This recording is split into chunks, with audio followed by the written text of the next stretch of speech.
Процедура открытия республиканского конкурса «Педагог-2017» преподавателей профессиональных образовательных организаций. И слово для приветствия я хотел бы предоставить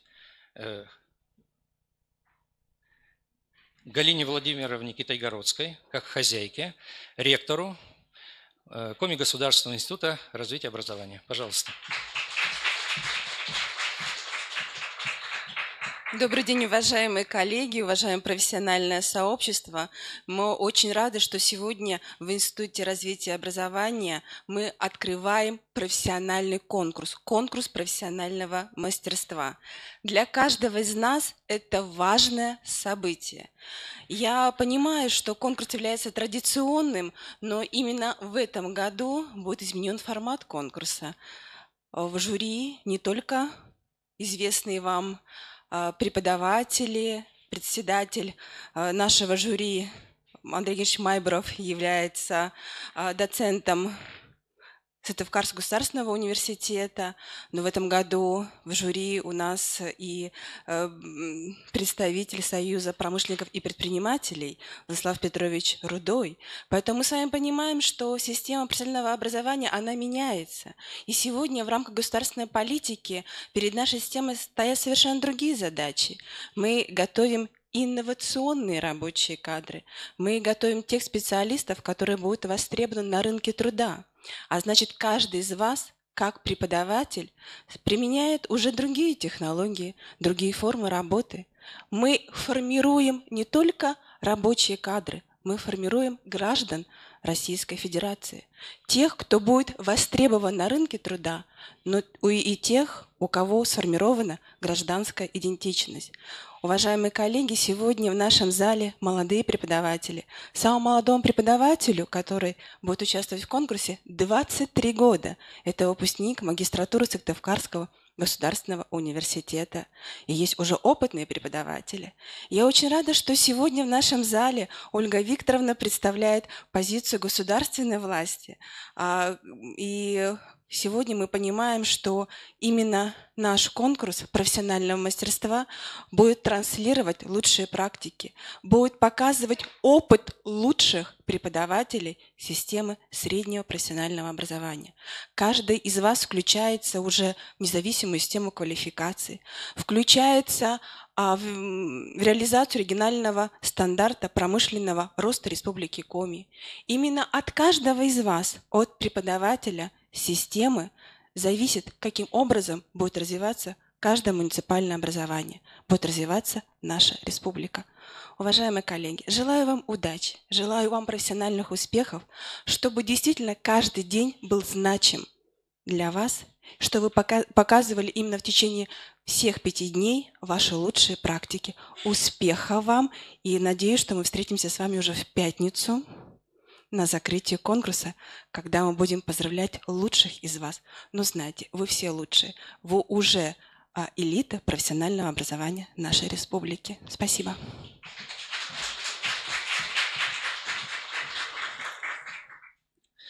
Я хотел бы предоставить слово для приветствия депутату Государственной Думы Федерального собрания Российской Федерации, председателя Комитета по контролю и регламенту, члена Общероссийского народного фронта Ольге Викторовне Севастьяновой.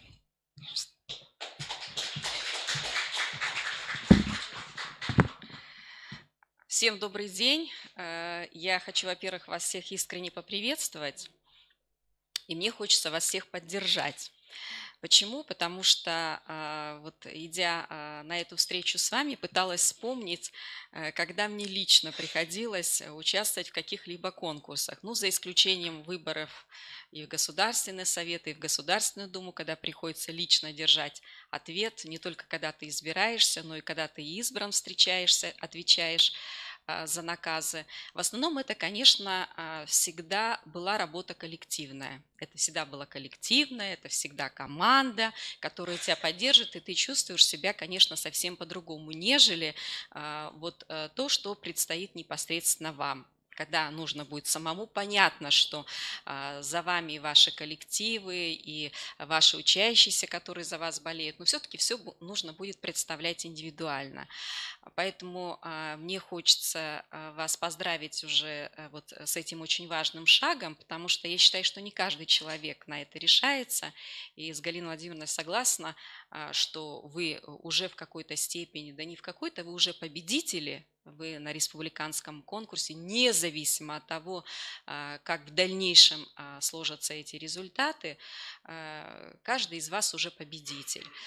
И мы со своей стороны, поддерживая очень важную систему профессионального образования, поддерживая вас, как тех людей, которые не только хотят продемонстрировать свое мастерство, свое видение, понимание, но и, естественно, напитаться тем опытом, который есть в других учебных заведениях, мы тоже решили сделать спецноминацию. Вот посмотрим, поучаствуем. У вас действительно такое жюри, дуальность образования переходит да, в реальность. Это очень важно, чтобы на всех уровнях. И поэтому вот мы сейчас посмотрим, как у вас будет складываться, обязательно такой спецприз сделаем. Это первое. Второе, о чем мне хотелось сказать, вот буквально я вот здесь в республике нахожусь. В пятницу закончилось очередное пленарное заседание Государственной Думы, где мы принимали наш главный документ страны – это бюджет. Этот бюджет мы принимали не только на 2018 год, но на 2019 и 2020. Это очень важно. Впервые за все время существования мы распределили все средства, все субсидии, их 72, потому что обычно бюджет принимается, суммы называются, потом что-то из этих сумм до регионов доводится, что-то не доводится, планировать очень сложно. В этот раз мы распределили абсолютно все, чтобы это было прозрачно, чтобы это было видимо и понятно. Очень важно, один из моментов – это заработная плата. Я хочу сказать, что в бюджете в 2,4 раза средств предусмотрено больше, чем это было в 2017 году. И почему такая сумма? Потому что, понятно, это обязанности и полномочия субъектов Российской Федерации, но мы видим, что на сегодняшний день средств в регионах не хватает, и поэтому видим, как регионы отчитываются за исполнение майских указов, но, как правило, это касается и преподавателей, это и касается медицинских работников, это и касается и сферы культуры. Как правило, люди работают на 1,5-2 ставки, и тогда, конечно, тогда, конечно, майский указ выполнен. Но мы с этим точно согласиться не можем, и когда нам правительство об этом заявляем, мы говорим: извините, но это не исполнение точно тех решений, которые должны быть, и с тем, чтобы все-таки, а это обязательно должно быть выполнено, не просто вот те цифры, которые заданы, а рост. И нам очень важен не просто рост, а рост реальной заработной платы, и чтобы он опережал, естественно, инфляцию. Вот и на эти, и на все последующие годы заложены очень серьезные цифры. Очень много в бюджет заложено в части поддержки социальных отраслей, различных программ, проектов. Я хочу сказать, что наша республика бюджетом этого года участвует в очень многих программах. Мы практически в 3 раза увеличили количество тех субвенций, которые были ранее. Очень во многие проекты вошли. Теперь нам очень важно, чтобы это все эффективно расходовалось. Но вот я очень внимательно посмотрела, много в сфере общего образования. Очень много в сфере высшего профессионального образования. И не только система самих учебных заведений, программ, фундаментальные исследования, гранты и так далее. И посмотрела, что очень мало, что касается системы среднего профессионального образования. Вот как-то у нас эти вопросы, как приоритеты на федеральном уровне, они через бюджет не ощущаются. Поэтому и почему я сегодня здесь, мне бы очень хотелось, потому что мы постоянно встречаемся и смотрим те проблемы, которые есть в регионе, и их очень важно продвигать на уровне федеральном. Поэтому помимо того, что вы будете участвовать, те проблемы, которые вы видите, они важны для решения, они продвигают ваш профессионализм, они продвигают ваши учебные заведения. Со своей стороны мы тоже в этих вопросах готовы подключиться. Я всем вам желаю успехов, и чтобы каждый день мы с вами видели, как и со стороны государственной власти забота и внимание увеличивается, и увеличивается не только в том, о чем говорится, это подтверждается и в конкретных делах, и в финансовой поддержке. И, конечно, всегда очень хочется, хотя вот мне как руководителю комитета, естественно, отвечать приходится за все, и это, понятно, касается всей страны, но всегда хочется, чтобы свой регион был самый лучший. Поэтому очень хочется, чтобы в этой сфере мы были самыми лучшими. Я желаю вам удачи. Спасибо.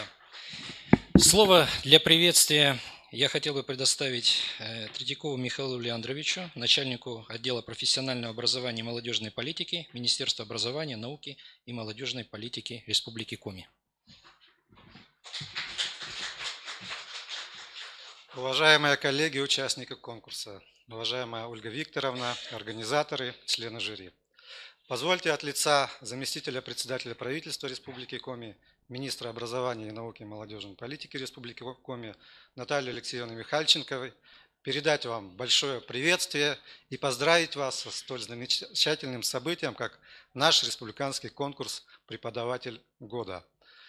В настоящее время на федеральном уровне и на республиканском уровне приняты и реализуются приоритетные проекты «Рабочие кадры для передовых технологий».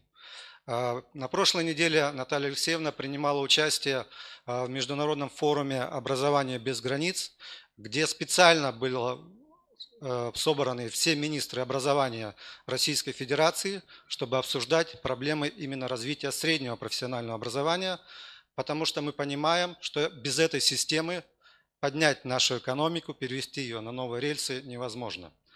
Но кто главный двигатель этой системы? Это, конечно, вы, наши замечательные преподаватели, педагоги.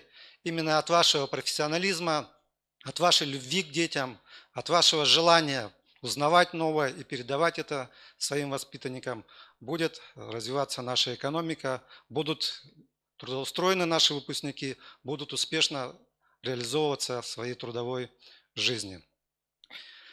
Но любой конкурс – это, конечно, очень волнительно, и здесь уже вам говорили, что вы все победители, это действительно так, потому что вы представляете свои учреждения огромной нашей республики, от Воркуты до самых южных районов, до Выльгарта.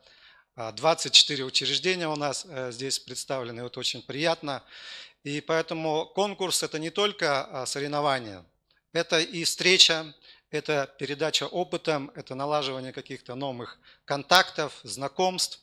Я сам был тоже участником подобного конкурса и помню тот драйв. То есть с одной стороны было волнение, потом драйв, какой-то вот пуск на всю жизнь. Поэтому я тоже вот хочу вам пожелать вот этого драйва, получать удовольствие от конкурса, показать все свои лучшие качества. Ну и, конечно, в пятницу мы все с вами встретимся, подведем итоги и красиво, торжественно закончим наш конкурс. Ни пуха вам, ни пера.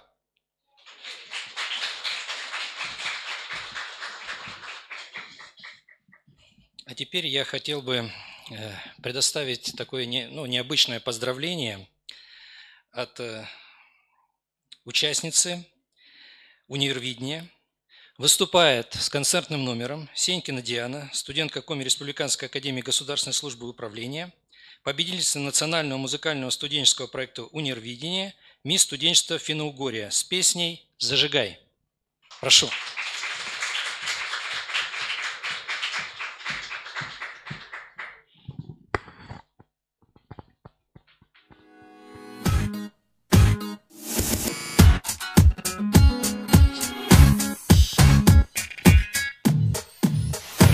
Загорелся, заискрился самой яркой звездой, словно заново родился, хоть еще молодой. И душа не заржавела, сердце бьется в груди, значит, делай свое дело, все еще впереди. Это не забава, это не игра, ты имеешь право, и тебе пора. Зажигай, чтоб горела ясна, зажигай, чтобы не погасла. Зажигай, звезды в небе синем, зажигай, сделано в России.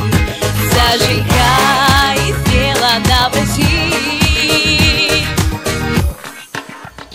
Подари себе удачу, ты сегодня звезда, и не может быть иначе ни за что никогда.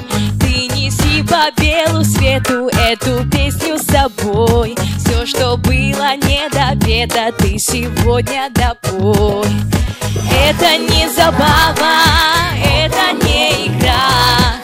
Ты имеешь право, и тебе пора. Зажигай, зажигай, чтоб горела ясна, зажигай, чтобы не погасла. Зажигай, звезды в небе синем, зажигай, сделано в России.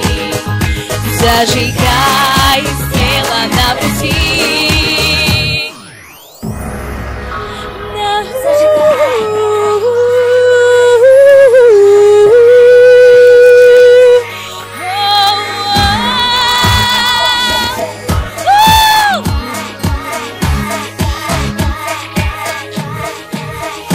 Зажигай, чтоб горела ясна, зажигай, чтобы не погасла. Зажигай, звезды в небе синем, зажигай, сделано в России. Зажигай, чтоб горела ясна, зажигай, чтобы не погасла. Зажигай, звезды в небе синем, зажигай, сделано в России. Зажигай, сделано в России. Зажигай. Желаю всем удачи!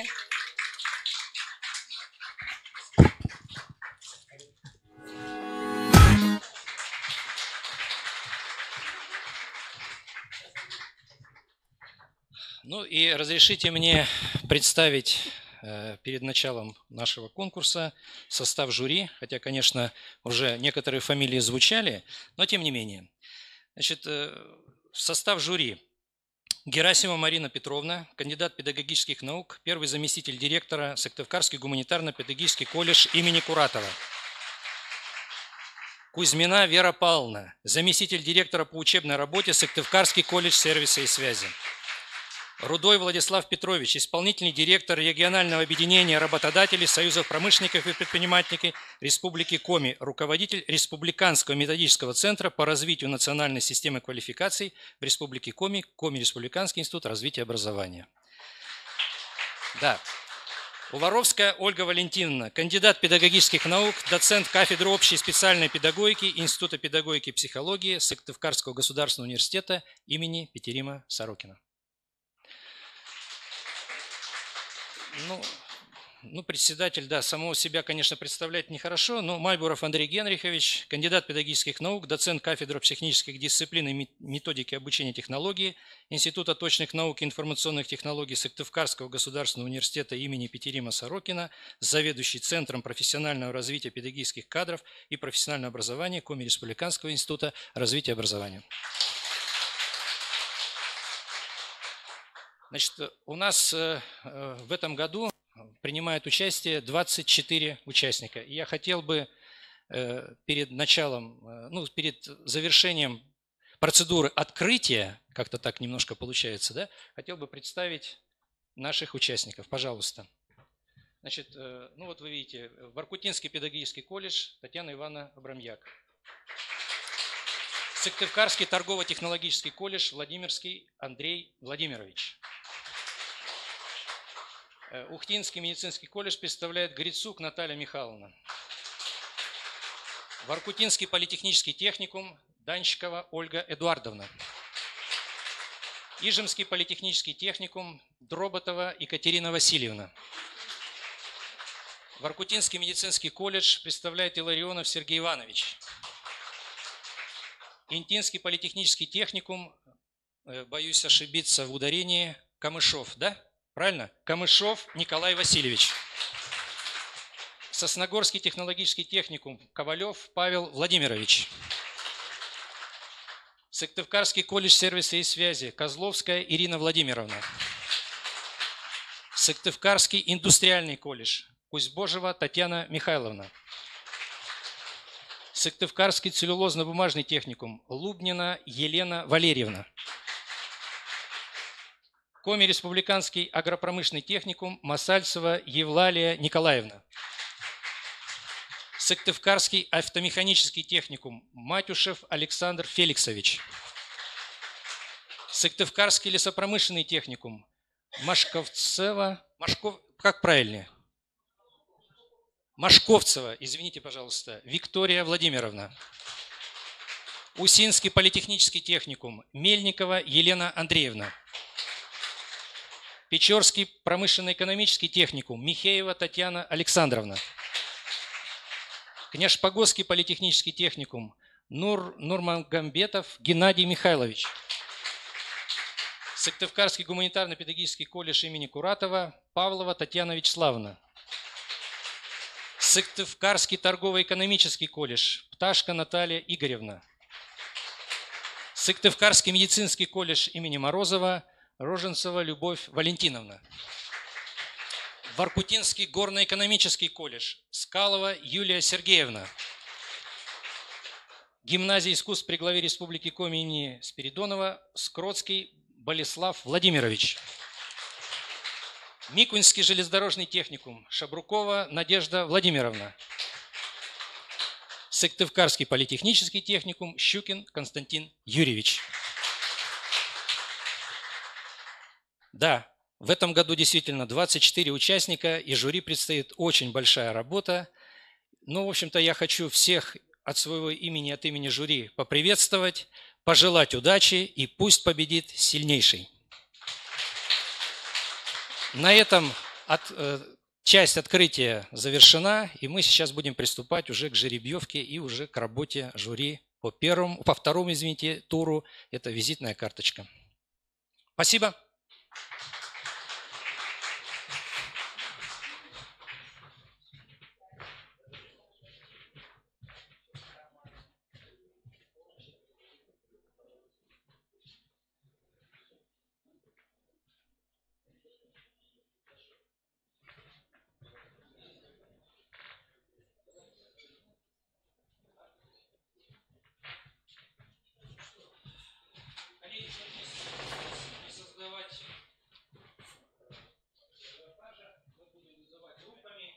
Слышно хорошо, да? Да. Значит, да, можно без микрофона. Значит, я просто хочу сказать, что мы, как по программе там было написано, будем по 6 человек группы, поэтому я думаю, что мы по 6 человек сейчас будем приглашать, вы будете вытаскивать свой номер, и потом спокойненько будем готовиться уже к презентации, как и так далее. То есть у нас начинается, в принципе, рабочая, так сказать, атмосфера.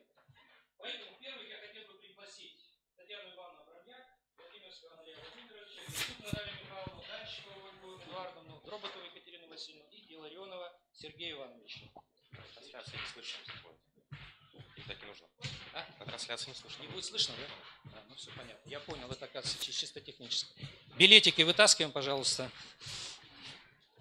Так, фиксируем. Где у нас? Ангелина, иди фиксируй. Так, номера. Сейчас. Вы говорите свою фамилию, да? Зафиксируй. На, держи, пиши. Называйте фамилию и это. Абрамьяк, 11-й. Так, пишите 11-й. Оставляем, да, билетики? Не, с собой-то берите. Да. Абрамьяк, 11-й. Дальше, 3-й.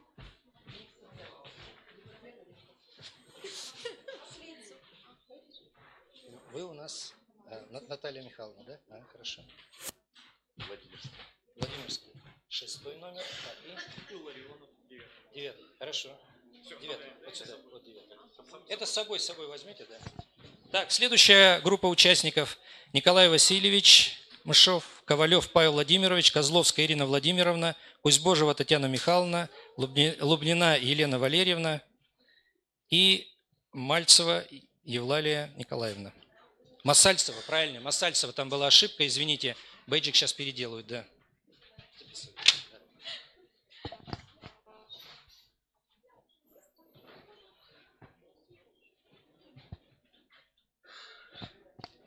Тут Масальцева надо написать.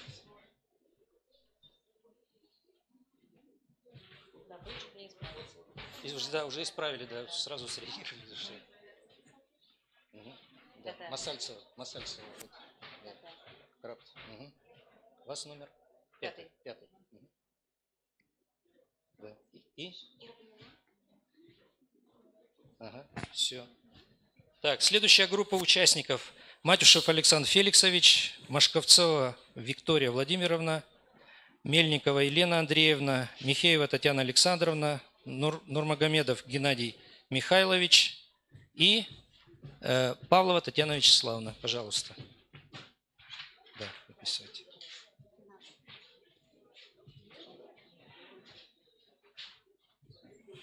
Угу. Номерочек возьмите.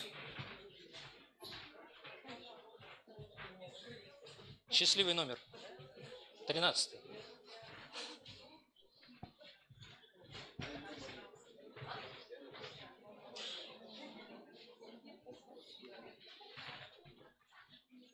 Так, и следующая группа участников.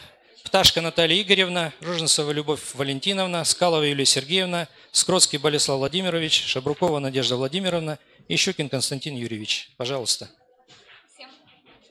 Пташка, да, 7.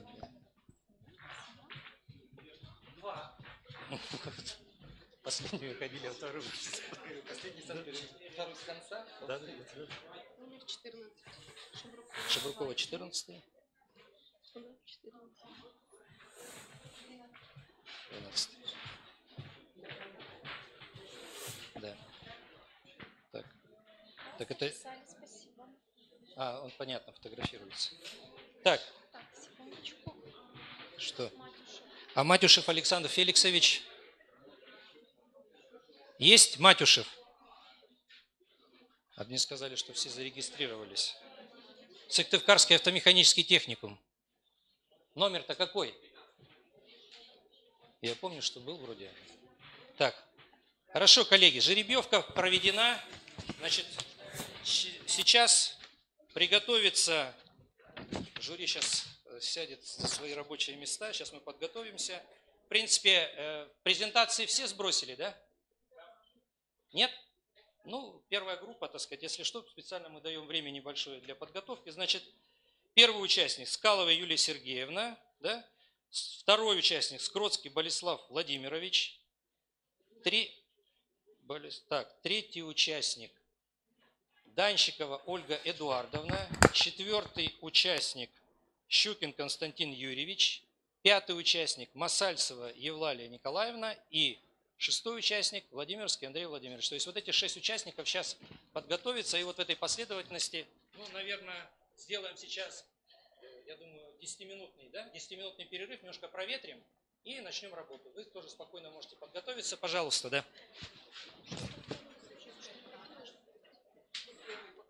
В смысле, сейчас? Да, у нас в 102-м кабинете, если что, есть, там можно попить водичку, кофе, то есть...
Уважаемые коллеги, мы не должны забывать, что мы должны отправить самых достойных, перспективных, креативных, обладающих профессиональными компетенциями.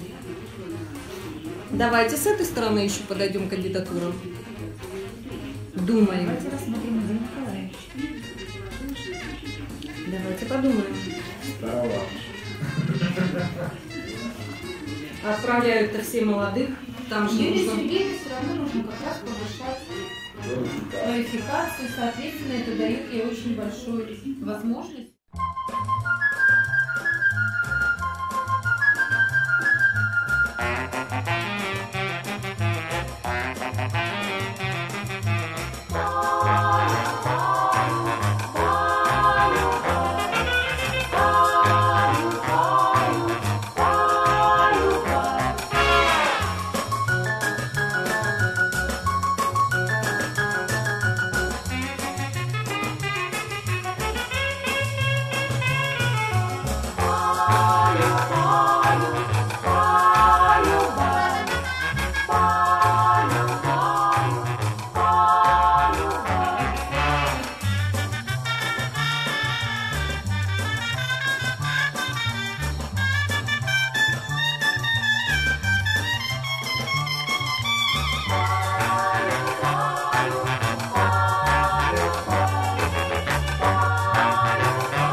Здравствуйте!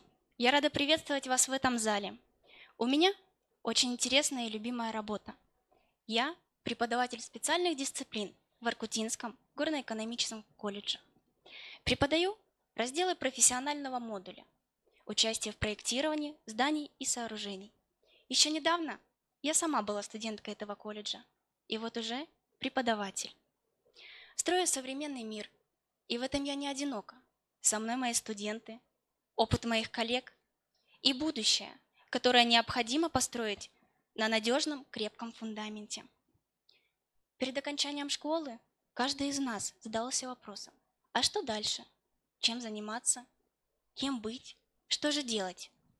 Свое решение я приняла сразу. Строить новые дома, возводить большие города — для меня это было интересно.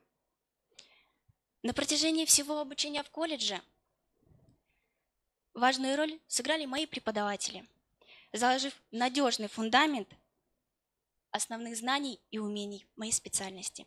К этому сейчас стремлюсь и я.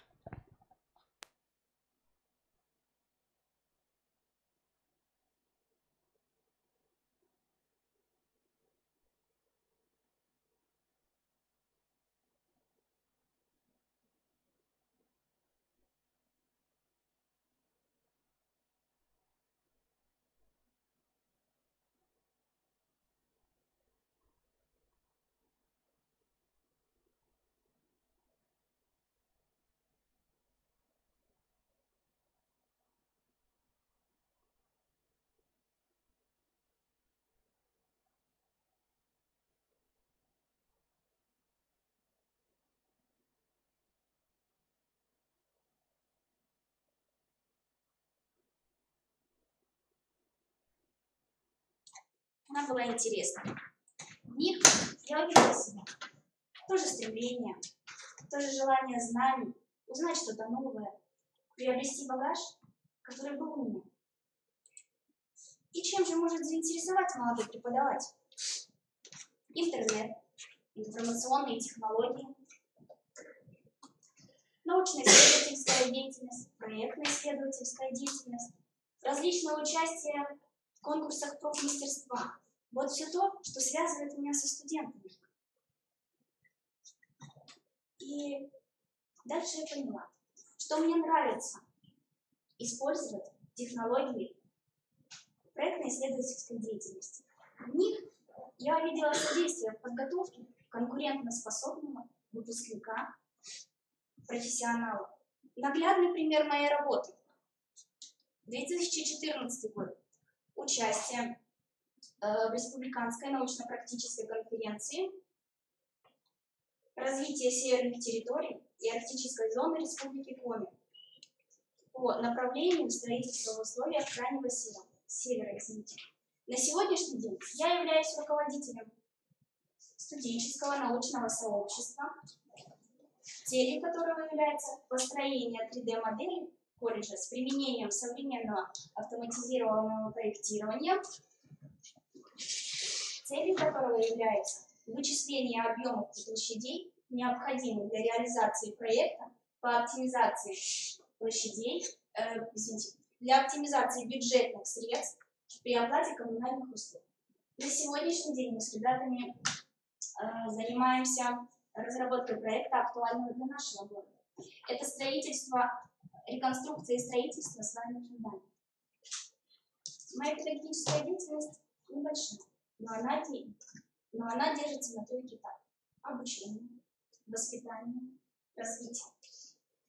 Умение общаться, на взаимном уважении, научить ребят добывать знания, быть примером для подрастающего поколения.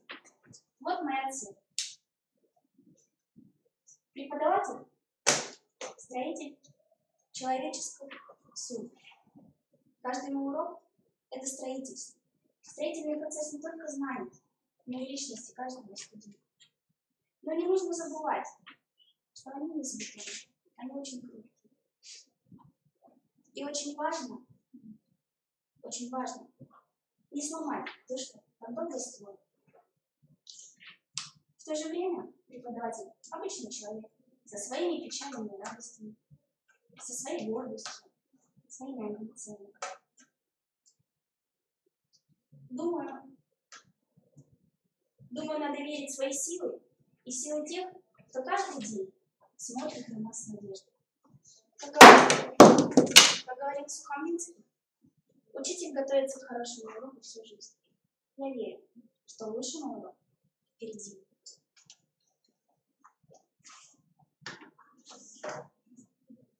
Благодарю за внимание.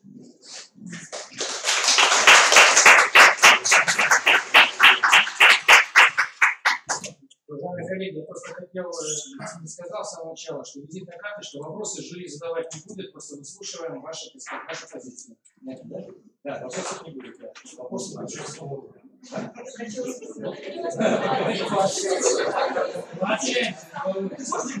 Хорошо. Спасибо большое за ваше выступление. Спасибо.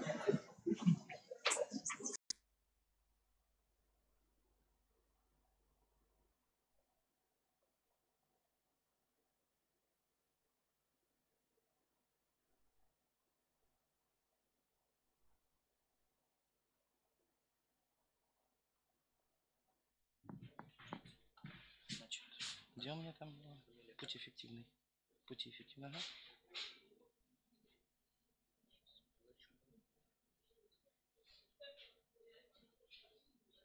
Ну, чтобы я видел, да?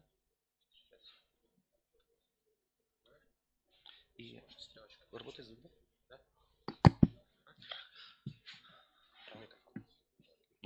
Угу, понял. Да. Здравствуйте, меня зовут Болислав Владимирович Скротский. Я работаю преподавателем в гимназии искусств при главе республики по такой интересной теме, как преподавание предметов ОНПМ, основы естественно-научного познания мира. Это сохранение здоровья артистов балета, это анатомия и травматология, это самый большой перечень и биология, и химия, то есть в принципе предметы самые разнообразные. Я, конечно, имею опыт работы и в общеобразовательной школе, и в СПО. Поэтому хотел бы сегодня, как заявлено, рассказать про пути эффективной реализации профессионального стандарта у артистов балета. Ну и работая в двух этих системах, я заметил дилемму. Существует дилемма. С одной стороны, у специальностей этих очень мало времени, часов для того, чтобы хорошо подать материал, чтобы глубоко проникнуть в него. Но с другой стороны, да, другая сторона, то, что у этих людей, у нас с вами есть большое количество возможностей творчества. И поэтому для того, чтобы уравновесить вот эти две системы, я считаю, что можно прибегнуть к некоторым вещам. Это нестандартные подходы, это практика, опыты, практические занятия, современные технологии и весь тот ассортимент, и весь тот инструментарий, который у нас в современном образовании существует. Для того, чтобы понять суть проблемы, я бы хотел сказать, что студенты, конечно, очень сильно профориентированы. Хореографы, артисты балета, у них все впереди, только артист балета. Для них остальные предметы, вне их интереса часто бывают, чисто психологически. Поэтому необходимо включить такие подходы, которые бы сделали это знание частью их. А часть – это знание. Вот для того, чтобы понимать то, что я хочу донести сегодня, я бы хотел сказать, а что такое вообще знание? Знание – это хорошо или знание – это плохо? А я бы сказал, что знание – это не хорошо и не плохо. Знание – это инструмент. Посмотрите, топор или нож – это хорошо или плохо? Это инструменты. И от того, кто ими пользуется, будет зависеть конкретный результат. В руках повара нож даст вам возможность приготовить вкусный салат, приготовить борщ. А в руках убийцы это будет орудием насилия. Поэтому, когда мы говорим о системе преподавания, мы должны понимать, что первично все-таки даже не само знание, не та когнитивная знаниевая основа, а то, в какой объект мы это вложим. То есть его культура, его нравственные, да, социальные какие-то категории. И поэтому вы знаете, что сегодня мы должны обязательно обращать внимание на именно вот эту часть, на вторую, на третью часть. Это личностные качества, которые мы формируем в результате своей образовательной деятельности.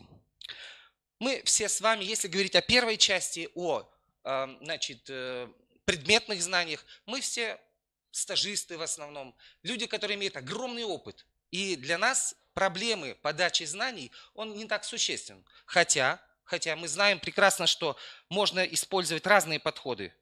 Тут, как говорят, есть секретный ингредиент. Наверное, это деятельностный подход. Конечно, таких уроков немного, когда ученик, а точнее студент, может сам подойти к теме урока, сам сформулировать идею, сам может поставить проблему, способы решения этой проблемы и в конце концов решить эту проблему до конца урока. Но таких уроков немного. Тем не менее, существует еще второй ингредиент. Это практикоориентированный подход. Я в своей практике использую большое количество самых невероятных таких подходов, когда можно на каждый урок придумать маленькую практическую работу, маленький эксперимент, даже просто сжечь вату, и с этим можно целый урок, да, решая проблемы поэтапно, можно перейти на сохранение массы вещества, на химическую реакцию, на все другие аспекты, которые связаны с этим процессом. Я еще раз говорю, с большой профориентированностью студентов связано тем, что они должны получать знания через интерес, и главное, чтобы эти знания были им очень важны. Например, у артиста балета можно поставить актуальный вопрос, который их глубоко интересует. Что такое косточка? У многих людей пожилого возраста есть такая проблема, да? И дальше в течение урока мы ищем пути решения этой проблемы и делаем какие-то рекомендации. Или, например, такая проблема в теме кожа. Это натоптыши или натертости, да? То есть в данном случае мы видим, что артист балета имеет две стороны такие. С одной стороны, это великая красота и прекрасная, с другой стороны, вы понимаете, она связана с большими такими проблемами. Или, например, здоровье. Здоровое питание для них актуально. Они не могут съесть лишнего кусочка хлеба, и поэтому нужно объяснять, что такое рацион питания, что такое нормы питания и как избежать, скажем, того же самого, чтобы не пополнили. А также как сохранить свое здоровье в условиях повышенных нагрузок. А нагрузки там действительно очень высокие. Но особое место в моей технологии занимает все-таки творческие работы и проекты. Я к этому долго шел и накопился большой такой опыт, и поэтому я так кратенько попытаюсь вам рассказать в той части, какие методы и какие результаты приносят эти методы. То есть в данном случае, кроме дидактических единиц, кроме когнитивной составляющей, конечно же, нужно ставить воспитательные задачи, идеи формировать патриотизма, бережного отношения к природе, коммуникаций, любви к творчеству. Ну, как раз это, в принципе, мы, когда смотрим пункт 11, это предусмотрено в моем стандарте. Для иллюстрации приведу несколько примеров по использованию тех инструментов, которые в основном часто бывают моими авторскими, ну и я думаю, что многие будут полезны вам. Первое – это, конечно, моделирование. Любой сложный процесс, любое явление, любую трудную структуру можно представить в виде модели. Дети активно участвуют в этом и способны через моделирование делать прекрасные работы, проекты, творческий подход, прикладной аспекты моделирования. Коллективные творческие дела, КТД. В данном случае даже посадка деревьев уже формирует у них, во-первых, коммуникативные особенности, любовь к природе, является социальным проектом. Если мы говорим о уборке мусора, сделайте инсталляции, сбор мусора. Вот в данном случае белое, черное, за, против. И в данном случае это превращается в большую игру, каждый в которой является активным участником. И интересно, и не просто сбор мусора, а это действительно большой интересный проект. Тоже патриотическое воспитание. С 2009 года мы ездим с хореографами в Карелию, в поисковый отряд. Конечно же, лучшего воспитания патриотизма, чем участие самих студентов в этом деле, я думаю, что просто не найти. Многие из них защищали работы и подняли бойцов, это многого стоит. Мы практикуем также, 10 лет уже ходим, кроме прошлого года, в связи с тем, что, знаете, погода была не очень. Мы ходим на Приполярный Урал. Для артиста балета это самое лучшее. Дело в том, что когда они бегают по камням, то их голеностоп становится настолько крепким, что практически не стало у тех детей, которые со мной ездили, нет ни одной травмы. Тут экологическое мировоззрение формируется, любовь к своей малой родине, волонтерство, и сельская деятельность, экологическое мировоззрение. Индивидуальные проекты в образовательном пространстве. Задачи. Можно сделать издание комиксов, задач в виде стендов и так далее. Достаточно удобная и достаточно легкая форма, но насколько она ребенка позывает к творчеству и позывает к пониманию проблемы в условиях низкой мотивации, это тоже очень хорошо. Даже изготовление скворечника, вроде такой простой прием, тоже является весьма эффективным. Наглядные 3D-плакаты по темам развития творчества, здоровья и сбережения. Тоже отзываются ребята очень активно, и это самая моя главная задача. Создание коллекций биологических объектов. С одной стороны, окаменелости, другие коллекции. Дети собирают их, приносят, изучают в геологическом музее, то есть это пополнение фондов кабинета. Ну и, конечно, это помогает тоже вторая часть вовлечению родителей в образовательный процесс. Не создать ребенка вот такого проекта без родителей. Естественно, родители являются полновесным участником вот этого образовательного процесса. Ну и, конечно, формируется музей гимназии, который является хорошей основой для того, чтобы другие дети спокойно и уверенно пользовались всеми этими вещами. Ну и хотел бы пожелать вам успехов. И спасибо за внимание.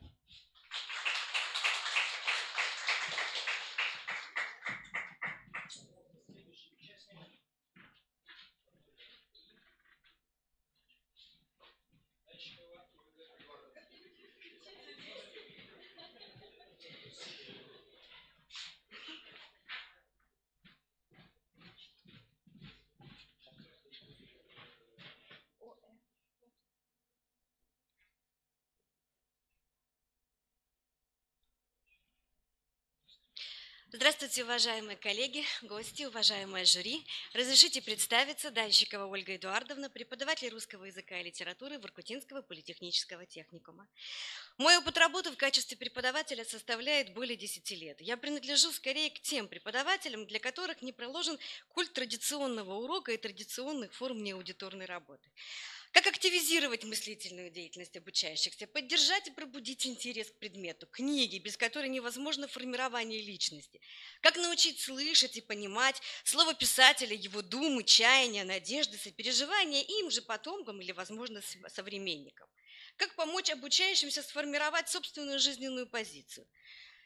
Как научить использовать полученные навыки для освоения иных дисциплин? Вот основные задачи, с которыми я начинаю свой урок. Литература бесспорно занимает особое место в формировании личности, духовного мира человека, его нравственности, речи, творческих сил, то есть играет главную роль в становлении эмоциональной, эстетической, нравственной культуры студентов, а значит и будущих специалистов, граждан нашего государства. Именно поэтому во главу подготовки будущих профессионалов сейчас поставлено развитие личности, а литературное развитие является основной общей личностного развития человека. Изучая возможности современного стандарта и опробируя множество интересных методик и технологий, мои уроки и внеурочная деятельность, конечно же, тесно связаны с системно-деятельностным подходом, который позволяет мне достичь поставленных задач и главной цели – замотивировать студента к самостоятельной деятельности по предмету. Благодаря системно-деятельностному подходу мой урок формируется по принципу действенной включенности и рефлексии в сочетании с проблемной ситуацией и набором интересных методик с обязательной ориентацией на осваиваемую студенту профессию или специальность. Но и внеурочная деятельность сегодня требует изменения взгляда. Для качественной организации самостоятельной внеурочной работы студентам необходимы совершенно отличные формы работы, новые, иногда даже неожиданные. Конечно, интересные формы внеаудиторной работы, любой литературный маршрут, открытие какой-либо эстетической, нравственной, философской проблемы начинаются и зарождаются на уроке. Поэтому в моей практике аудиторная и внеаудиторная работа тесно взаимосвязаны и реализуются с целью достижения поставленных задач программой. Наиболее эффективными и результативными, на мой взгляд, предоставляется использование нестандартных форм в начале изучения предмета или раздела, или в конце, на заключительном этапе. Для заключительного этапа мною опробирована в прошлом году модель нетрадиционного мероприятия в формате конгресса «Певец восстания русских воинов», посвященной теме Великой Отечественной войны в русской литературе XX века. Такая масштабная форма мероприятия требует продолжительного времени подготовки, но при тщательно спланированной самостоятельной работе и внеаудиторной деятельности студентов позволяет реализовать и проектную, и исследовательскую, и творческую деятельность студентов, совершенствуя универсальные учебные действия и помогая сформировать даже свои профессиональные компетенции. Остановиться мне бы хотелось с вами на двух словах на новом проекте. Это мой эксперимент этого года, потому что на сегодняшний момент я преподаю литературу будущим сварщикам, будущим автомеханикам, будущим администраторам компьютерных сетей. И иногда бывает непросто сформировать тот урок в традиционной форме, в которой мы привыкли. И если несколько лет назад самоцелью была литературная постановка, композиция, то сегодня меня вынуждают найти совершенно новые, отличные формы. Так родился Литтех. Литтех мы со студентами разрабатывали как стартап. Как бы этот проект мог существовать на современном рынке? Как мог бы тот или иной специалист предложить свои услуги? Сегодня это интегрированный проект с различными учебными специальными дисциплинами. Это и экономика, это и другие предметы, где и сварщики принимают активное участие, и будущие администраторы компьютерных сетей пробуют новую специальность, сейчас как модный SMM-менеджер и так далее. То есть сейчас это очень яркий, очень интересный проект, который захватил буквально весь техникум. Чем он закончится, каковы будут его результаты, конечно же, это еще впереди. Но в отличие от прошлого года, от формата конгресса, от литературных композиций и постановок, это совершенно новый подход с использованием всех тех методик и технологий, которые были использованы мною раньше. Конечно же, это цель для мотивации студента, для того, чтобы заразить его интересом к изучению, к исследовательской работе, к проектной деятельности, как я уже говорила, для отработки своих основных учебных действий. Итак, любой урок, рождающий творческий импульс, будет считаться нетрадиционным, поскольку придаст индивидуальный подход традиционному методическому алгоритму. Каждый из нас является творцом своей системы уроков, оригинальных методов и форм, которые позволяют формировать не просто будущего специалиста и профессионала, а наше с вами будущее.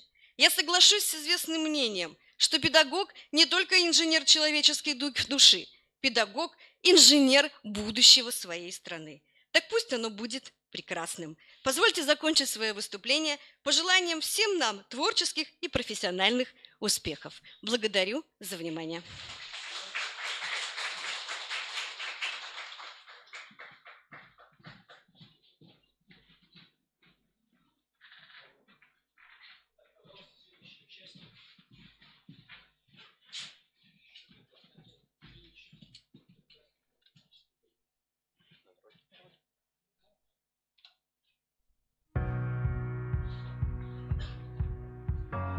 Швейцарские робототехники провели уникальный, сложный и невероятно любопытный эксперимент, удививший их своими результатами. Специалисты из Лозанны подсудили... Заминка. С самого начала. Да. С самого начала. Добрый день, уважаемая экспертная комиссия, коллеги, гости. Я, Щукин Константин Юрьевич, представляю Сыктывкарский политехнический техникум. Опыт моей работы еще сравнительно небольшой. Я преподаю всего 2-й год. Но в том, что для преподавателей созданы условия профессионального роста, самореализации, воплощения самых смелых идей, я понял еще во время прохождения педагогической практики. Доброжелательные, высокопрофессиональные наставники на своем примере убедили меня в правильности выбора моей будущей профессии и сегодняшней деятельности. Сегодня я представляю вашему вниманию презентационный ролик под общим девизом «Учиться, опережая время».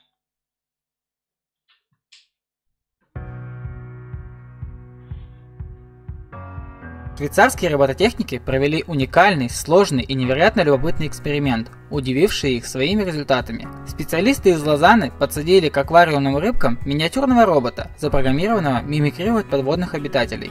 Искусственный интеллект успешно изучил поведение рыбок и подражал их повадкам, а затем вовсе перевыполнил данное ему задание, заняв место вожака стаи. Это первый в истории науки эксперимент, когда машина стала главарем живых существ. Этот пример иллюстрирует, насколько стремительно в наше время развиваются компьютерные технологии.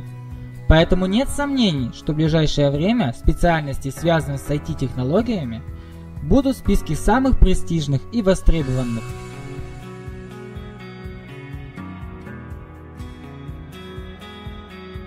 Преподавание дисциплин профессионального цикла в рамках освоения этих специальностей направлено на реализацию требований профессиональных стандартов, внедряемых в нашей стране. В своей профессиональной деятельности я руководствуюсь девизом «Учиться, опережая время». Это значит, что выпускник, которого я создаю, должен быть самостоятельным, компетентным, конкурентоспособным, креативным, мобильным, готовым к саморазвитию и самореализации. Цель моей педагогической деятельности – формирование общих и профессиональных компетенций обучающихся и популяризация IT-специальностей посредством реализации проектно-исследовательского метода обучения и внедрения робототехники в образовательное пространство техникума. Задачи: осуществлять преподавание дисциплин профессионального цикла укрупненной группы информатика и вычислительная техника с использованием робототехники Arduino. Создать методический кейс практических проектных заданий с использованием робототехники. Постоянно увеличивать количество школьников и студентов, вовлеченных в научно-техническое творчество.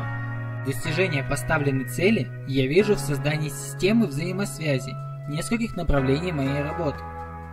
Ранней профориентации подростков в клубе Arduino, совместной проектной деятельности школьников и студентов по направлению образовательная робототехника, использование технологий проектной деятельности на занятиях профессионального цикла и во внеаудиторной работе.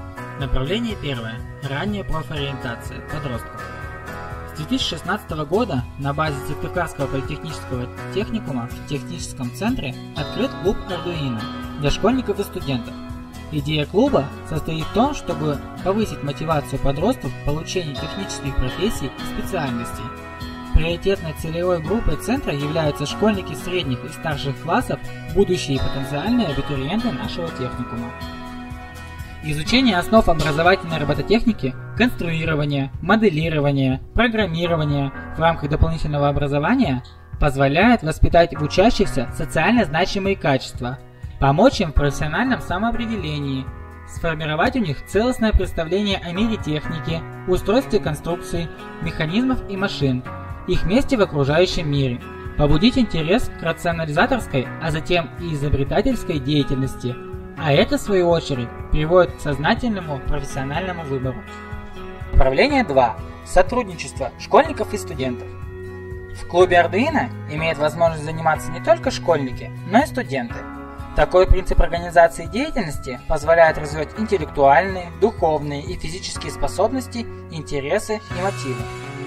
Сотрудничая, школьники и студенты объединяются в достижении цели, учатся нести ответственность за успехи и неудачи группы, распределять роли в группе, обсуждать пути решения проблемы и качество работы.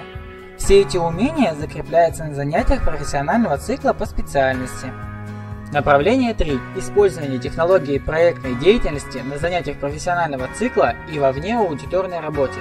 С целью формирования профессиональных и общих компетенций обучающихся, занятия профессионального цикла и организацию внеаудиторной работы студентов я осуществляю технологии проектной деятельности. Выбор технологии проектной деятельности в качестве приоритетной при реализации основных образовательных программ среднего профессионального образования обусловлен широкими возможностями в решении актуальных задач преподавания, развитие познавательных и творческих способностей обучающихся, совершенствование способностей к самообразованию, развитие умения ориентироваться в информационном пространстве, развитие логического мышления и умения выделять главное, создание условий для применения полученных знаний, умений, навыков, развитие личностных качеств обучающихся, инициативности, самостоятельности, коммуникативной культуры, созданием условий для побуждения обучающегося к инновациям. Конечно, о высоких результатах моей деятельности говорить пока рано, но некоторые рэперные точки уже можно обозначить. Во-первых, результаты дает ранняя профориентация подростков. Так, в сентябре 2017 года на обучение по профессиям и специальностям укрупненной группы информатика и вычислительная техника были приняты 25% абитуриентов, бывших школьников, участников клуба Arduino. Также увеличилось количество подростков, желающих посещать занятия клуба с 8 до 16 человек.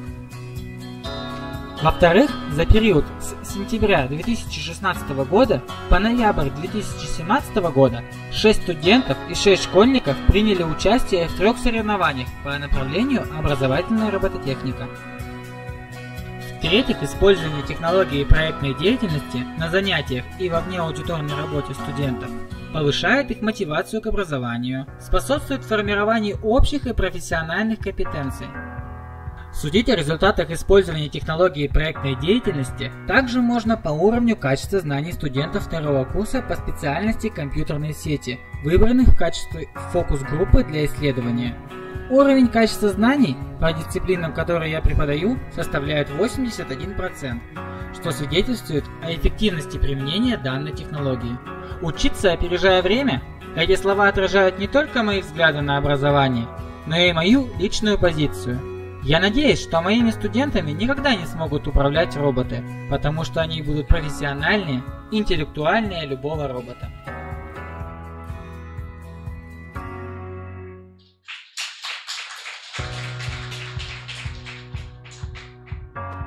Швейцарский робототехник.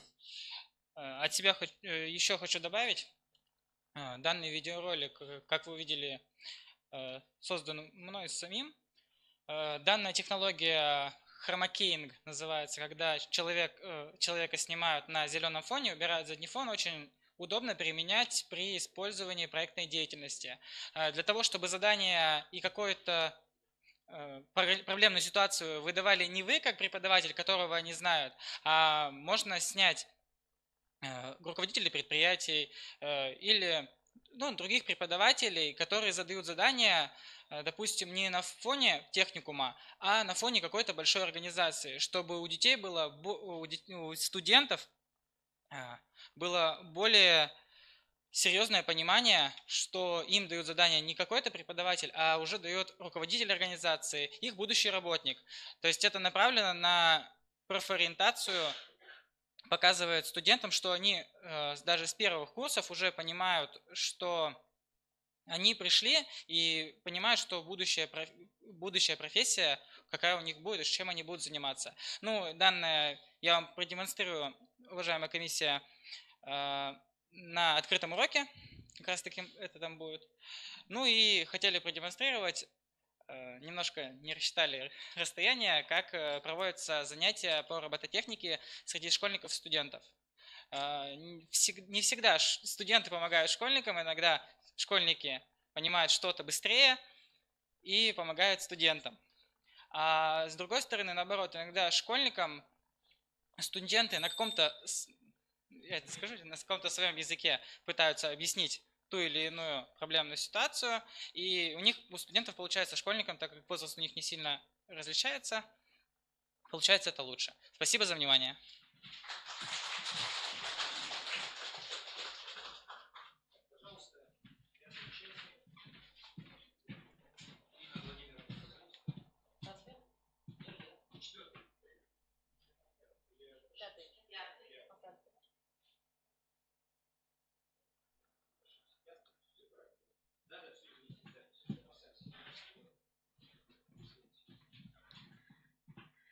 Здравствуйте, позвольте представиться. Меня зовут Масальцева Евлалия Николаевна.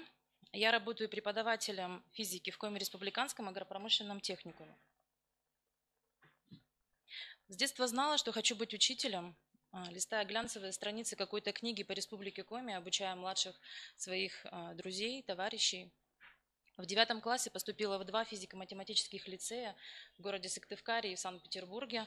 Какое-то время обучалась в обоих лицеях, но потом выбрала тот, что ближе к дому, то есть закончила физико-математический лицей в Сыктывкаре при пединституте. Потом как-то плавненько перешла в сам институт, то есть поступила в педагогический на физико-математический факультет. Прекращать учиться нельзя, считаю. Необходимо постоять, повышать квалификацию, заниматься самообразованием, идти в ногу со временем, чтобы иметь право учить наших детей, студентов. В начале каждого учебного года мы с ребятами разбираем понятие физика. Что это такое? Выясняем, какие явления мы можем с помощью физики изучить и для чего все это нужно. Почему происходят те или иные явления? Кто-то из ребят вспоминает определение, что физика – это наука о природе, но в итоге мы приходим к мнению, что это наука, с помощью которой можно объяснить все явления окружающего нас мира, кроме чувств и религии. Считаю, что мои обучающиеся должны уметь применять знания в повседневной жизни, формулировать, аргументировать и отстаивать свое собственное мнение, ценить красоту природы, осознавать совершенство науки, применять свой опыт для преобразования мира.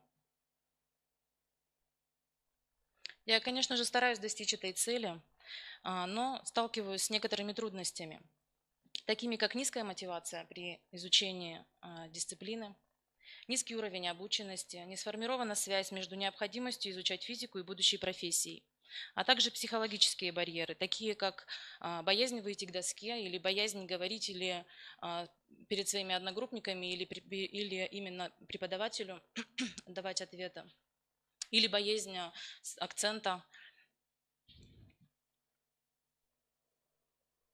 Жизнь состоит из сплошных трудностей и проблем, и мы испытываем облегчение после решения каждой проблемы. Об этом я говорю на уроках на наших ребятам. После долгого поиска путей решения проблем пришла необходимость применять в обучении деятельностный подход, который позволяет организовать самостоятельную деятельность обучающихся, придать процессу обучения творческий характер, формировать умение осуществлять учебную, проектную, исследовательскую деятельность, дифференцировать учебный процесс, а также применять инновационные методики, в основе которых активные методы обучения, вовлечения студентов в активную познавательную деятельность. 2 последних года применяю на своих уроках элементы адаптивной технологии, автор которой Границкая Антонина Степановна. Данная технология является новой для меня. Привлекло меня в ней то, что преподаватель может одновременно работать по нескольким направлениям. Управлять самостоятельной работой всех обучающихся, работать с отдельными обучающимися индивидуально, как со слабыми, так и с сильными, осуществлять учет и реализацию индивидуальных особенностей и возможностей обучающихся, а также максимально включить всех ребят в самостоятельную индивидуальную работу. При подготовке к уроку с использованием адаптивной технологии преподавателю необходимо разрабатывать точные критерии оценки результатов деятельности обучающихся, что очень важно. Спланировать не только свою деятельность, но и деятельность обучающихся. А также обязательно разработать рабочие карты, инструкционные карты, бланки с вопросами, с задачами, с заданиями, бланки с правильными ответами. Повышается активность на уроках у обучающихся, как я заметила, да, с использованием данной технологии. Увеличивается количество оценок обучающихся, что тоже очень важно. А также в начале учебного года я считаю, что способствует адаптироваться ребятам, которые приходят из разных школ к нам, да, именно адаптироваться ко мне как педагогу, друг к другу, к дисциплине моей. Применение адаптивной технологии, которая сочетает в себе деятельностный подход с личностно-ориентированным обучением, позволяет добиться положительной динамики качества обучения и стабильной 100% успеваемости. Мои обучающиеся принимают участие в олимпиадах, конкурсах, конференциях на уровне техникума, города и республики.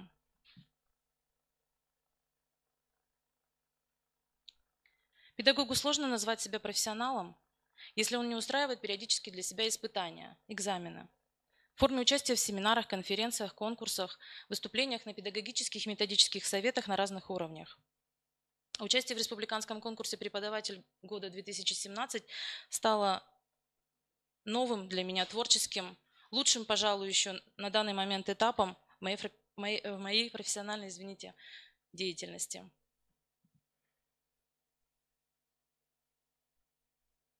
Благодарю за внимание.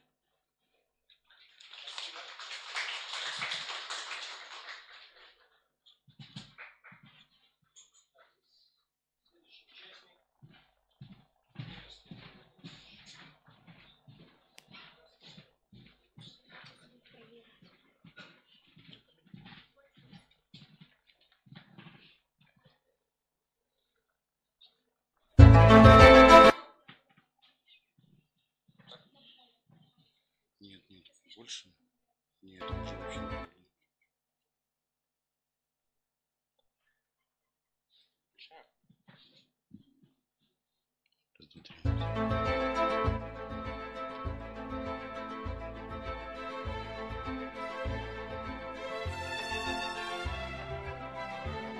Добрый день, уважаемые коллеги, члены конкурсной комиссии, гости.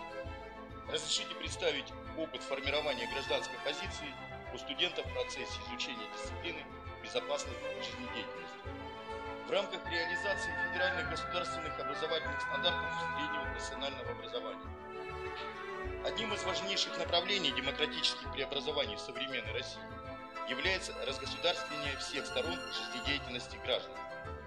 В настоящее время молодежь России достаточно четко дифференцировалась по политическим интересам и симпатиям. В этом она довольно серьезно отличается от старших поколений. Современная молодежь в основной своей массе придерживается демократических ориентаций. В молодежной среде идет стихийный процесс осмысления себя гражданами России, выработки соответствующих стереотипов сознания и поведения. Поэтому в 21 веке актуально формирование гражданской позиции у студентов в аспекте обеспечения безопасности по всем ее составляющим – экономической, демографической, информационной, экологической и в целом национальной. Для их формирования в процессе обучения я отдаю предпочтение методам, которые помогают освоить универсальные способы действий в реальных жизненных ситуациях. Вся моя теория максимально приближена к практике. Таким образом, активная гражданская позиция – это осознанное участие человека в жизни общества, в том числе и в профессиональной среде. В настоящее время эффективная профессиональная деятельность невозможна без осознанного участия в обеспечении безопасности человека в среде обитания. Учитывая, что превращение биосферы в техносферу привело к стремительному росту опасностей и чрезвычайных ситуаций, и осознание, что безопасность жизнедеятельности – один из элементов общей культуры человека и определяет формы, средства и методы обучения для рабочих, специалистов из разных отраслей. Понимая, что наша ответственность велика и основа безопасности жизнедеятельности необходима каждому, так как учат нас не теряться в экстремальных ситуациях, а быстро принимать правильные решения, дорожить жизнью людей и своей жизнью. Мы ставим задачу подготовить гражданина, готового выполнить воинскую обязанность, независимо от профессии или специальности, которую он осваивает.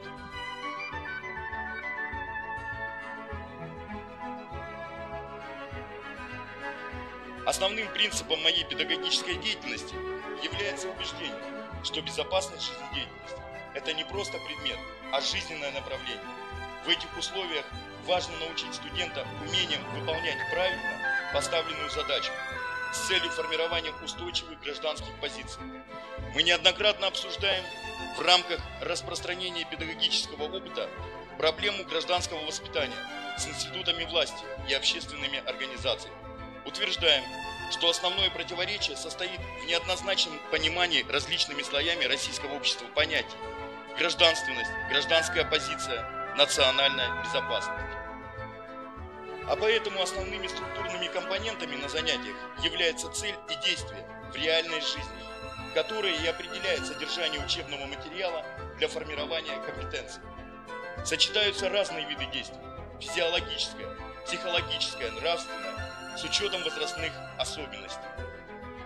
Цель занятия должна быть связана с желанием делать быстро и качественно, так как она основана на жизненно важных для человека проблемах.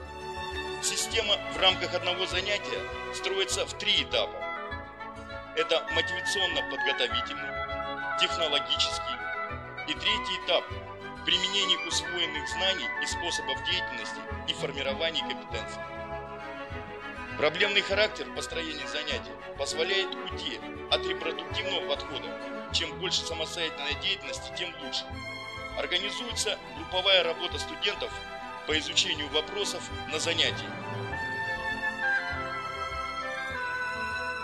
Например, метание гранат. Значит, чтобы привести гранату в действие, вставляем запал УЗРГМ в гранату, закручиваем до конца, вот так вот достаточно. Затем, вот здесь есть 2 усика, которые, вот так вот, видите, они загнуты. Вот. Мы их отгибаем, потом берем вот так вот за кольцо и начинаем тянуть. Встали за укрытие и делаем вот так вот. Служба своему Отечеству, его защита – это долг каждого гражданина. Результатом работы является всегда готовый продукт. Предлагаю разработать памятки или нарисовать плакат действий при наводнении, действий при пожаре и другое. В рамках организации внеурочной деятельности организую военно-спортивные игры, моделирование штатной ситуации, например, выброс газа или освобождение заложников. Умение гражданина помочь в беде другим людям – высшая ценность любого гражданского общества. Участвуем в тематических мероприятиях совместно с ветеранскими организациями с целью формирования патриотических качеств гражданина. Такой системный подход в обучении позволяет студенту выйти на рабочее место социально адаптированным. Воспитываются общественные ценности, формируются гражданские позиции личности. В комплексе решаются задачи обучения, воспитания и развития. Уважаемые коллеги, мониторинг результативности педагогической деятельности подтверждает эффективность данной системы обучения.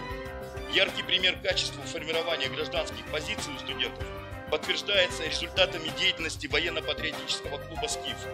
С 2012 года ВПК «Скиф» является неоднократным победителем муниципальных и республиканских соревнований «Служу России», «Служу Отечеству», «Маевка», ежегодным участником акции «Спасибо» и «Бессмертный полк», посвященных празднованию 9 мая. В 2015 году «Скиф» стал победителем во всероссийском конкурсе «100 лучших товаров». Особую гордость вызывают выпускники техникума. Это бывшие курсанты ВПК «Скиф» Чемалин Дмитрий и Лындин Роман, которые прошли срочную службу в морской пехоте, а на данный момент служат в Росгвардии. В рамках предпрофильной подготовки и профориентации наши студенты проводят для ребят дошкольного и школьного возраста, а также для детей, оказавшихся в тяжелой жизненной ситуации, мастер-классы, играют с ними в познавательные и обучающие игры.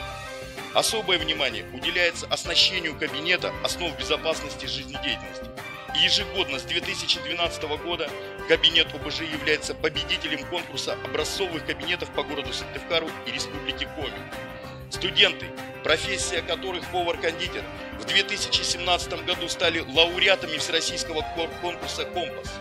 Новое направление в моей работе – это организация летнего отдыха студентов и детей. В 2016 году под моим руководством студенческий отряд ВПК «Скиф» выезжал в санаторий «Колос» Кировской области. А с 2016 года мной создан военно-патриотический клуб «Союз» на базе детского оздоровительного лагеря «Чайка». В период летних каникул, где обучаются военному делу школьники, состоящие на учете в инспекции по делам несовершеннолетних из разных школ Республики Коми. В рамках деятельности классного руководителя активно сотрудничаем с родителями законными представителями. Уважаемые коллеги, студенты техникума за активную пропаганду здорового образа жизни, нравственных, духовных и правовых ценностей нашей Родины и за участие в военно-патриотических мероприятиях награждены дипломами, благодарностями и грамотами министерств и ведомств общественных организаций различных уровней. Противоречия, связанные с перераспределением экономической мощи и политического влияния в мире, все больше повышают значимость эффективного поведения гражданина на мировые вызовы. Реальные угрозы и формирование устойчивых гражданских позиций даст каждому студенту и будущему рабочему прожить по-настоящему здоровую, долгую и полноценную жизнь. Согласитесь, коллеги, это очень благородная цель педагогической деятельности. Всем участникам конкурса желаю успехов и приглашаю к сотрудничеству. Спасибо.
Мгм.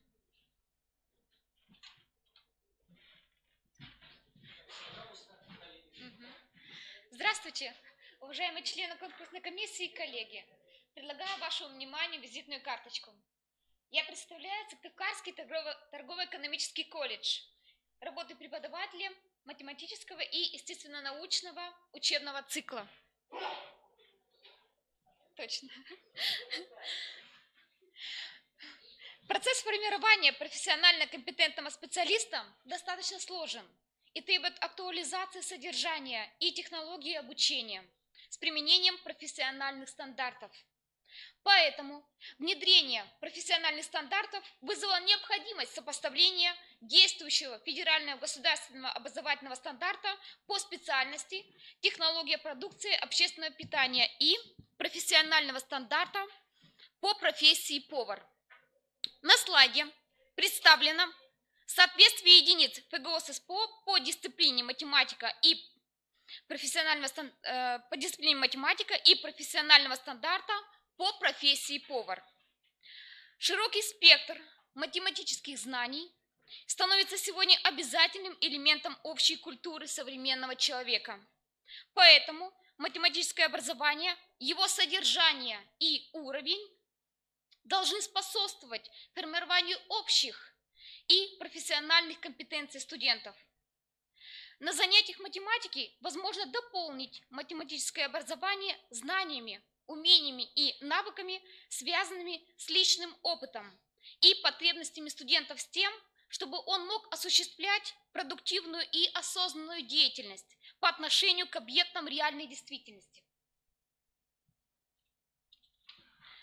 В своей педагогической деятельности я использую современные образовательные технологии. Использование информационно-коммуникационных технологий позволяет мне вести контрольно-оценочную деятельность с использованием электронного журнала успеваемости по дисциплинам, осуществлять контроль знаний с использованием системы дистанционного обучения Moodle, создание условий для эффективного взаимодействия участников образовательного процесса возможно с помощью персонального сайта, применение электронных образовательных ресурсов, таких как интерактивных презентаций, онлайн-тренажеров, онлайн-тестов, позволяет повысить эффективность организации образовательного процесса, развивать интеллектуальные и творческие способности студентов. Данная технология позволяет связать математику с производственными задачами будущих специалистов. Это оптимизация распределения ресурсов, расчет энергетической ценности блюд. Методы линейного программирования позволяют решить эти задачи. Для их решения мы можем использовать как графический метод, так и инструменты табличного процессора Excel, инструмент поиск решения. Для формирования общих компетенций, таких как понимание сущности и социальной значимости своей будущей профессии, работа в команде, взятие на себя ответственности за работу членов команды и профессиональных компетенций, необходимо правильно объяснить студентам связь дисциплины математики с их будущей профессией. С этой целью проводятся образовательные веб-квесты. Веб-квест является активной формой проектной деятельности. Для студентов, обучающихся по специальности технология продукции общественного питания, предлагается веб-квест на тему «Математика в профессиональной деятельности технолога». Студенты применяют математические знания и умения для решения профессиональных задач. При решении задач на определение массы нетто, массы брутто, на определение количества отходов при холодной и горячей обработке кулинарной продукции. Это находит отражение и в профессиональном стандарте повар. Использование практикоориентированной технологии позволяет осуществлять интеграцию теории и практики. На практическом занятии по физике по теме определения физических свойств тел мы со студентами определяем влажность хлебобулочных изделий. На первом этапе идет подготовка аппаратуры и материалов. На последующем осуществляется подготовка образца к анализу, лабораторный образец хлебобулочных изделий. Затем проводится анализ, измельчение, взвешивание, сушка и опять взвешивание. И на последнем этапе проводится обработка результатов, расчет содержания влаги по формуле и сопоставление с нормативно-технической документацией. Как показывает мой опыт, использование данной технологии вызывает у студентов интерес к дисциплинам. Они участвуют в конкурсах и конференциях различного уровня, что подтверждает результативность моей педагогической деятельности. Полученные знания по математике и физике являются базовыми в освоении специальных дисциплин. Спасибо за внимание.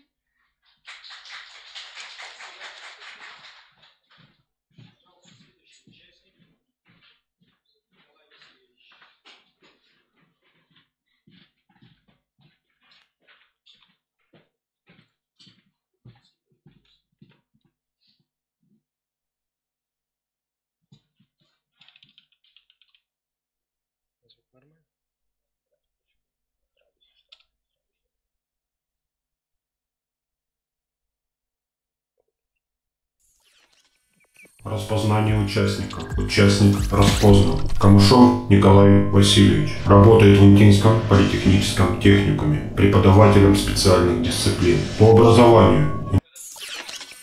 Распознание участника. Участник распознан. Камышов. Распознание участника. Участник распознан. Камышов.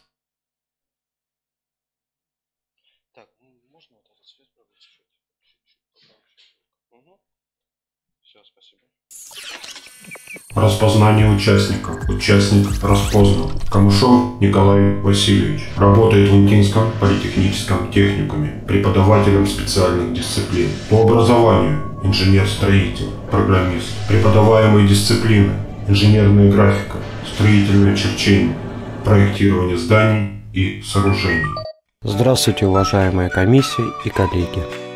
Ни для кого не секрет, что черчение является изобретением человеческой мысли, языком делового и международного общения.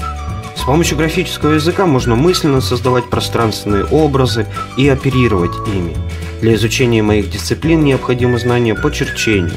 К сожалению, на данный момент школьная программа не предусматривает черчение как отдельный предмет, а лишь малую часть уроков технологии.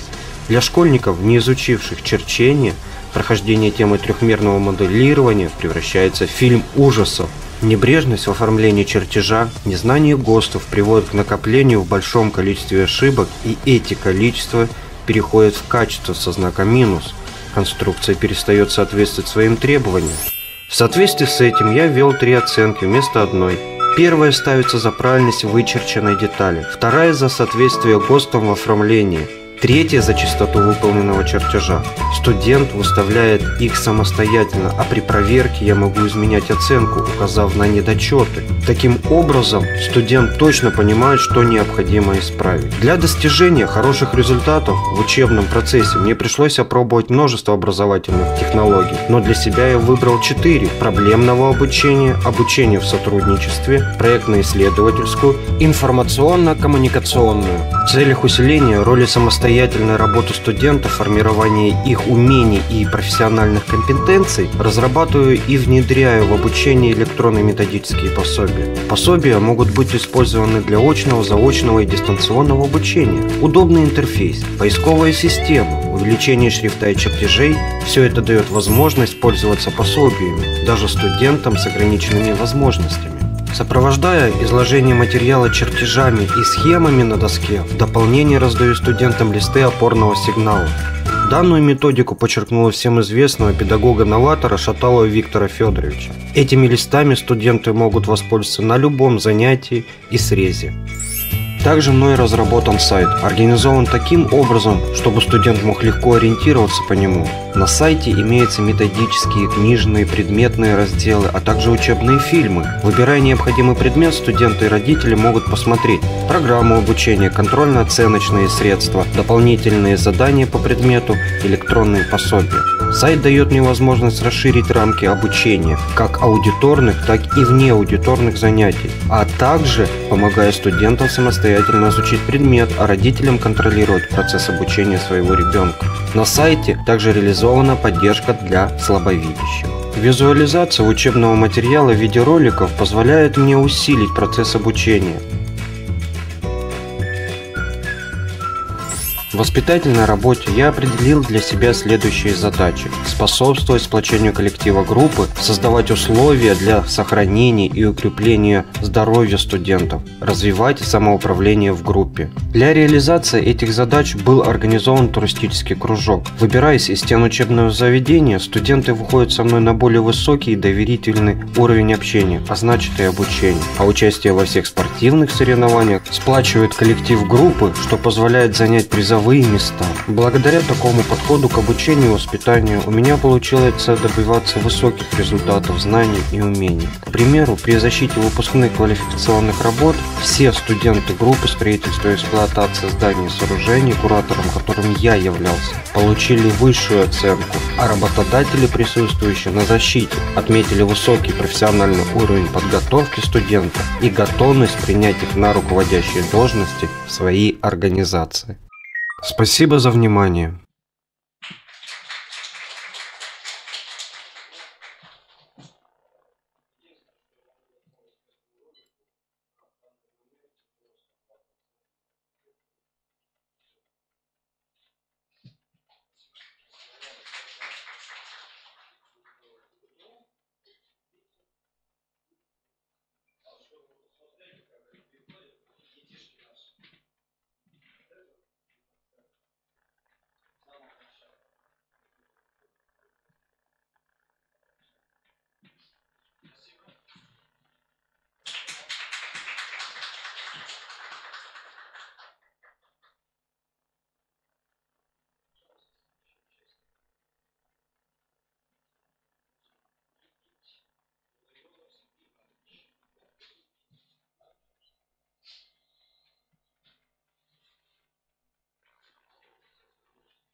Добрый день, уважаемые эксперты, добрый день, коллеги.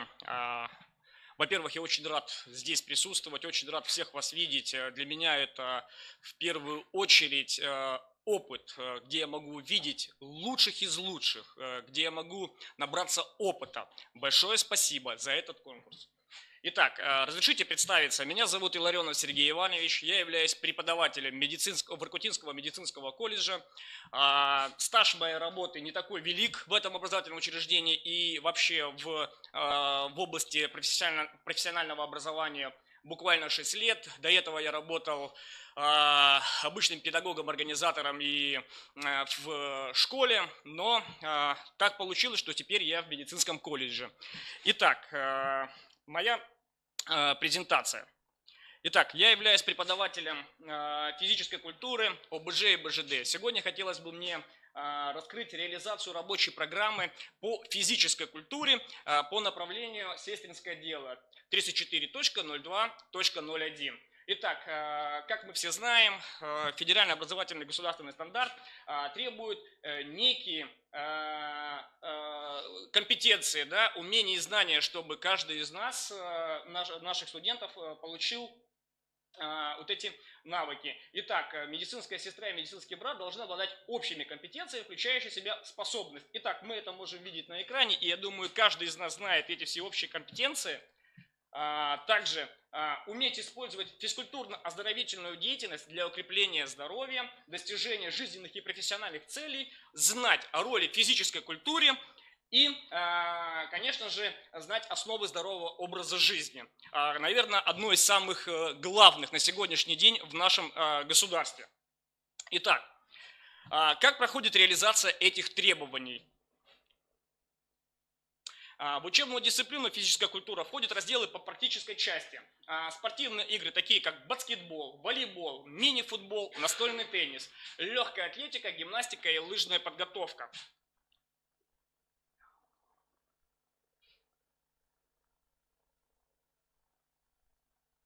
В теоретическую часть входят лекции на тему физкультура и спорт.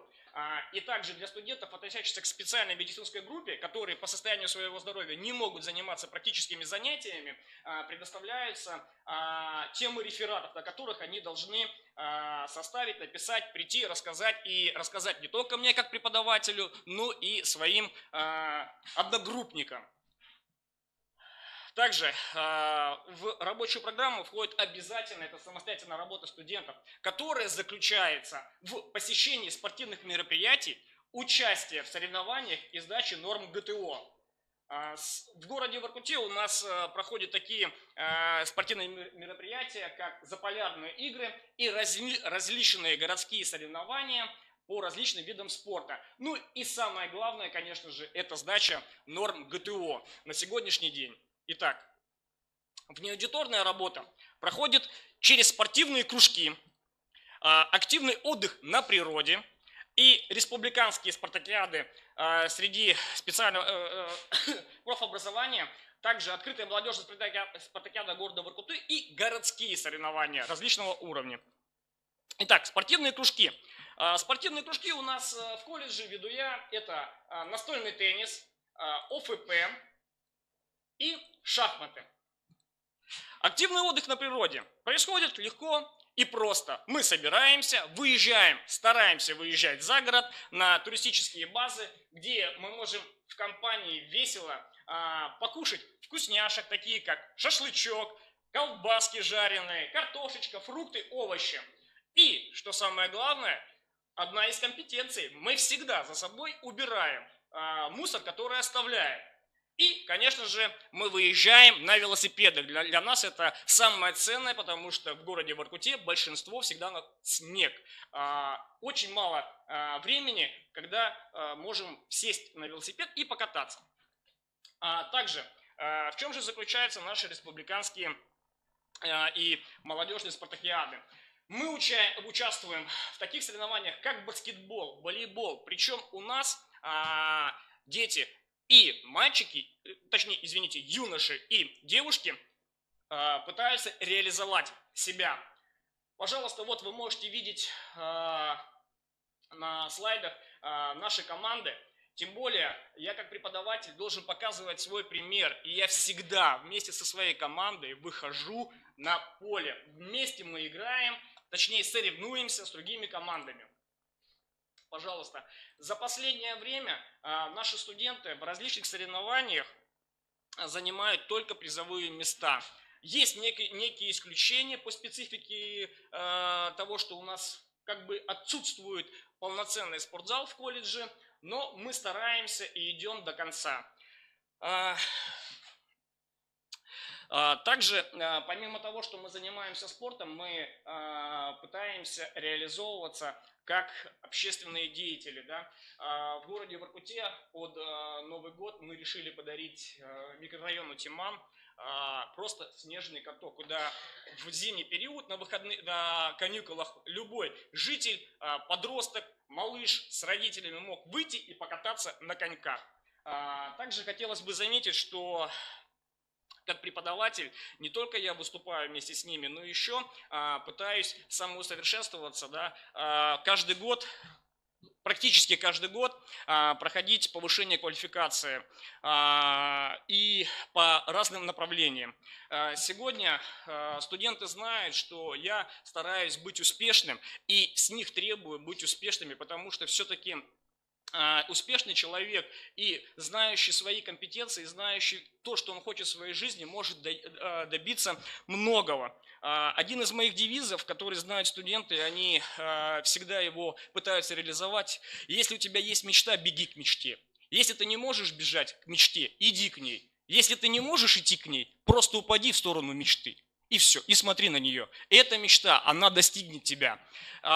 Также на сегодняшний день студенты, зная, опять же, что я стараюсь быть всегда лидером, везде участвовать, и студентов это как мотивирует, стимулирует к тому, чтобы заканчивать образовательное учреждение с высшими результатами. Так как я закончил Российскую академию государственной службы и народного хозяйства при президенте Российской Федерации с дипломом отличием. И студенты об этом знают и сами пытаются добиваться лучших успехов в образовательном процессе. И напоследок хотелось бы сказать, что сейчас даже в городе Воркуте у нас проходят вместе с ними соревнования. Я уехал сюда на конкурс, ребята остались без меня, играют сейчас в баскетбол, но мы с ними дистанционно. Сейчас они даже мне звонили, сказали, что они уже выиграли некоторые матчи. И я верю в то, что мы и здесь окажемся победителями и будем на высоте. И напоследок хочу еще раз сказать большое вам спасибо.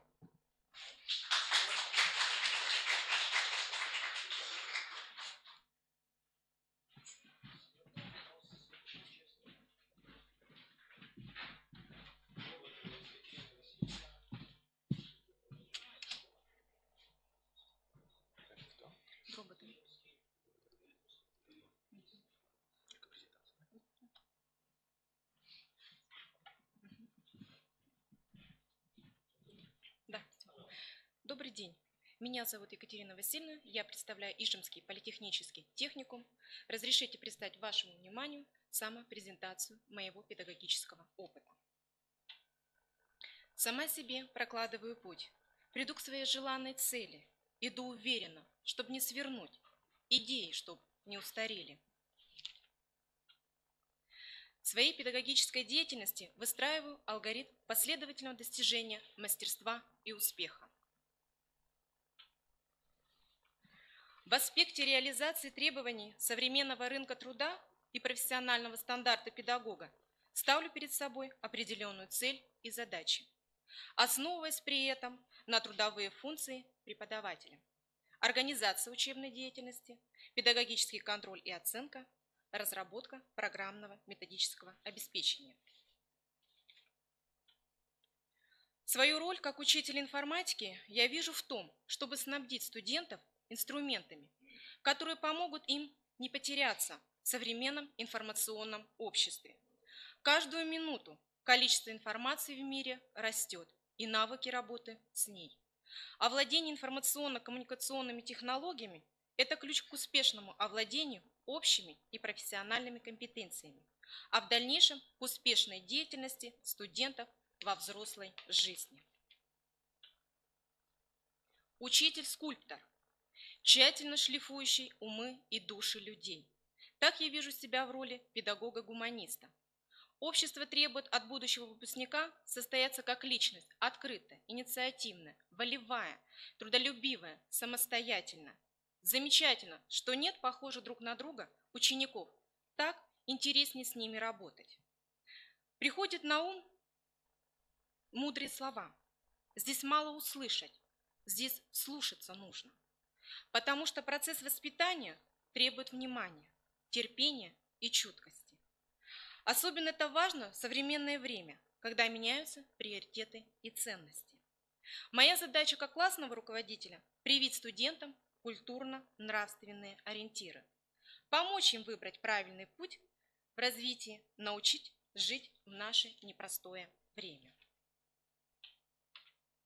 Новое поколение выросло в период бурного развития компьютерных технологий.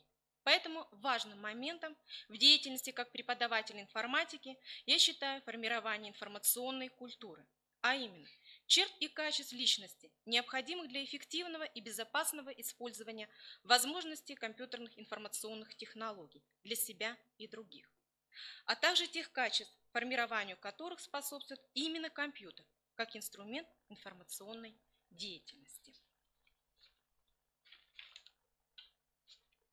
Однажды ученик спросил у мастера: «Долго ждать перемен к лучшему?» «Если ждать, то долго», — ответил мастер.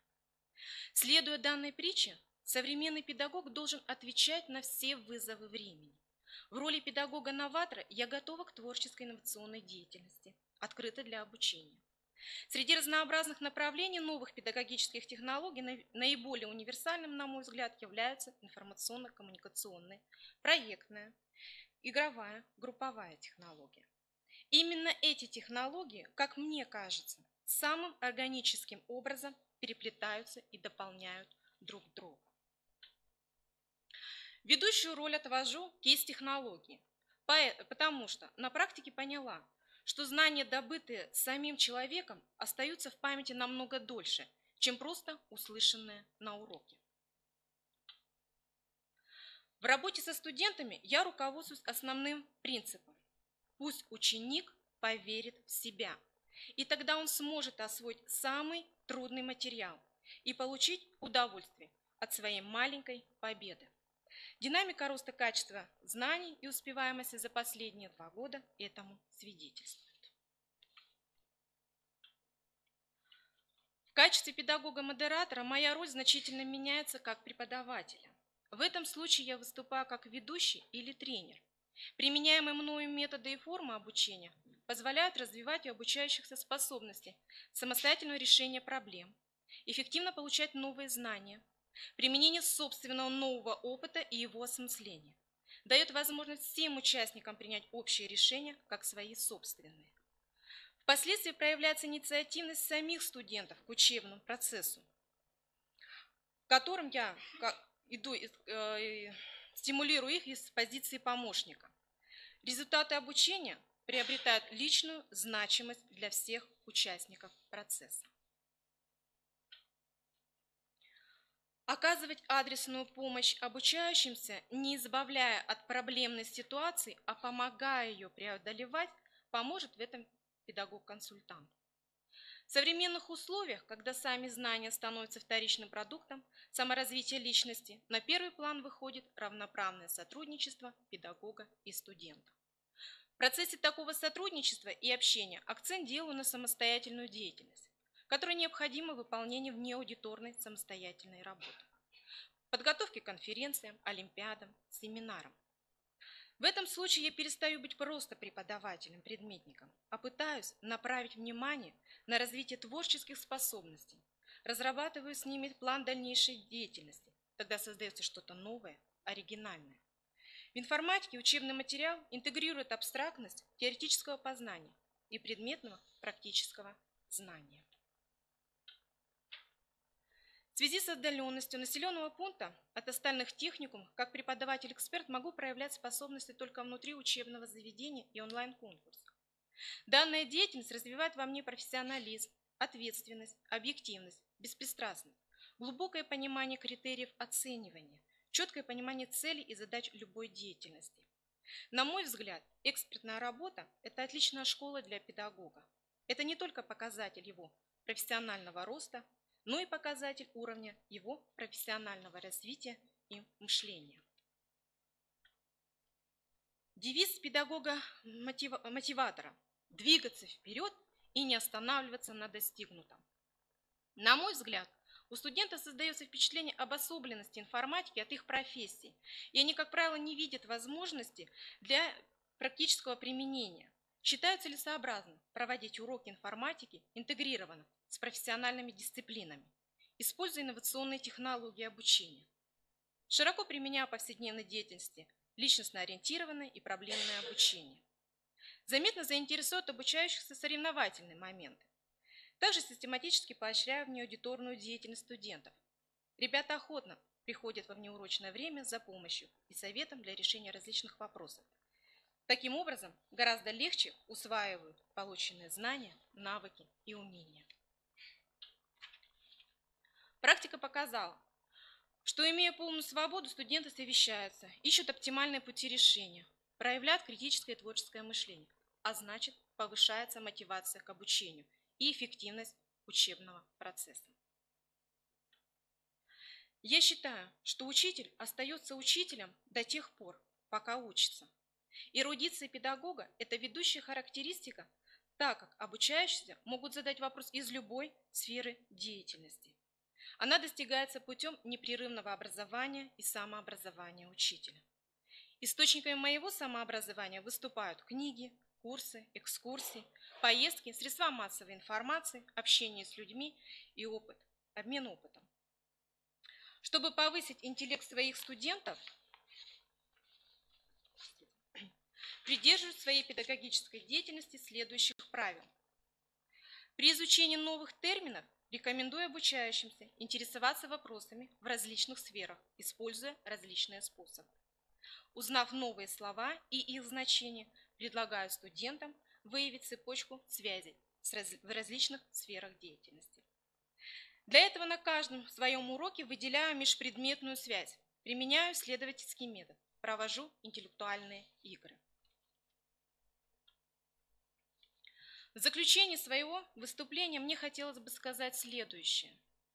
Одной из компетенций преподавателя является условие развить личность. Современный педагог должен использовать потенциал и энергию своих студентов, координируя их деятельность, помогая сориентироваться им в мире глобальной информации, стимулировать к саморазвитию и самосовершенствованию. По моему мнению, это возможно, если преподаватель сам испытывает потребность в самосовершенствовании, любит свой предмет и осознает цели своей профессиональной деятельности. Недаром говорят, что учитель – это поднимающий вверх по лестнице и поднимающийся сам. Поэтому мое педагогическое кредо и мой жизненный девиз подталкивают меня постоянно подниматься по лестнице успеха, в которой создается с накоплением опыта свой педагогический почерк. Спасибо за внимание. Всем желаю успеха.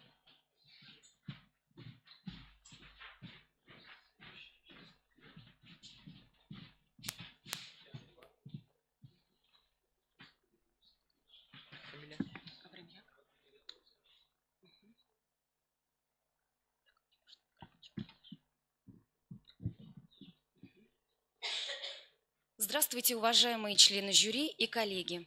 Меня зовут Абрамьяк Татьяна Ивановна, я преподаватель русского языка и литературы, истории Республики Коми и частных методик Государственного профессионального образовательного учреждения Воркутинский педагогический колледж. Свое выступление хочу начать со слов философа Василия Осиповича Ключевского. Чтобы быть хорошим преподавателем, нужно любить то, что преподаешь, и любить тех, кому преподаешь. Чтобы стать таким преподавателем, я прошла свой путь по творческой лестнице профессионального успеха. Еще в школьные годы проявился интерес к педагогической профессии. Это выражалось в оказании помощи отстающим ребятам, участии в историческом клубе и литературном кружке. И с 1994 по 1998 год я студентка Воркутинского педагогического колледжа. Обучаясь в колледже, перед собой поставила цель стать творческим и неординарным педагогом и принести пользу родителям и детям. По окончании колледжа была приглашена в среднеобразовательную школу номер 31, лучшую в то время в городе, где работала учителем начальных классов. Волею судьбы в 1999 году стала научным сотрудником Воркутинского музейно-выставочного центра. Именно здесь, соприкоснувшись с историей родного города и республики, я поняла, что и в дальнейшей профессиональной деятельности хочу просвещать людей. Поэтому в 2002 году, без всяких сомнений, я стала студенткой Коми Государственного педагогического института филологического факультета.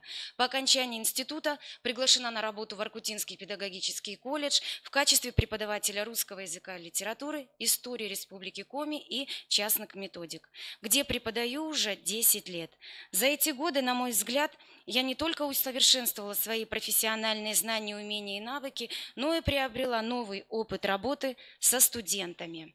Так, в процессе учебно-воспитательной работы для решения практических задач формирую у обучающихся умения, которые представлены на слайде.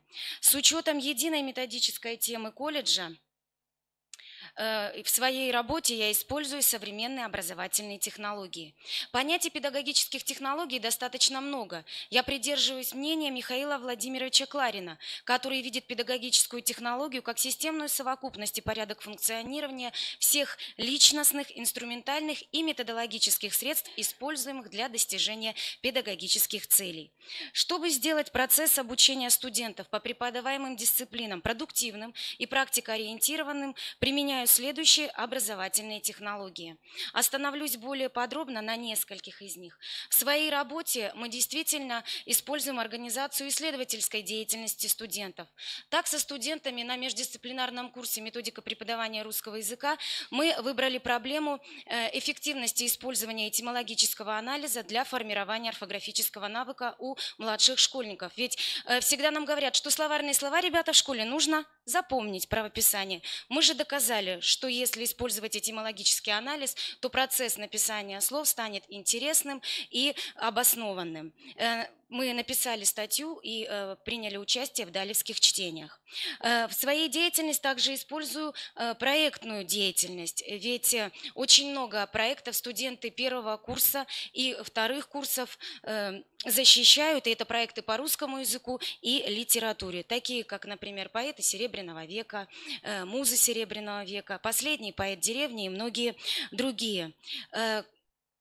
В 21 веке любой преподаватель и педагог должен использовать информационно-коммуникационные технологии. Это прописная истина.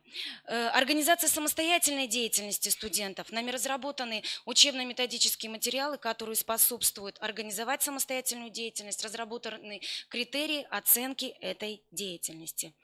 Так как у нас очень много учебной и производственной практики, то, конечно же, мы используем технологию портфолио учебных достижений студентов и моделирование профессиональной деятельности.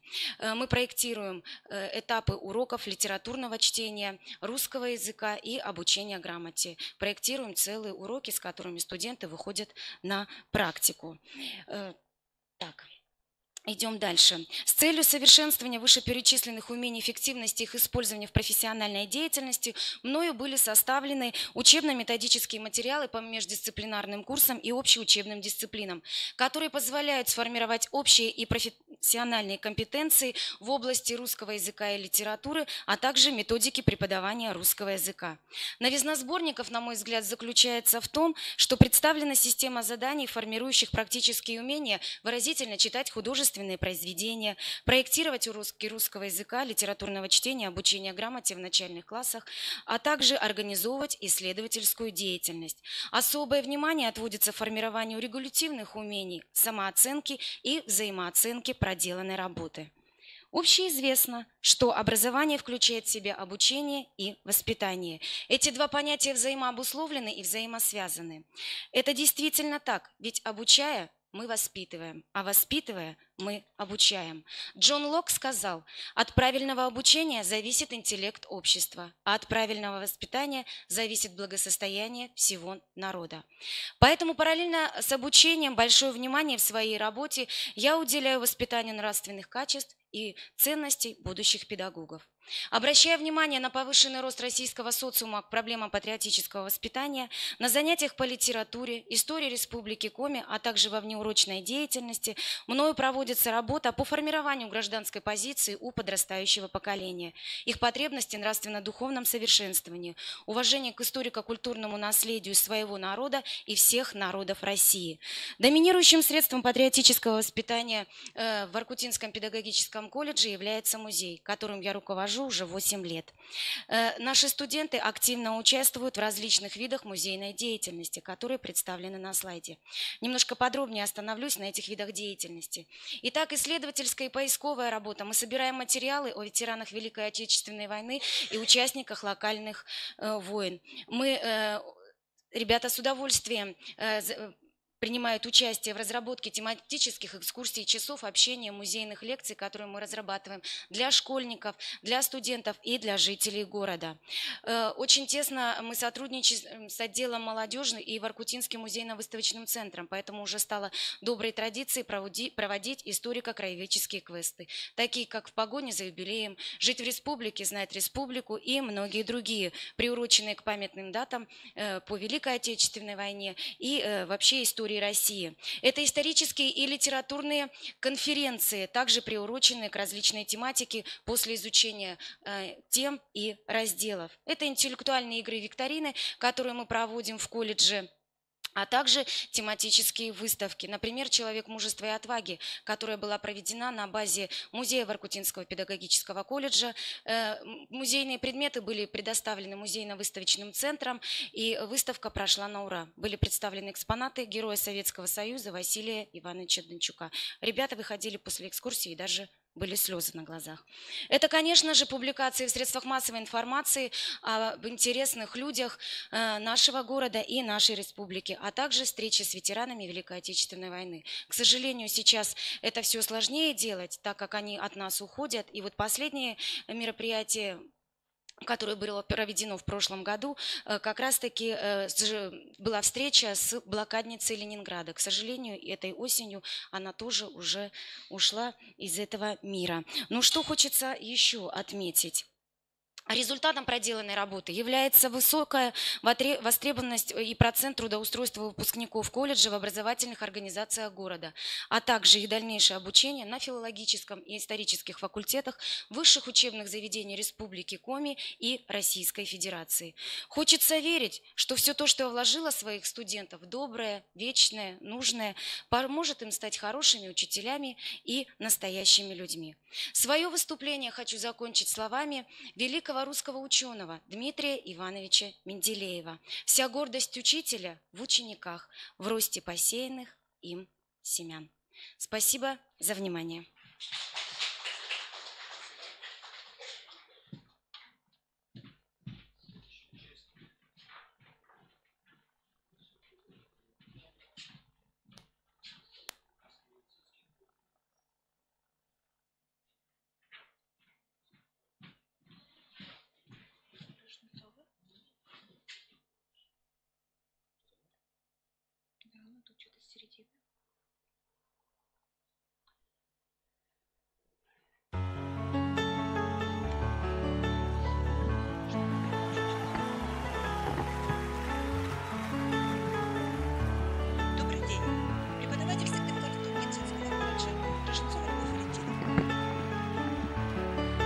В этом мире профессии более значимые, нужные и ответственные. Это профессия врача и профессия педагога. Именно в их руках находится дело этого человека и общий принцип не навредит. Мое образование педагогическое медицинское, которое приходится периодически повышать, совершенствовать. Начиналось все вот так. Далекий 1989 год. Городской родильный дом. И далее 14 лет практического здравоохранения. С 2003 года я работаю преподавателем в Сыктывкарском медицинском колледже. Являюсь председателем предметной цикловой комиссии сестринского дела. Преподавателем учебной дисциплины основы сестринского дела. Профессионального модуля младшей медицинской сестра по уходу за больными. Также являюсь куратором и руководителем группы. Цель моей профессиональной деятельности отражена словами китайской мудрости. Скажи мне, и я забуду.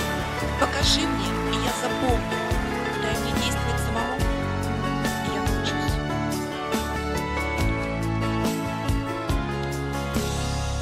Цель преподавателя профессиональных предметов. Перед преподавателем профессиональных предметов стоит задача подготовить высококвалифицированных и компетентных специалистов, которые будут хорошо выполнять свои профессиональные обязанности. Выпускники медицинского колледжа не имеют права выполнять свои профессиональные обязанности нехорошо, потому что в их руках находится жизнь и здоровье человека. Преподаваемый мной предмет начинается на первом курсе. В качестве сформированности компетенций и от качества сформированности компетенций зависит дальнейшее обучение студентов в медицинском колледже. Студентам первого года всегда хочется что-то поделать своими руками. Всегда хочется почувствовать себя уже медицинскими работниками. Поэтому для формирования профессионально значимых качеств, личности и осознанного отношения к своей будущей профессии я организую учебно-воспитательный процесс следующим образом. Это использование на занятиях различных активных методов, это внеаудиторная работа и сотрудничество с работодателями.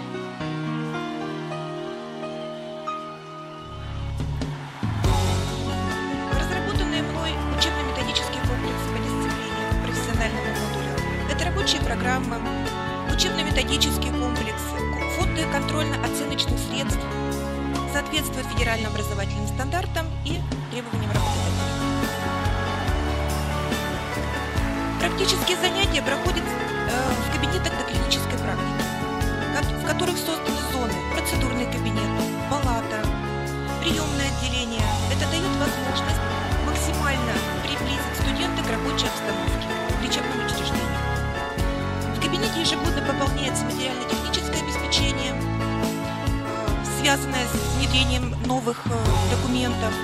лечебным учреждениям, ну а также новых технологий в медицине. В своей практической деятельности я использую активные методы, такие как решение ситуационных задач, деловые игры. Это имитация рабочего места, упрощенное воспроизведение реальной ситуации. Оно помогает закрепить теоретический и практический материал. Сейчас очень широко применяется симуляционное обучение. И в медицине невозможно обучить медицинского работника без симуляторов. Также применяется на моих практических занятиях. Помогает достичь более высокого уровня клинической компетентности в безопасной среде. То есть мы еще не работаем с пациентами. По результатам анализа успеваемости можно увидеть высокий средний балл по предмету, ну и более высокий средний балл по квалификационному экзамену. Соответственно, у лечебников средний балл чуть выше там и там. Согласно новым федеральным образовательным стандартам, в профессиональном образовании возросла роль внеаудиторной и самостоятельной работы студентов. Это процесс, в котором преобладает самореализация. Внеаудиторная работа, она ориентирована на личность пациента. И моя работа со студентами проводится в следующих направлениях. Это научно-исследовательская деятельность. Студенты принимают активное участие в конференциях, круглых столах, на уровне колледжа, республиканские уровни, межрегиональные уровни и занимают призовые места. Следующее направление – это профессиональные конкурсы. Проводится на уровне колледжа.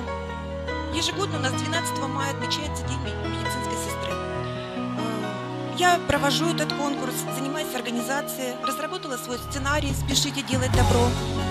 Цель формирования нравственно-этических качеств средних медицинских работников. Также готовлю свою студентку для участия. Также у нас проводятся профессиональные конкурсы, отборочные для республиканских различных мероприятий. По сестринскому делу это для выпускников. Также занимаюсь организацией мероприятий, разработкой сценариев и готовлю также своего участника. По результатам неоднократно мои студенты принимали участие в республиканских чемпионатах. У нас первое место было в 2015 году по Республике Коми. Далее мы выходим на российский уровень. Участвовали в Всероссийской олимпиаде по сестринскому делу в городе Рязань в 2015 году. И второе место у нас было на межрегиональном чемпионате в городе Киров.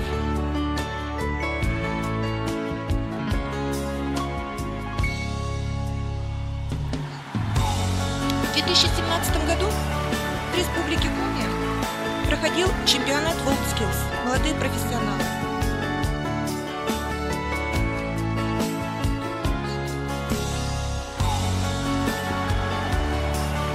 Молодые профессионалы по компетенции медицинский и социальный уход. Я являлась главным экспертом этого чемпионата, руководила работой экспертов, занималась приготовлением площадки по квалификации медицинский и социальный уход, разрабатывала задания, ну и также готовила свою участницу.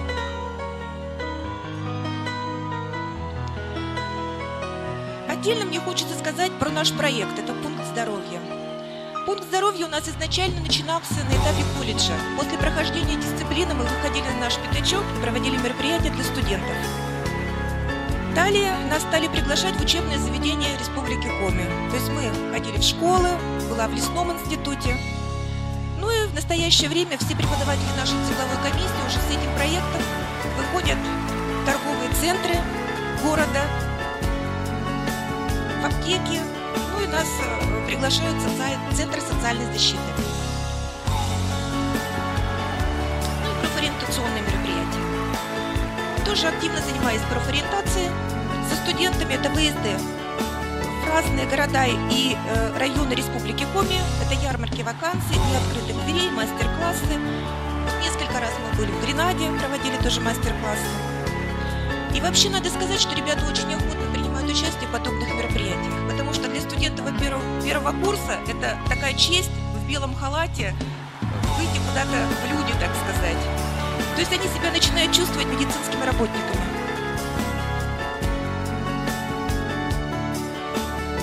Сотрудничество с работодателями не может развиваться как замкнутая система, не развивается как замкнутая система. То есть мы активно работает с работодателями, потому что работодатель диктует нам требования для нашего выпускника.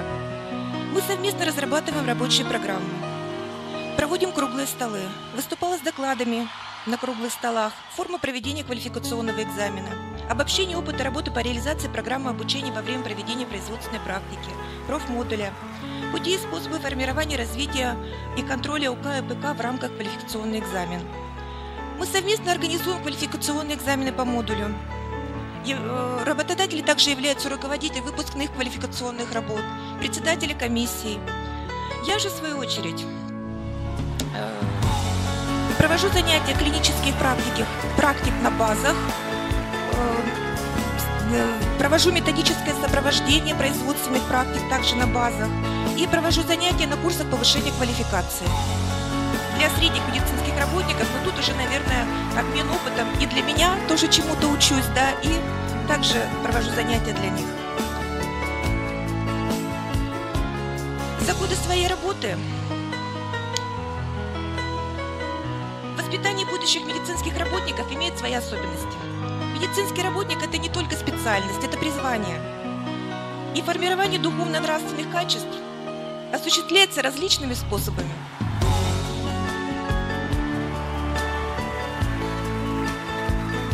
За годы своей работы я выпустила одну группу акушерок и 3 группы лечебников. Вообще про выпускников хочу сказать, что это моя гордость. Они работают в разных уголках и районах Республики Коми. Грамотные, востребованные, инициативные. Последний выпуск 2017 года у меня было 12 дипломов с отличием. И все 35 человек нашли себе профессию. Ну и в качестве эксперимента вот в этом году у меня 5 групп лечебников, то есть 108 человек. Ну и уже хочется поделиться своим опытом, обобщить как-то свой опыт. У меня есть публикация сборников, журналов, на образовательных порталах. Ну и хочу сказать, что моя работа не остается незамеченной. Ежегодно руководство меня отмечает. Есть грамота Министерства здравоохранения Министерства здравоохранения Республики Коми, благодарность. И вот в этом году я получила грамоту Министерства образования Российской Федерации.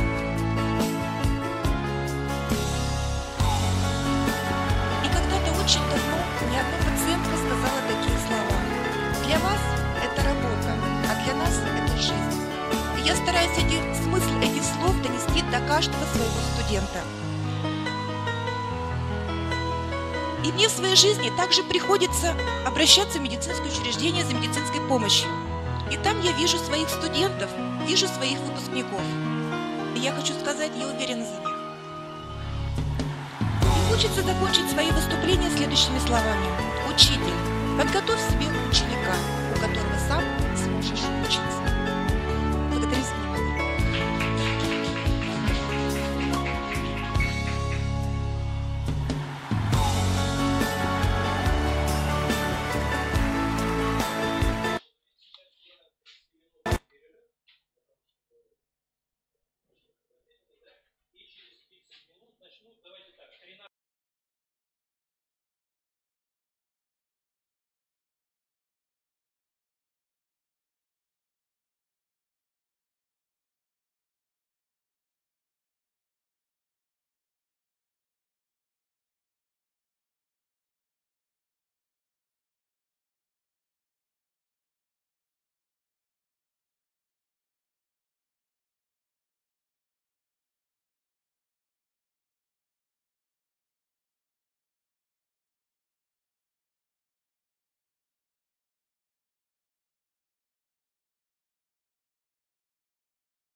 принципе, здесь можно держать.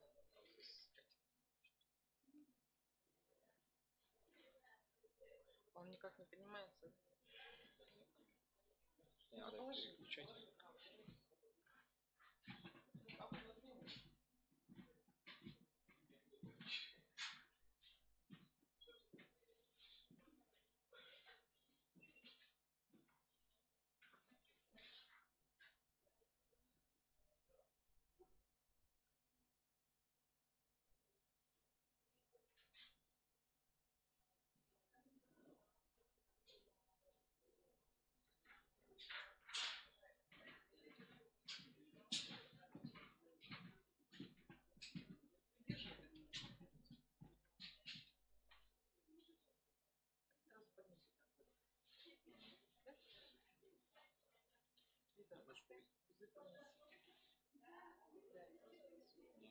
Так надо лучше. Она потом в этот между ними попадет.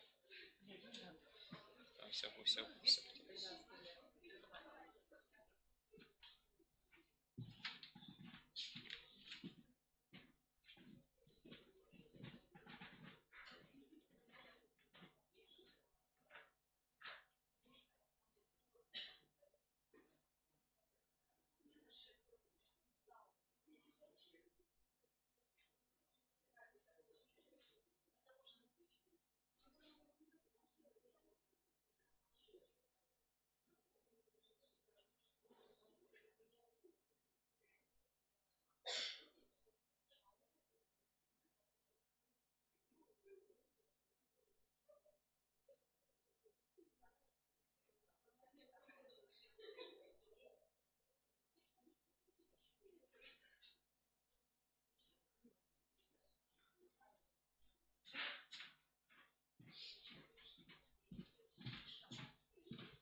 этот...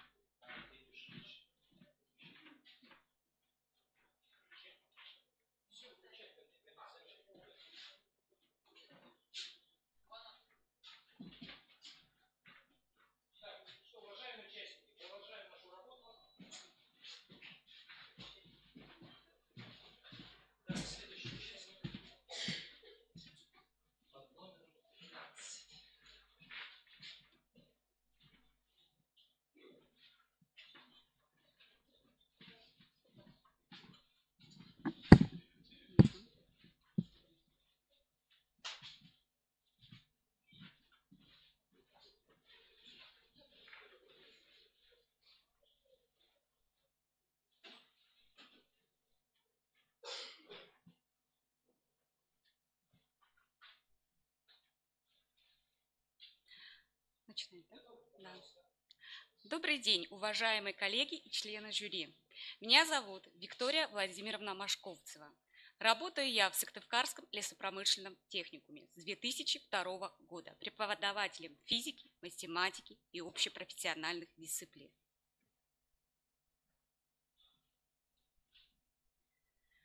Педагогический стаж мой 15 лет. Имею первую квалификационную категорию.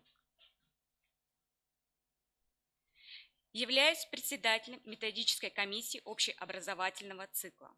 Для того, чтобы перейти к презентации педагогического опыта, хотелось бы обратиться к нормативному документу, а именно Национальной доктрине образования в Российской Федерации до 2025 года, в которой поставлены цели и задачи обучения и воспитания. Одна из них – это подготовка высокообразованных людей и высококвалифицированных специалистов, способных к профессиональному росту и профессиональной мобильности в условиях информатизации общества.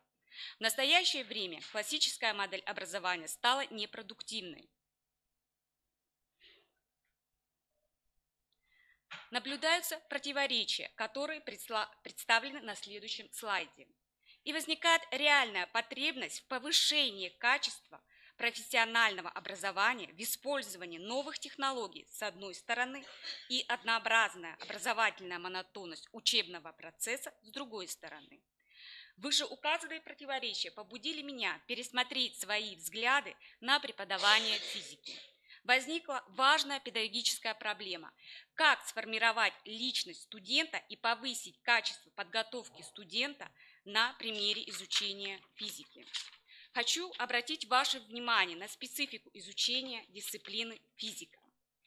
Метадисциплина. Физика является системообразующим фактором для изучения естественно-научных и общепрофессиональных дисциплин. Это профильная дисциплина. Физика создает универсальную базу для изучения общепрофессиональных дисциплин, закладывая фундамент последующего обучения студентов профессии. Мною разрабатываются рабочие программы с учетом профессиональной составляющей.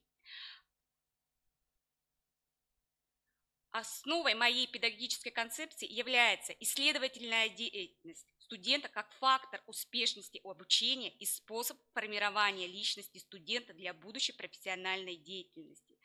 Рассмотрим условия, которые я принимаю для реализации данной концепции. Информационные. Я применяю цифровые образовательные ресурсы, электронные учебники, пособия, справочники, энциклопедии, дидактические материалы. Методические условия. Использую методы активного обучения, метод исследования, метод проблемного обучения, метод проекта. Педагогические условия.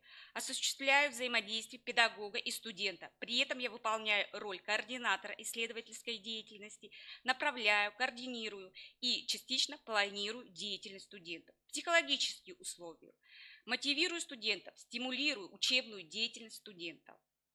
Рассмотрим ресурсное обеспечение деятельности. Федеральный государственный образовательный стандарт. Имеется программно-методическое обеспечение. Учебно-материальная база кабинета физики, оснащение демонстрационным и лабораторным оборудованием учебного процесса, профессиональная компетентность преподавателя, современные педагогические технологии. Следующий слайд демонстрирует формы исследовательской работы, применяемой мной. Это лабораторный практикум на тему исследования свободного падения тел, урок исследования, допустим, на тему зависимость силы тока от напряжения, реферативная работа на тему физика в моей профессии, также тема нетрадиционные виды энергии. Урок деловая игра на тему решения задач на законы постоянного тока. Студенческие научно-практические конференции, посвященные году экологии. Например, на тему исследований влияния радиации. Дадим определение уроку исследований. Под уроком исследований понимают деятельность студентов и педагога, связанную с решением студентами творческой, исследовательской задачи и предполагающей наличие основных этапов, характерных для исследования в научной сфере. На слайде представлены основные этапы урока исследования. Целью каждого занятия заключается в формировании у студентов компетенций знаниевой, практической, исследовательской, учебно-информационной. Формируются эти компетенции только в опыте собственной деятельности. На следующем слайде представлена реализация исследовательской работы студентов, реализованная. Представляя результативность применения исследовательской деятельности в образовательном процессе. Она измеряется количественными и качественными показателями. Количественные показатели. Увеличилось количество студентов, задействованных в исследовательской деятельности. Выросло количество научных публикаций студентов. Увеличилось количество студентов, принимавших участие в декаде, олимпиадах, конкурсах по физике. Качественные показатели. Качественные изменения прослеживаются в положительной динамике роста студенческих инициатив, это написание рефератов, проведение исследований, самостоятельности студентов на этапе постановки цели проектирования деятельности, активности студентов в урочной и внеурочной деятельности, достижения студентов.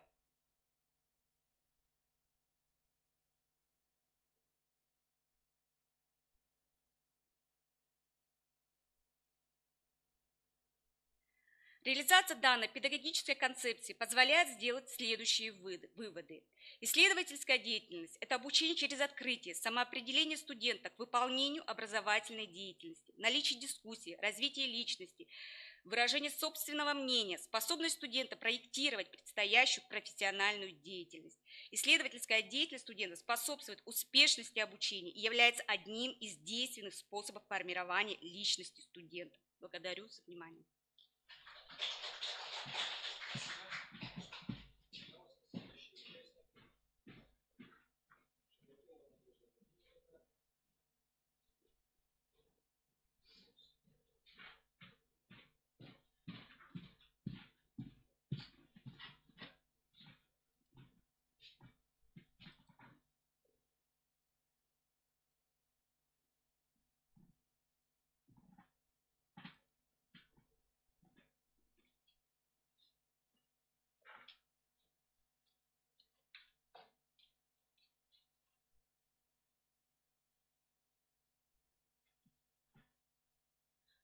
Добрый день, уважаемые коллеги, добрый день, уважаемые члены экспертного жюри.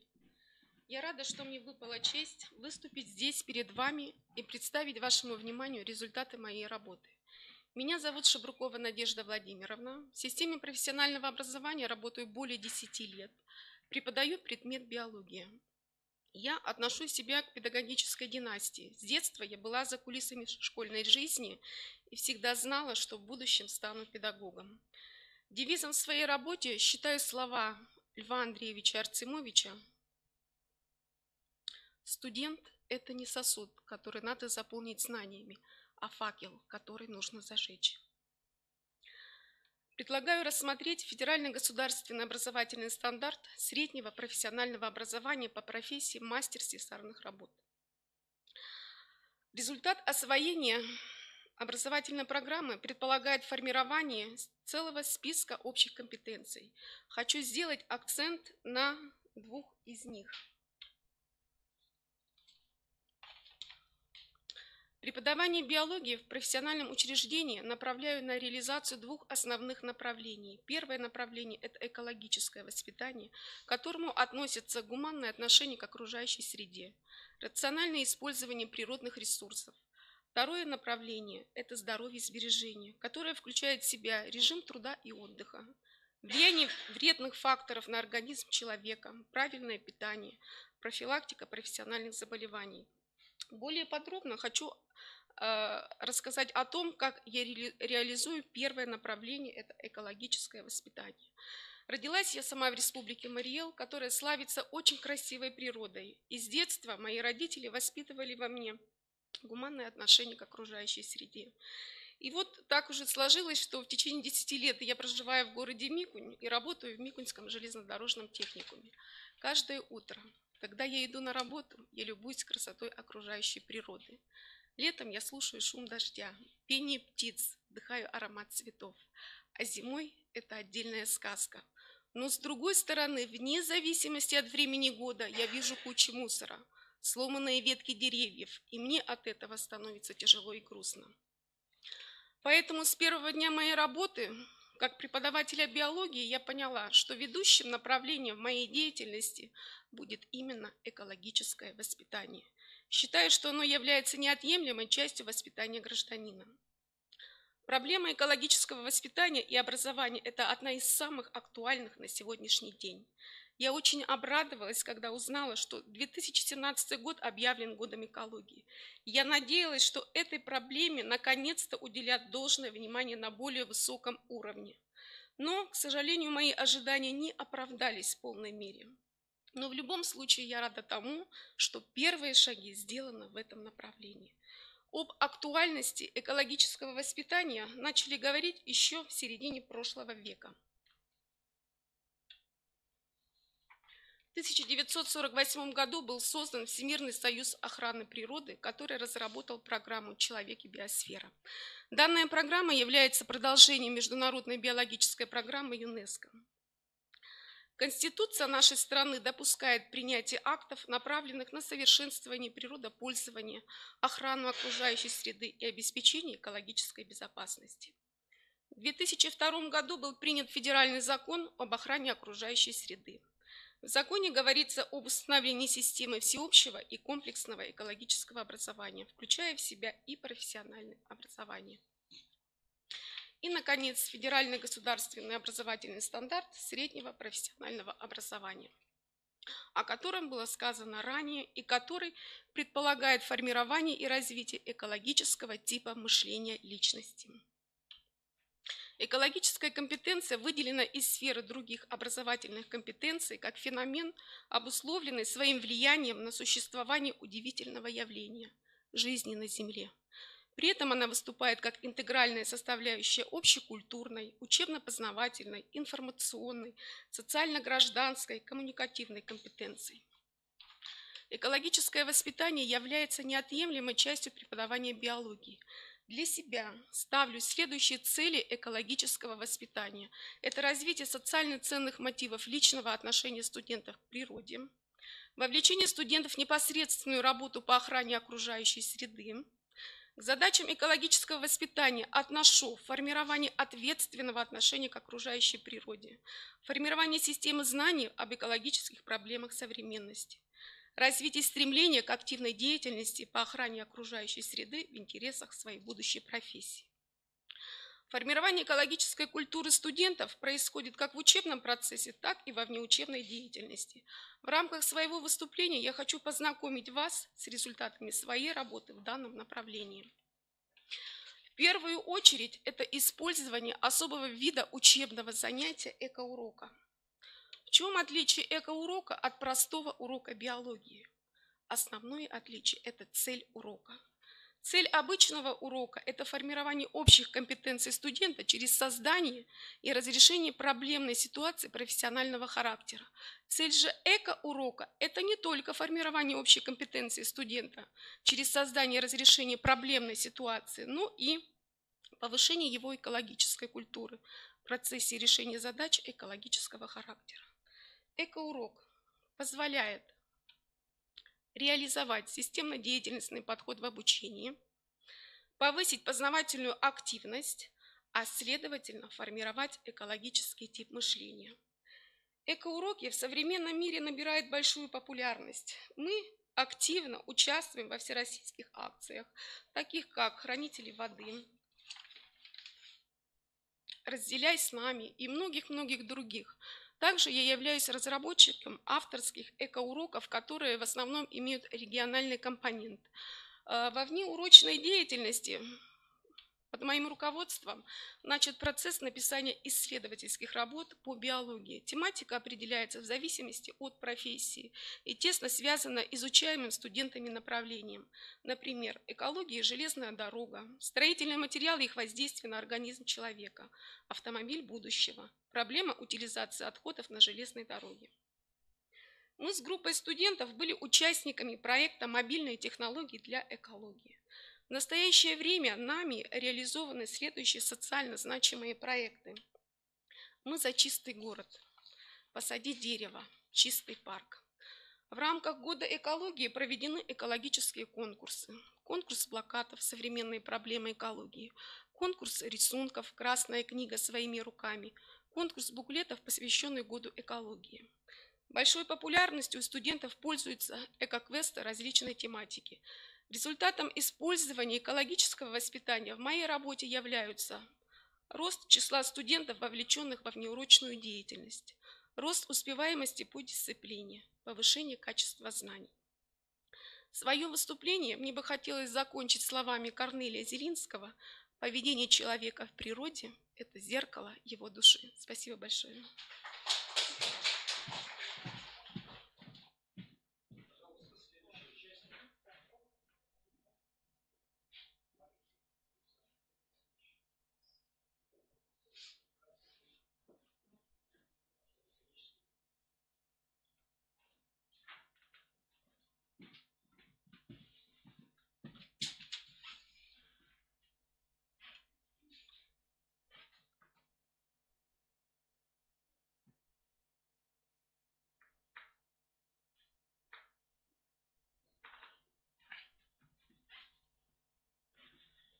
Все, да? Что бы вы ни делали, главное, будьте преданы своему делу до конца. Звездный успех не обязателен, но быть честным перед самим собой в выбранной профессии обязательно. Добрый день, уважаемые жюри, уважаемые коллеги.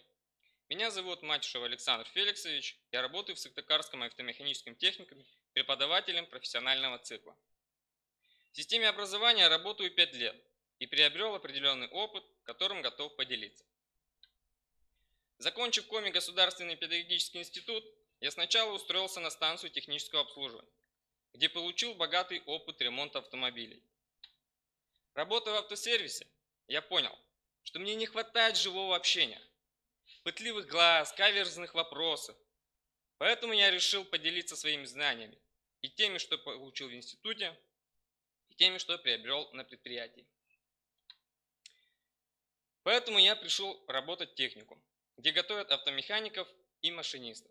Оказалось, что это удивительный мир, где каждый новый день не похож на предыдущий, поскольку ты постоянно находишься в поиске чего-то нового.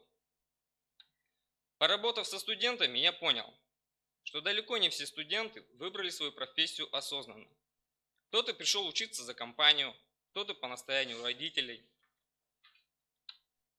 Значит, на своих уроках я должен привить каждому студенту любовь к выбранному делу через знания и навыки, показывая все на собственном примере.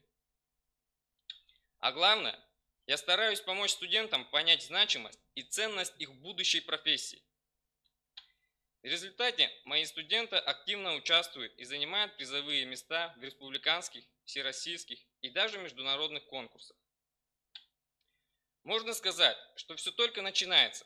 Мне важно знать, что мои дисциплины интересны каждому студенту. Поэтому я продолжаю искать себя.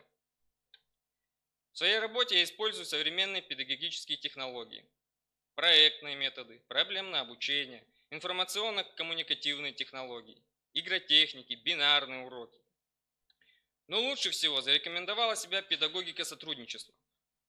Работая со студентами, я стараюсь создавать для них комфортные условия, обеспечивать разнообразным дидактическим материалом, содействовать в решении задач урока и возникающих проблем.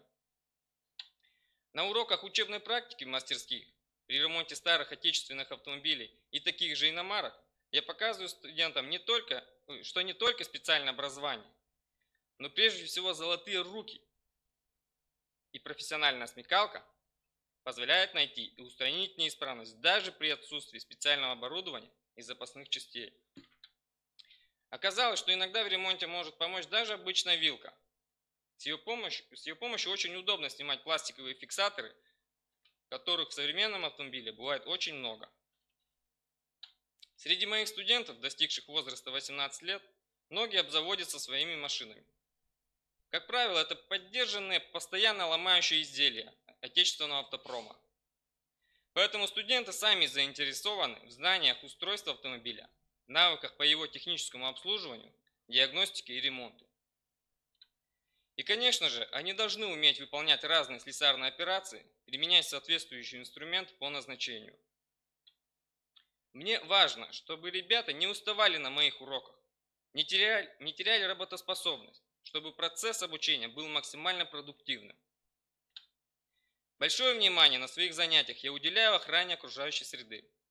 Мы рассматриваем, как различные химические вещества, такие как горюче-смазочные материалы, формальдегиды, фенолы, антифризы, применяемые в автомобилях, влияют на здоровье человека и окружающую среду.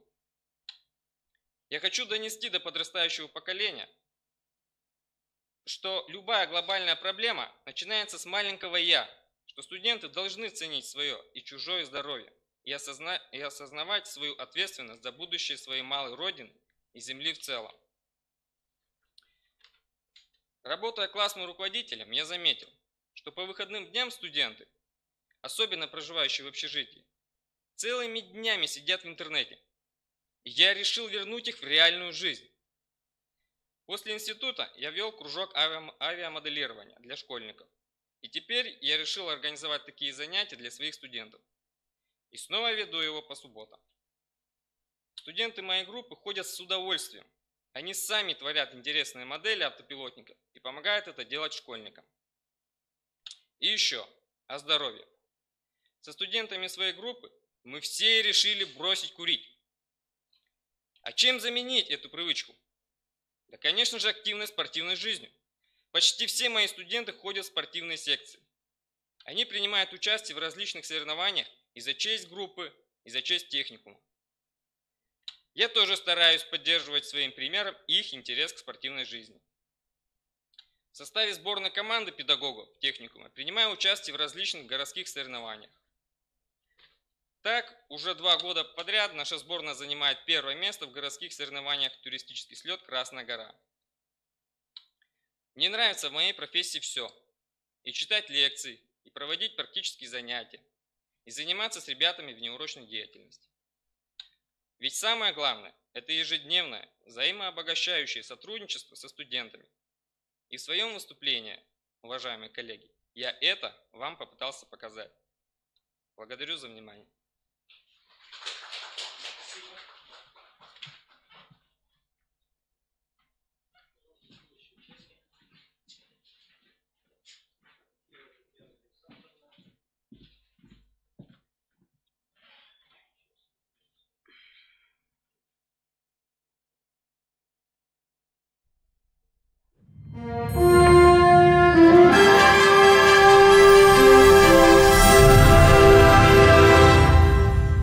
Самые передовые технологии могут заработать, если будут люди, способные их развивать и использовать.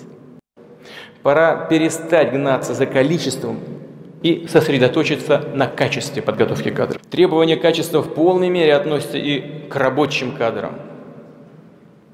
К 2020 году как минимум в половине колледжей России подготовка по 50 наиболее востребованным и перспективным рабочим профессиям должна вестись в соответствии с лучшими мировыми стандартами и передовыми технологиями.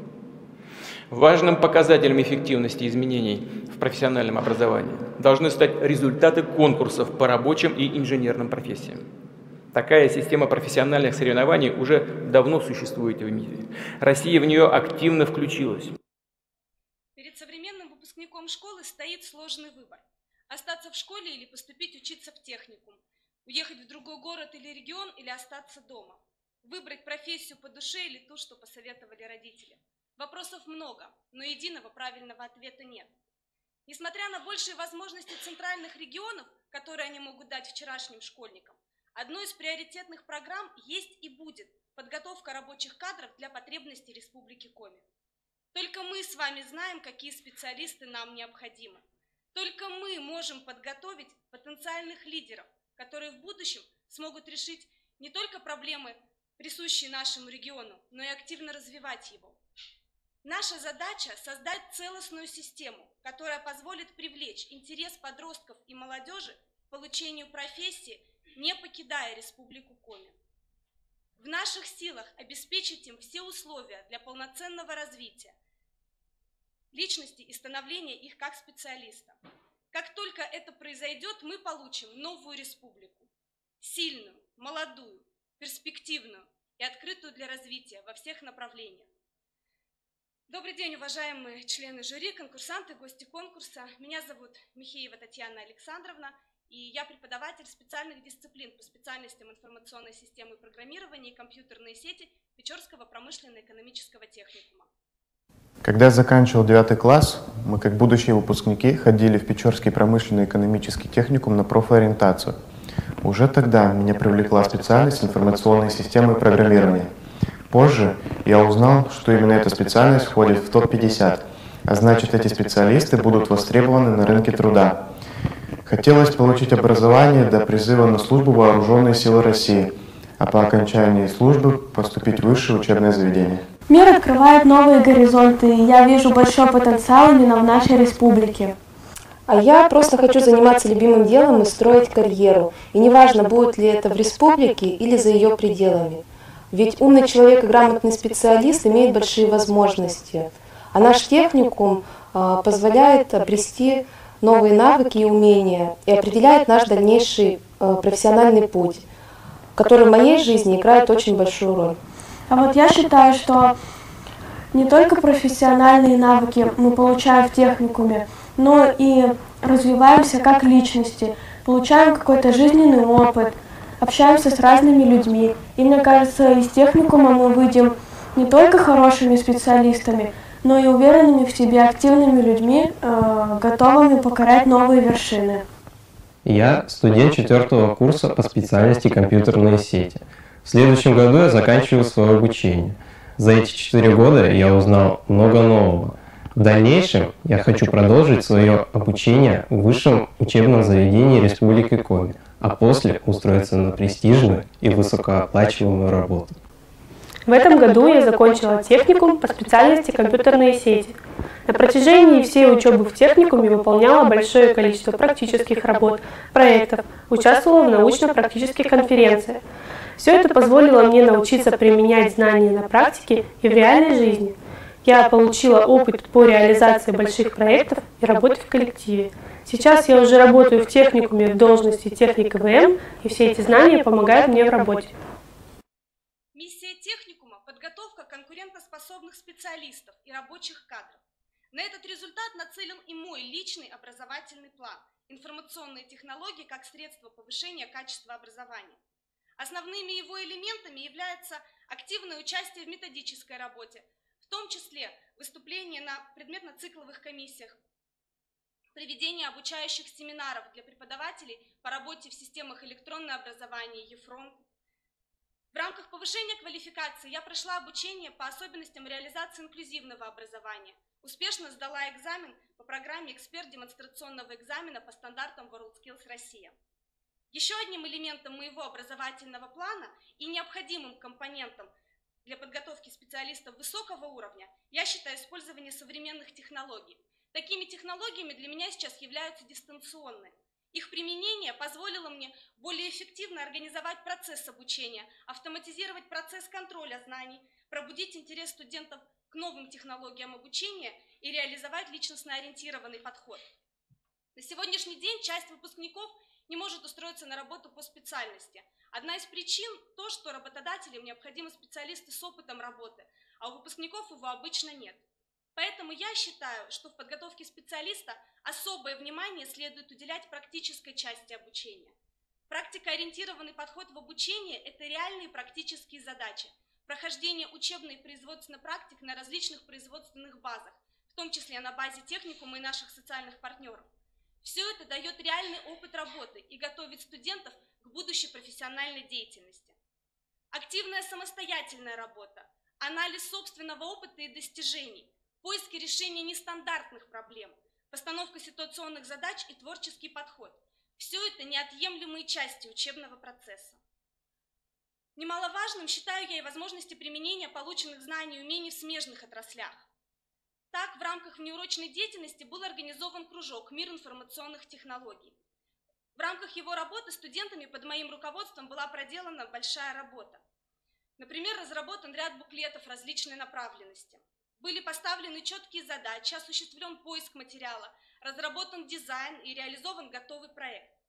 Групповая работа такого рода в разных уровнях сложности дает все необходимые навыки для работы в коллективе, учит сотрудничать, взаимодействовать внутри и между группами, учит культуре общения и умению выполнять различные социальные роли в совместной деятельности.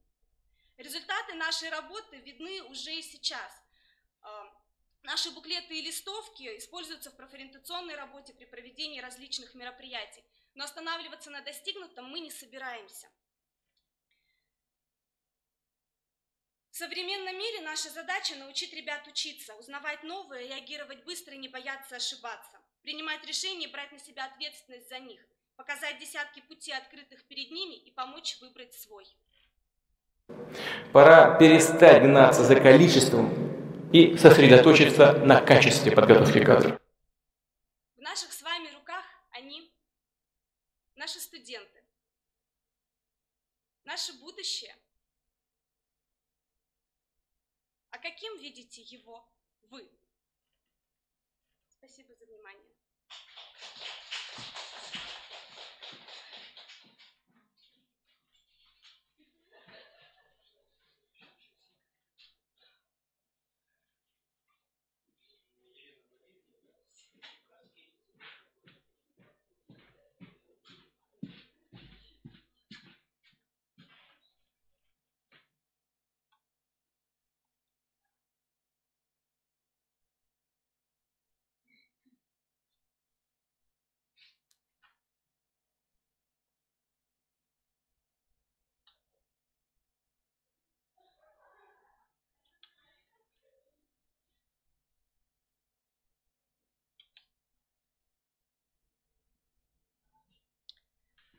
Уважаемый председатель жюри, члены жюри республиканского конкурса «Преподаватель года 2017», коллеги, вашему вниманию представляю свою визитную карточку «Профессиональный стандарт в образовательной деятельности».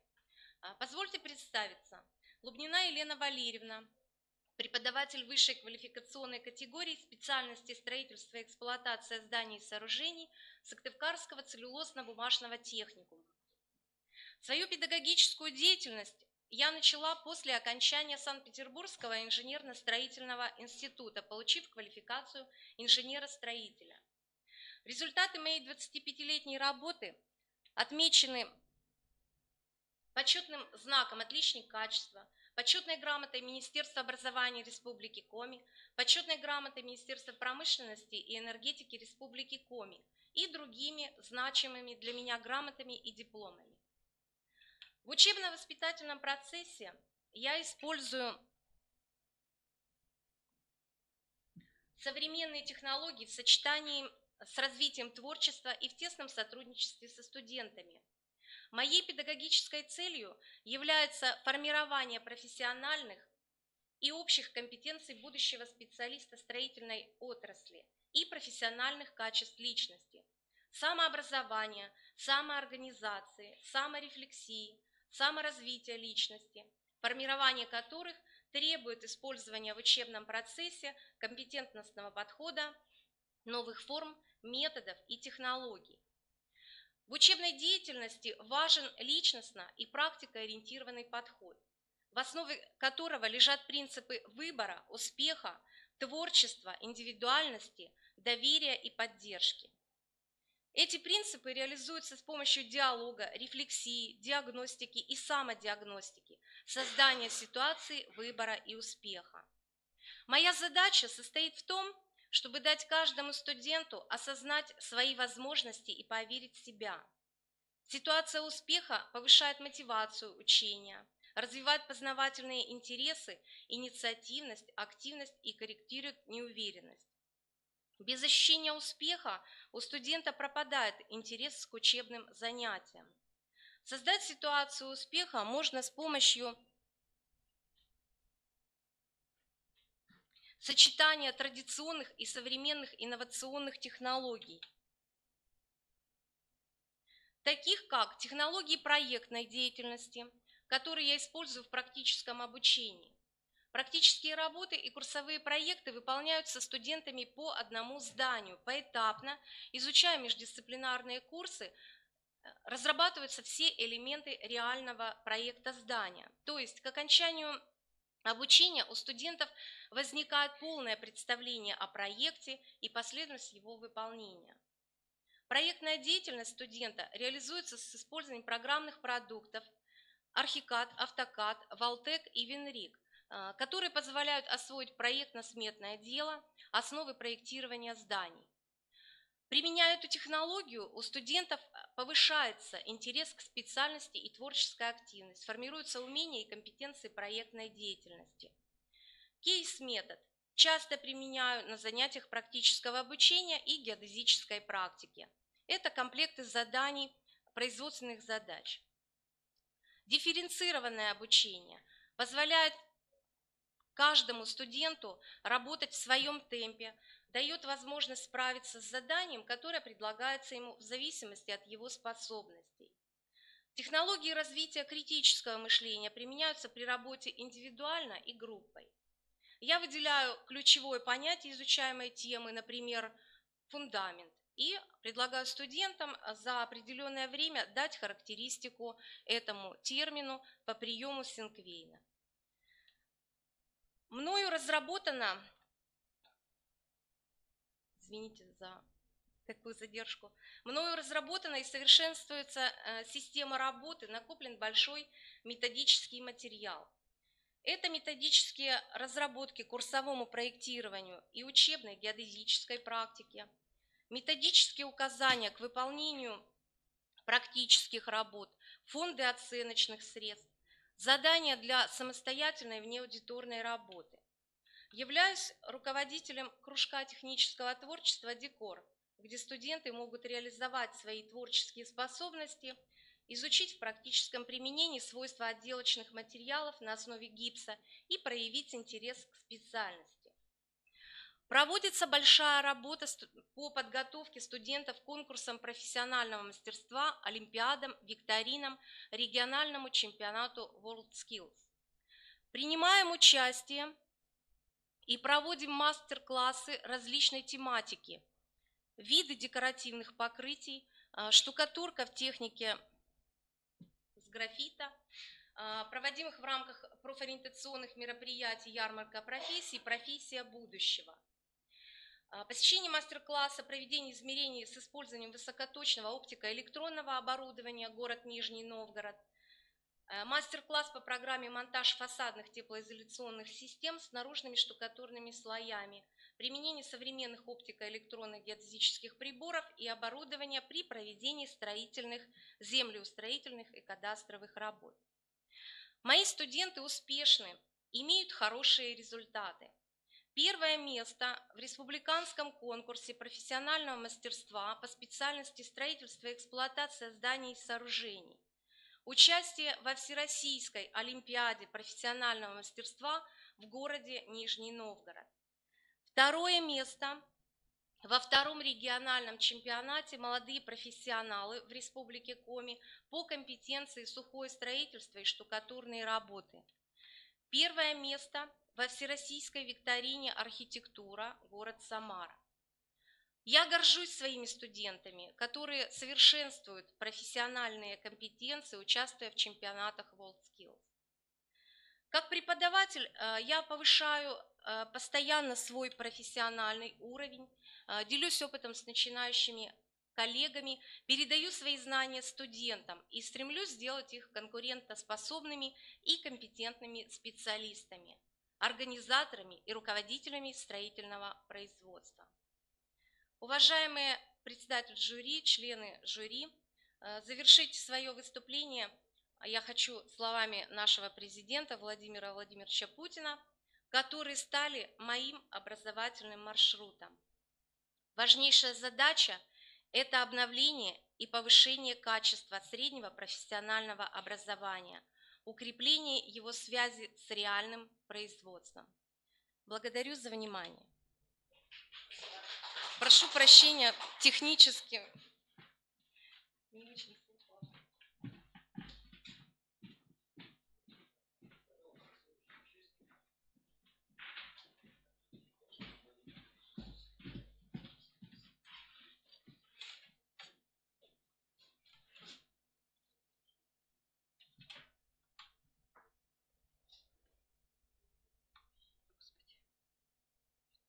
Не закрыли?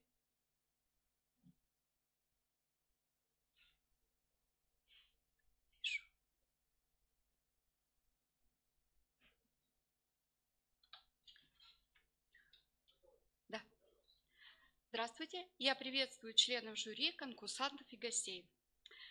Желаю плодотворной работы участникам, всем плодотворной работы участникам достойной победы. Я Козловская Ирина Владимировна, преподаватель высшей квалификационной категории, профессиональный модуль конструирования швейных изделий Сыктывкарского колледжа сервиса и связи. Педагогический стаж работы 32 года. Образование высшее педагогическое и высшее профессиональное и педагогическое. Формулой успеха любого преподавателя считаю сумму следующих составляющих: любовь к своему делу, вдохновение, компетентность и дальновидность. В профессиональном стандарте педагог профессионального образования, обучения и профессионального образования обозначено все то, что должен уметь современный педагог. Именно не учитель, а педагог. Профессиональный, естественный, достигающий результатов, активный, гордый за профессию, ответственный, гордый за учеников. Я вижу свое предназначение как педагога в том, чтобы пройти со своими обучающимися путь, который они выбрали, пройти его от поступления в колледж до выпускного вечера, до дня, когда они состоятся в профессии, в карьере. Недаром говорил Конфуций: самое прекрасное зрелище на свете – это вид ребенка, уверенно идущего по жизненной дороге после того, как вы показали ему путь. Необходимым умением педагога является умение мотивировать деятельность обучающихся на освоение учебного предмета, курса, дисциплины, модуля. Как-то одна из обучающих на моем уроке сказала: «Мне тогда все понятно, когда на уроке интересно». Если рассматривать все обучение в виде цепочки «хочу», «могу», «выполняю с интересом», «личностно значим каждому», то мы увидим, что в центре обучения стоит интерес. Обучающиеся первого курса, которые поступают к нам на специальность конструирования, моделирования и технология швейных изделий, это выпускники 9 классов. Среди них есть те, которые не поступили, которые не пошли в 10-11 класс ввиду того, что в школе испытывали трудности в изучении сложных технических предметов, таких как физика, химия, математика. А изучение и освоение в колледже модуля конструирования швейных изделий требует от обучающихся выполнения расчетов по математическим формулам и запоминания этих формул. Важным способом профилактики усугубления данной образовательной проблемы у обучающихся считаю выработку положительной мотивации к учебной деятельности. Используя на уроках принцип «от простого к сложному», реализую с обучающимся проблемные мини-проекты, используя приемы аукцион, своя игра, включение в урок регионального национального компонента. Формирую интерес через самостоятельность и активность, через поисковую деятельность на уроке и дома, создание проблемной ситуации, разнообразие методов обучения, через новизну материала, эмоциональную окраску урока, ну и другие. Все это дает свои положительные плоды. Динамика качества знаний обучающихся от курса к курсу представлена в диаграмме. На вводном срезе знаний и на втором курсе это 3,3–3,5 балла, а к 4 курсу уже 4,2 балла. Анализ выполнения курсовых и дипломных проектов также показывает стабильно высокие результаты, в среднем 4,5 балла. Однако Главной целью образования сегодня является не передача знаний и социального опыта, а развитие личности обучающегося, его способности самостоятельно ставить учебные цели, проектировать пути их реализации, контролировать и оценивать свои достижения, иначе говоря, формирование умения учиться. В своей работе я часто прибегаю к разработанной мной методике, основанной на мотивации к обучению, которую я назвала методикой Pinterest. Так как для реализации задуманной идеи я использовала социальный интернет-сервис Pinterest. Обучающиеся – это современные подростки, которые, говоря их языком, очень любят сидеть в соцсетях, в Инстаграме, зависать в группах ВКонтакте, в Одноклассниках. Там они, кроме общения, лайкают понравившиеся картинки, репостят их друзьям, размещают на стене. Это не совсем полезное, а часто и бесполезное увлечение я решила использовать в своей работе и превратить в механизм мотивированного обучения дисциплине. Сайт Pinterest представляет собой фотохостинг, позволяющий пользователям находить множество вариантов картинок, творческих идей и многое другое. Каждой заданной в поисковой строке теме соответствует целый ряд подтем, сужающий круг поиска. Концепция разработки любой коллекции моделей одежды, вида одежды также основана на принципе шагового подбора.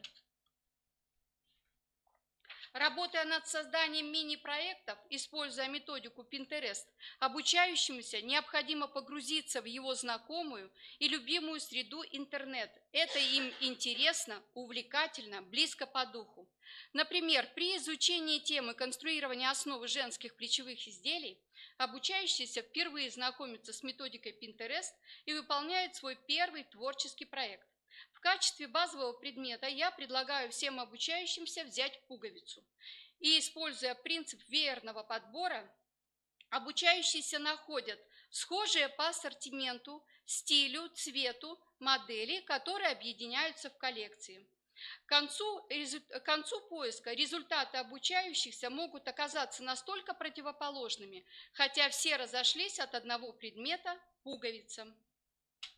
На определенном этапе поиска обучающимся может быть найдена какая-то интересная идея.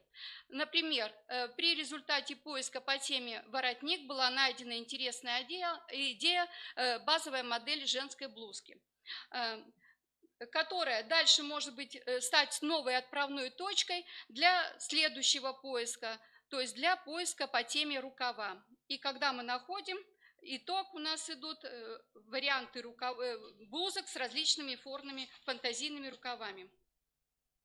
На уроке моя задача управлять процессом самостоятельной работы.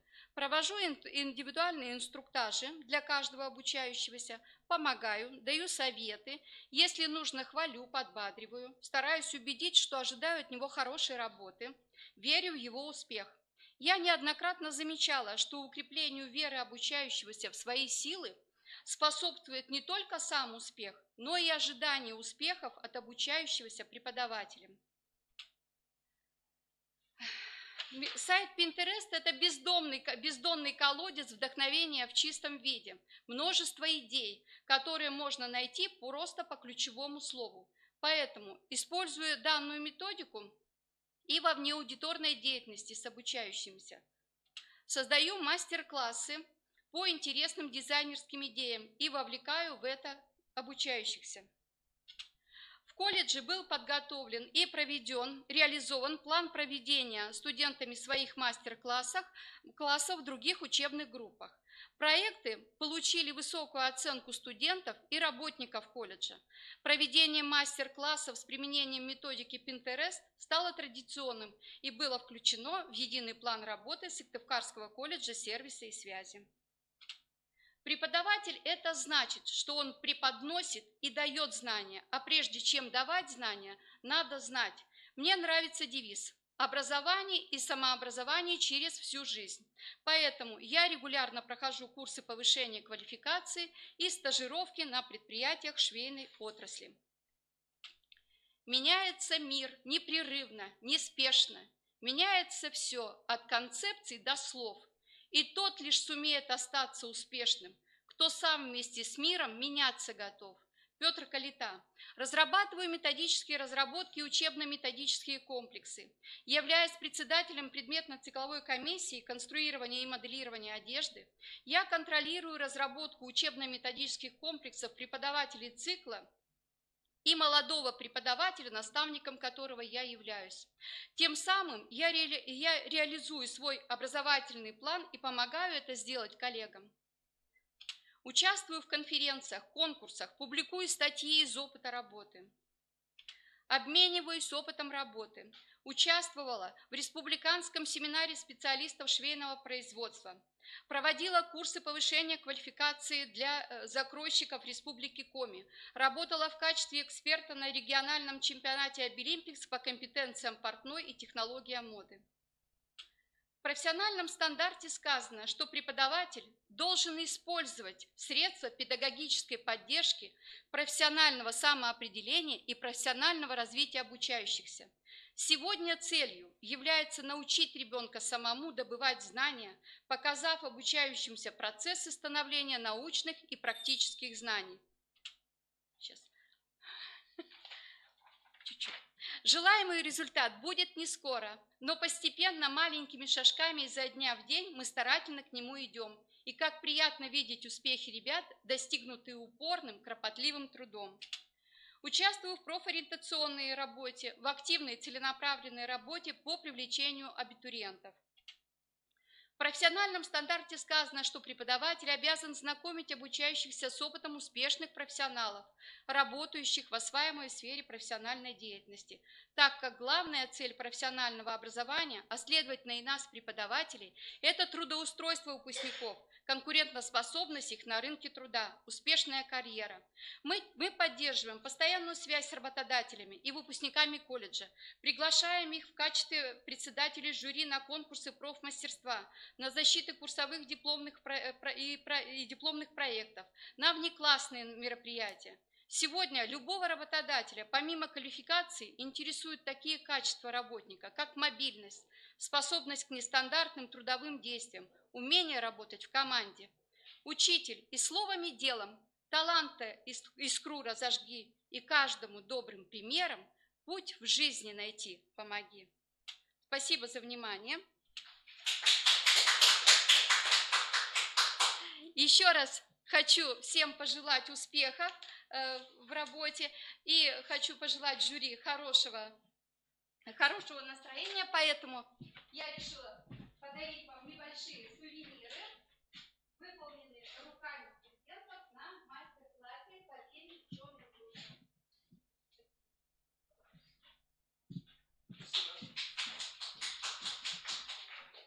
Уважаемые коллеги, мы делаем 10-минутный перерыв и потом последний рывок. Сейчас у нас 5 минут действительно, значит 14:15 мы продолжим.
начну, с вашего позволения. Так точно. Приветствую уважаемого председателя, всех членов компетентного жюри и коллег. Я Ковалев Павел Владимирович, преподаватель физической культуры Государственного профессионального образовательного учреждения Сосногорский технологический техникум. Стаж моей педагогической деятельности составляет 1 год, но за это время я начал считать и ценить каждый проведенный день, час, минуту со студентами, обогащающими меня своим общением, тем самым, что называется педагогический опыт. По-разному проводят в образовании, по-разному приходят в образование учителя. Кто-то претворяет в жизнь детскую мечту, кто-то продолжает семейную династию, а у меня это всегда быть в движении. Поэтому со школьной скамьи я уже активно занимался спортом, защищал честь школы, города, района, республики и России. В 2016 году я с отличием окончил Государственный университет физической культуры, спорта, молодежи и туризма, обучаясь на кафедре теории и методики прикладных видов спорта и экстремальной деятельности. Также на этом я не останавливаюсь, и в следующем году я поступлю в магистратуру по направлению спортивный менеджмент. Также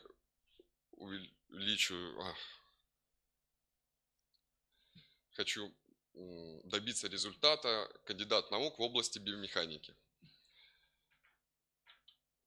На сегодняшний день я являюсь мастером спорта по рукопашному бою, кандидатом мастера спорта по универсальному бою, кандидатом мастера спорта по тайскому боксу и имею 1-й разряд по легкой атлетике. Стремление быть лучшим в учебе и спорте хочется заложить в характер ребят, с которыми сегодня я работаю. Девизом для них я выбрал «Быстрее, выше, сильнее». Выбирая рабочую учебную программу по физкультуре, изучая учебно-методические пособия, я стремлюсь, чтобы сухие строчки учебной программы превращались в удивительные минуты, когда можно раскрыть способности каждого обучающегося. На занятиях физической культуры учитывается уровень подготовленности и развития ребят. Учебный предмет «Физическая культура» создает условия для развития мотивации обучающихся к занятиям физической культурой и спортом. Умение выполнять приемы и физические упражнения из различных видов спорта важны в двигательной, игровой и соревновательной деятельности на протяжении всей жизни человека. Физическая культура и здоровый образ жизни подрастающего поколения – это залог здоровья нации и основа национальной безопасности.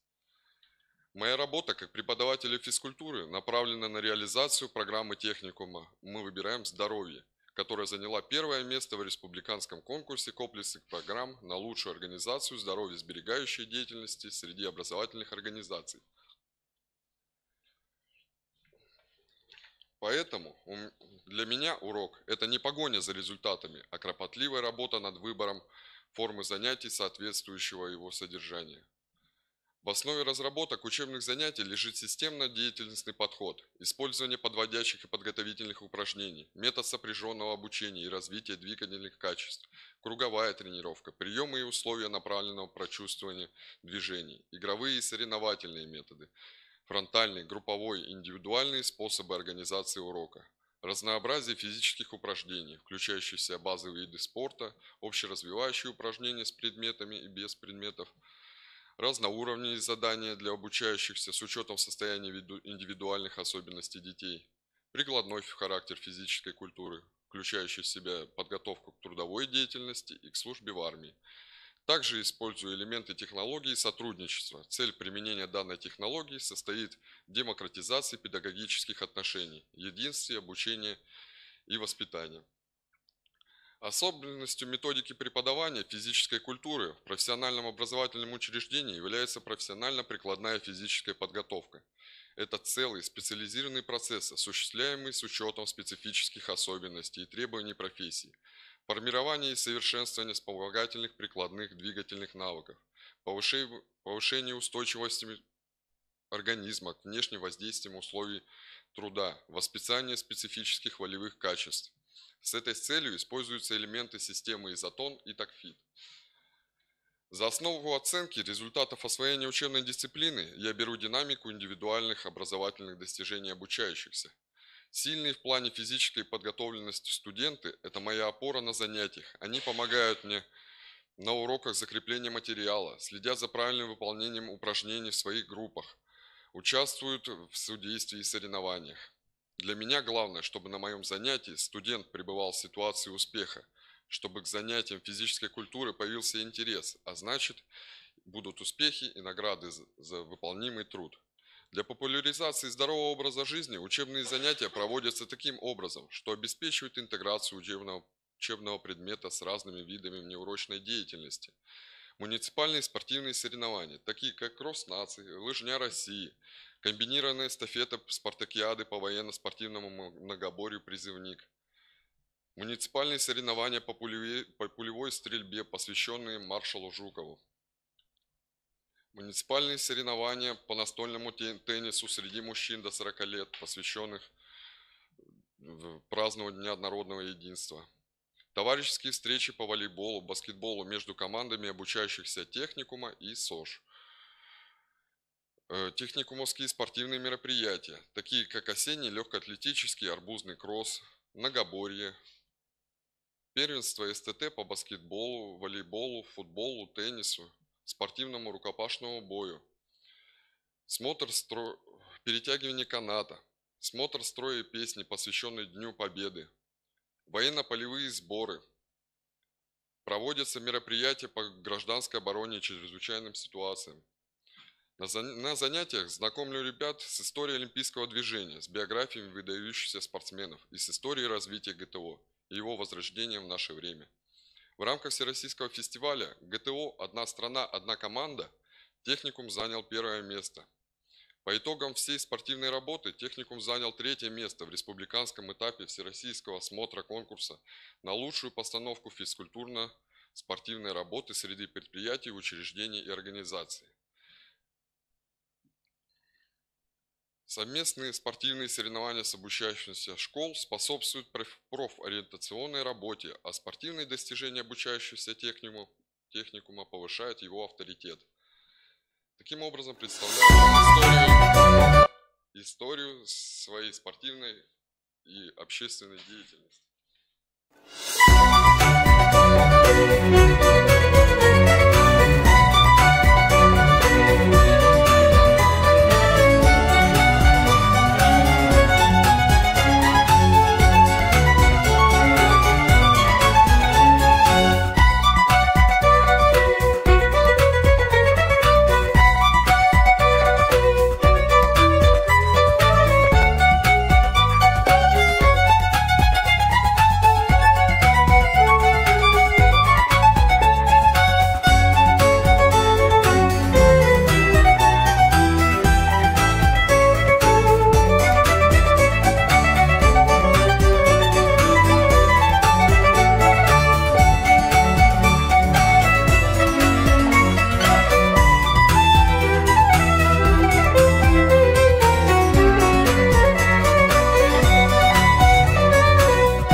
Спасибо за внимание.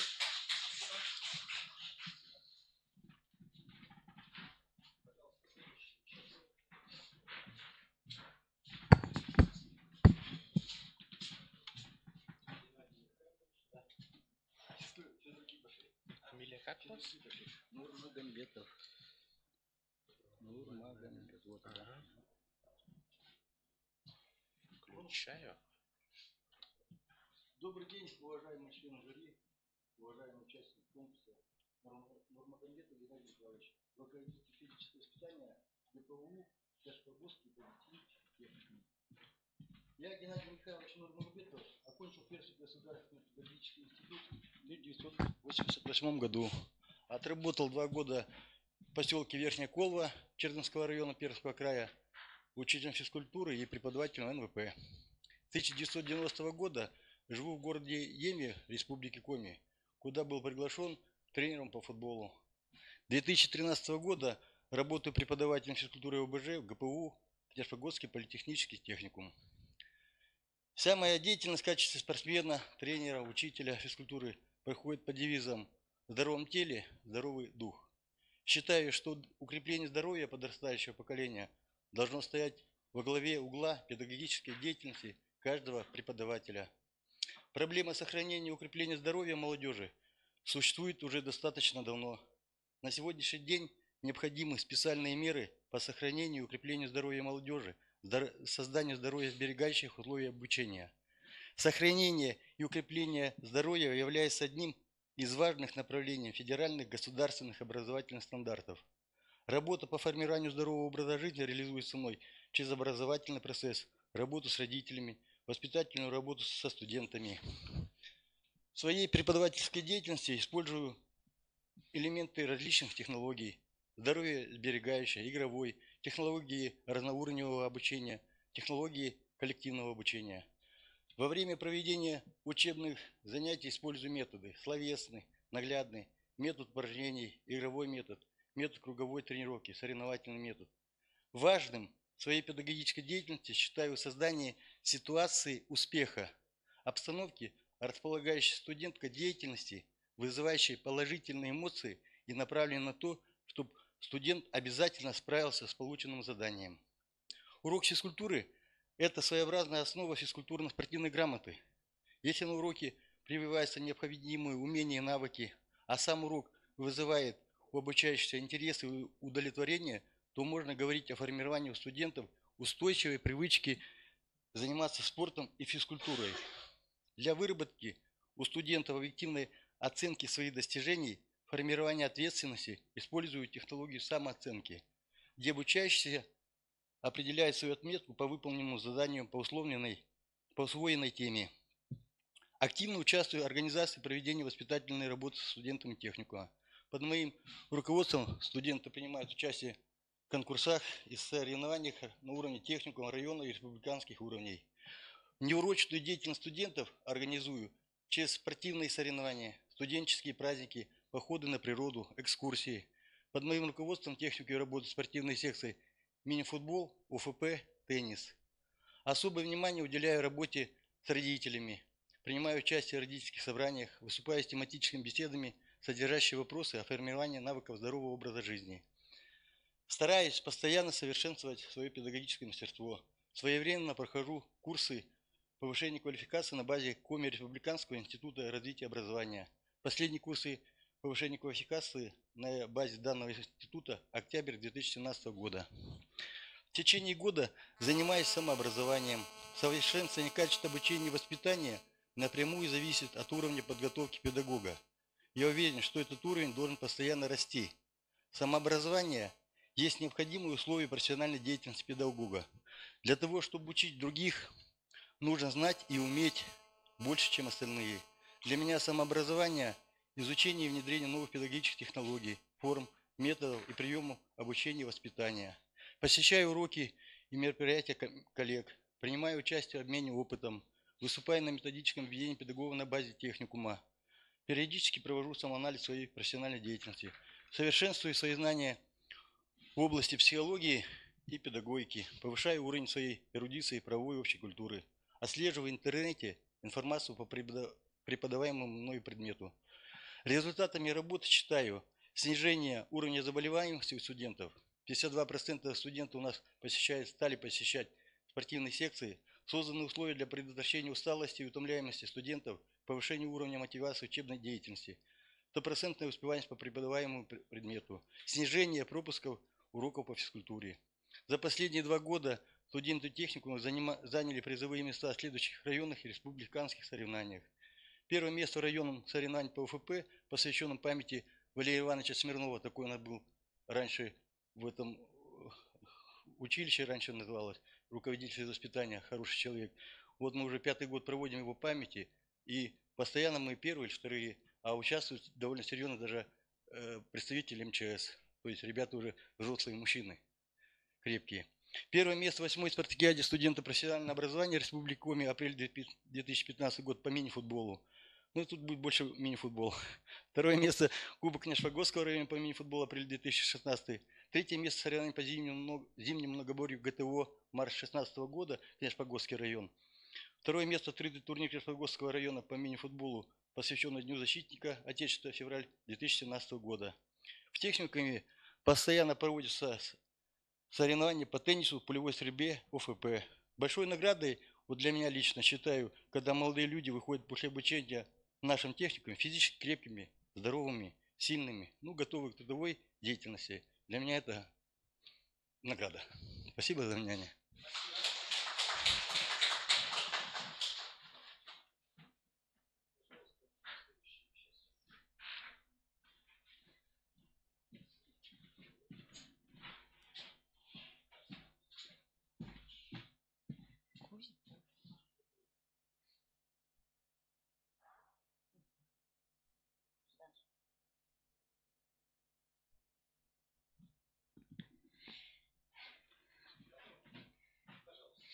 Здравствуйте, уважаемые члены жюри, коллеги и гости.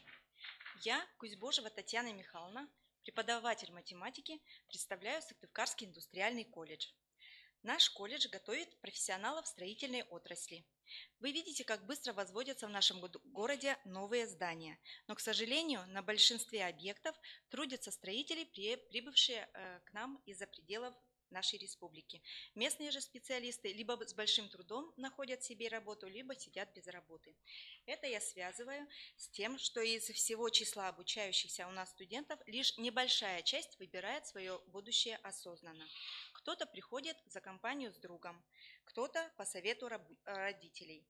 Возникает проблема мотивационного характера, что, согласно учению доктора психологических наук Марковой, ведет к трудностям переноса знаний в новые условия, закрытости для помощи другого человека или к проявлению пассивности в новых условиях. Здесь, как преподаватель, я сталкиваюсь со следующим противоречием. С одной стороны, концепция развития образования требует формирования конкурентоспособного специалиста, способного себя реализовать как человека, так и профессионала. Это наша общая цель в образовании. А в концепции развития математического образования говорится, что математика играет системообразующую роль в образовании, развивая познавательные способности человека, влияя на преподавание других дисциплин. Ее актуальность заключается в том, что без качественного математического образования невозможно выполнение поставленной задачи по созданию инновационной экономики. С другой стороны, у многих поступивших ребят не сформированы общеучебные умения и навыки. Как показывает входной контроль, который проводится для всех первокурсников по основным предметам основной школы, математика освоена в среднем на 57%. Встречаются студенты, которые не умеют выполнять элементарные математические задания, не умеют слушать преподавателя, не понимают вообще смысла слов, что значит учиться. Исходя из этого, моя профессиональная деятельность основана на следующих компонентах.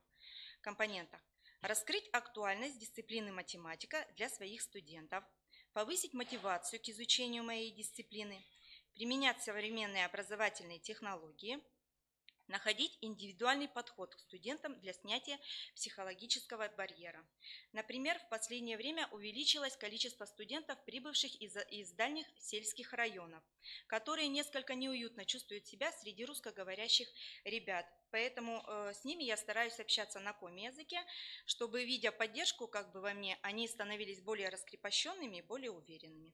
А результатом всего должны стать знания, необходимые студентам для дальнейшего продвижения в профессиональной сфере. Вся моя работа основана на профстандарте «Педагог профессионального обучения, профессионального образования и дополнительного профессионального образования», на ФГОС среднего профессионального образования, а также на ФГОС среднего общего образования, в котором говорится, что предметные результаты освоения основной образовательной программы должны обеспечивать возможность дальнейшего успешного профессионального обучения или профессиональной деятельности. Поэтому направление моей работы – это внедрение технологии практикоориентированного обучения. Данный подход позволяет преодолеть отчуждение науки от человека, раскрывает связи между получаемыми знаниями и задачами, которые могут возникнуть перед ними в процессе профессиональной деятельности. Мною составлен сборник задач профессиональной направленности, куда вошли задачи геометрические задачи для студентов, обучающихся по строительному профилю. Решение практикоориентированных задач на уроках математики показывает неразрывную связь между дисциплиной и такими профессиональными модулями, как проектирование зданий и сооружений, основы геодезии, выполнение каменных работ, технология производства сварных конструкций, что позволяет значительно повысить мотивационную составляющую урока. Также я применяю технологию разноуровневого обучения, что способствует созданию оптимальных условий для каждого студента. Обычно я его применяю на этапе закрепления изученного материала. Например, мною созданы тематические карточки,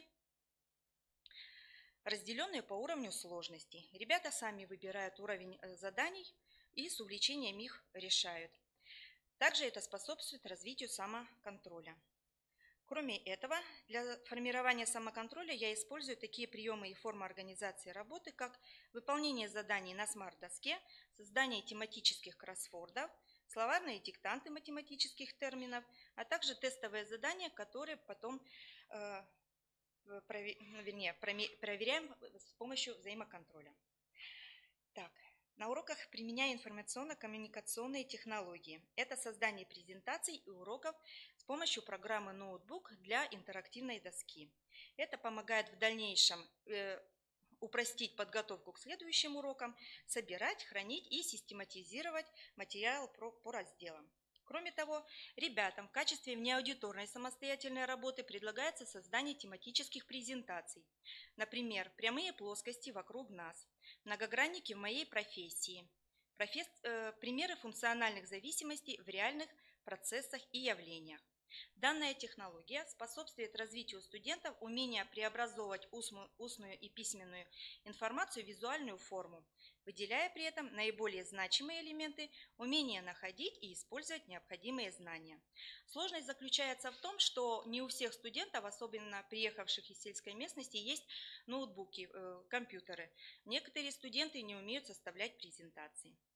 На уроках изучения нового материала применяю проблемное обучение, используя следующие методы: проблемное изложение учебного материала, рассмотрение проблемной задачи или постановка проблемных вопросов на обобщение, логику рассуждений. Например, для сварщиков при изучении темы решения задач на оптимизацию дается такая задача.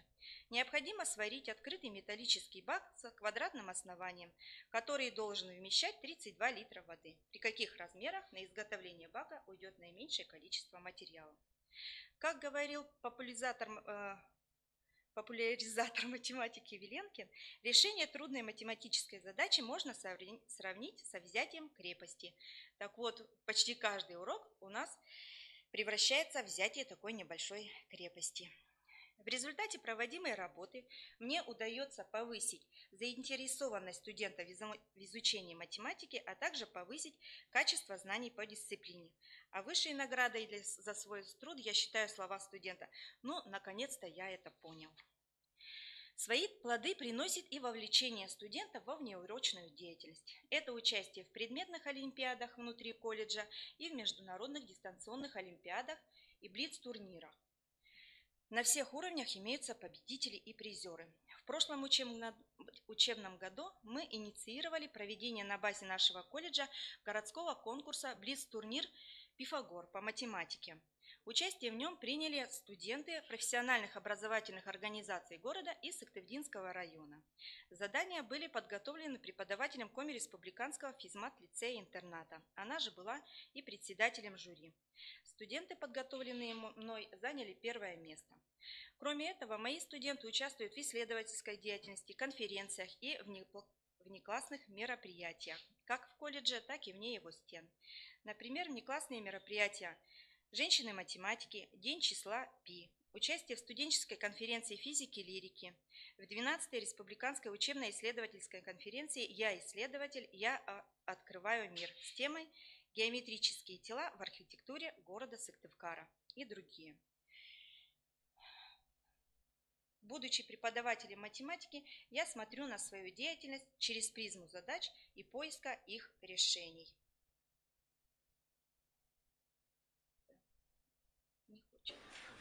Опять двойка за РГР. Я все правильно рассчитал. Может, формулу не ту использовал? Опять проекцию вернули. Говорят, плохо с пространственным мышлением. Опять сметы неверно посчитал. 3-й раз уже переделываю. Вы еще не поняли, для чего нужна математика? Тогда я иду к вам. До встречи на открытом уроке. Опять двойка за РГР. Я все правильно. Спасибо за внимание. Так.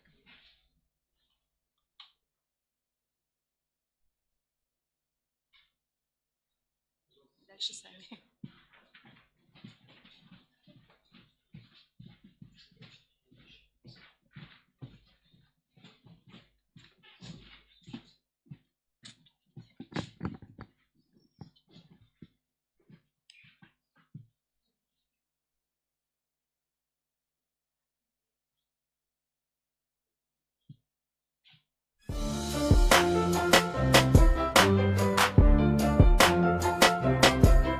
Как тут темно и ничего не видно. Я такая маленькая. Меня зовут Елена, и мне придется всему учиться. Давайте узнаем вместе, чему я научилась и чего добилась. Моя профессия – математик-информатик. Математики, как правило, люди лаконичные и немногословные, поэтому им очень трудно рассказать о себе живописно. Но мне повезло. Одним из моих увлечений является рисование. И поэтому свой портрет я создам при помощи красочных штрихов и, конечно же, математических терминов и знаков. Поскольку я человек молодой и современный, портрет будет в стиле авангард. Однажды мне на ум пришла мысль, что Вселенную и все вокруг можно разложить и представить в виде 3 фигур – круга, квадрата и треугольника. Эта мысль показалась удивительной и до конца неизвестно откуда родившейся. Наверное, из космоса, как и я. И мне подумалось, а как бы я представила себя, исходя из этой идеи? Первый взмах кисти, и появился квадрат. Конечно же, черный, Малевича. Символ безграничной тайны и бесконечной глубины. До сих пор человек и его появление на Земле является самая большая загадка Вселенной. И маленькая часть этой загадки, надеюсь, я. Эта загадка нуждается в устойчивости. И таким знаком опоры пусть станет равнобедренный треугольник, непременно зеленого цвета, который символизирует стабильность и динамичность. Формула суммы всех бесконечностей всегда приводила меня в восторг своей беспредельной красотой. Но еще больше мне нравилось, что сумма бесконечности равна единице. Все в нашем мире – это нечто единое. Единый мир, который часть людей называют Богом. А Бог включает в себя трехмерное пространство, время, сознание и разум всех людей, свое сознание, находящееся вне времени и пространства. Нарисуем-ка эту формулу оранжевым цветом, цветом надежды и мечты. Портрету немного не хватает равновесия и естественности. Добавим формулу натуральный логарифм коричневого цвета, цвета природности и натуральности. А поместить все это хочется в самую гармоничную фигуру круг ультрамаринового космического цвета. Ведь каждый человек, как и я, стремится к совершенству. Как-то все слишком симметрично. Пусть последней вишенкой на торте станет мое любимое число π. Число бесконечности. Бесконечности в познании прекрасного мира и себя. Как-то мрачновато получился мой портрет. А я оптимистка. Добавлю-ка немного оригинального желтенького солнечного цвета, чтобы порадовать мир своим присутствием. Остался последний штрих – название картины. Получилось что-то в духе Малевича. В честь него и назовем картину «Моя жизнь – рецепт моего успеха». Кажется, портрет удался, но к нему нужно добавить еще несколько штрихов, которые не вмещаются даже в самом большом портрете. Это мой город и моя семья. Я живу в интереснейшем городе и уникальном городе Коми-Усинске, который находится далеко от полярного круга. Его называют городом белых ночей и черного золота. Усинск возник среди тундры 35 лет назад из всесоюзной комсомольской стройки. Сюда съехались молодежь со всего Советского Союза, и до сих пор проживают люди 70 национальностей. Экономическая основа города – это нефтедобыча. Здесь обосновалось несколько крупных нефтяных компаний, такие как «Лукойл», «Роснефть», «Руссиетпетро» и другие. Специалистов для данной отрасли готовит в том числе и наш Усинский политехнический техникум, в котором я преподаю. В этом году наш техникум отмечает 25 лет со дня основания, а это группа ТОИ-03, классным руководителем которой я являюсь. Мы проводим много времени и не только на уроках. Наш молодой город богат традициями. Замечательный центр национальностей проводит множество российских и национальных праздников и мероприятий, где активными участниками становятся преподаватели и студенты.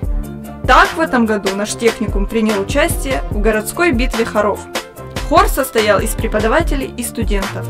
А еще у нас есть Ледовый дворец, спорткомплекс «Бассейн» и знаменитая тропа здоровья, где очень часто мы проводим время всей своей семьей. Моя семья – это мое самое большое увлечение. Я люблю и ценю своего мужа и доченьку Юлечку. И мы хотим вырастить ее достойным гражданином России. Вот теперь, кажется, все. Портрет готов. Прошу любить и жаловать. Елена Андреевна Мельникова, преподаватель математики и информатики Усинского политехнического техникума.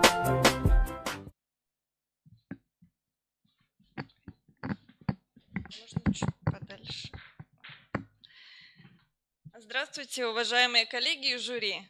Вы немного сейчас обо мне уже узнали. Теперь давайте окунемся в мою педагогическую деятельность. Ориентир будущей профессии мне дал КОМИ Государственный педагогический институт. Моя дружба с ним завершилась дипломом математика и информатика. Далее в свои объятия меня принял дружный коллектив Усинского политехнического техникума, в котором я работаю уже более 6 лет. Ничего не бывает без трудностей. В своей работе я сталкиваюсь с такими проблемами, как слабая мотивация к учебной деятельности, проявляющаяся незаинтересованностью к общепрофессиональным и общеобразовательным дисциплинам, недостаточный уровень учебно-познавательной компетентности обучающихся. На экране вы видите, что студенты приходят с достаточно низким качеством знаний. Поэтому каждый день, приходя на работу, перед собой я ставлю цель – воспитать квалифицированных, конкурентоспособных специалистов и рабочих. Ведь в этом и есть смысл преподавания.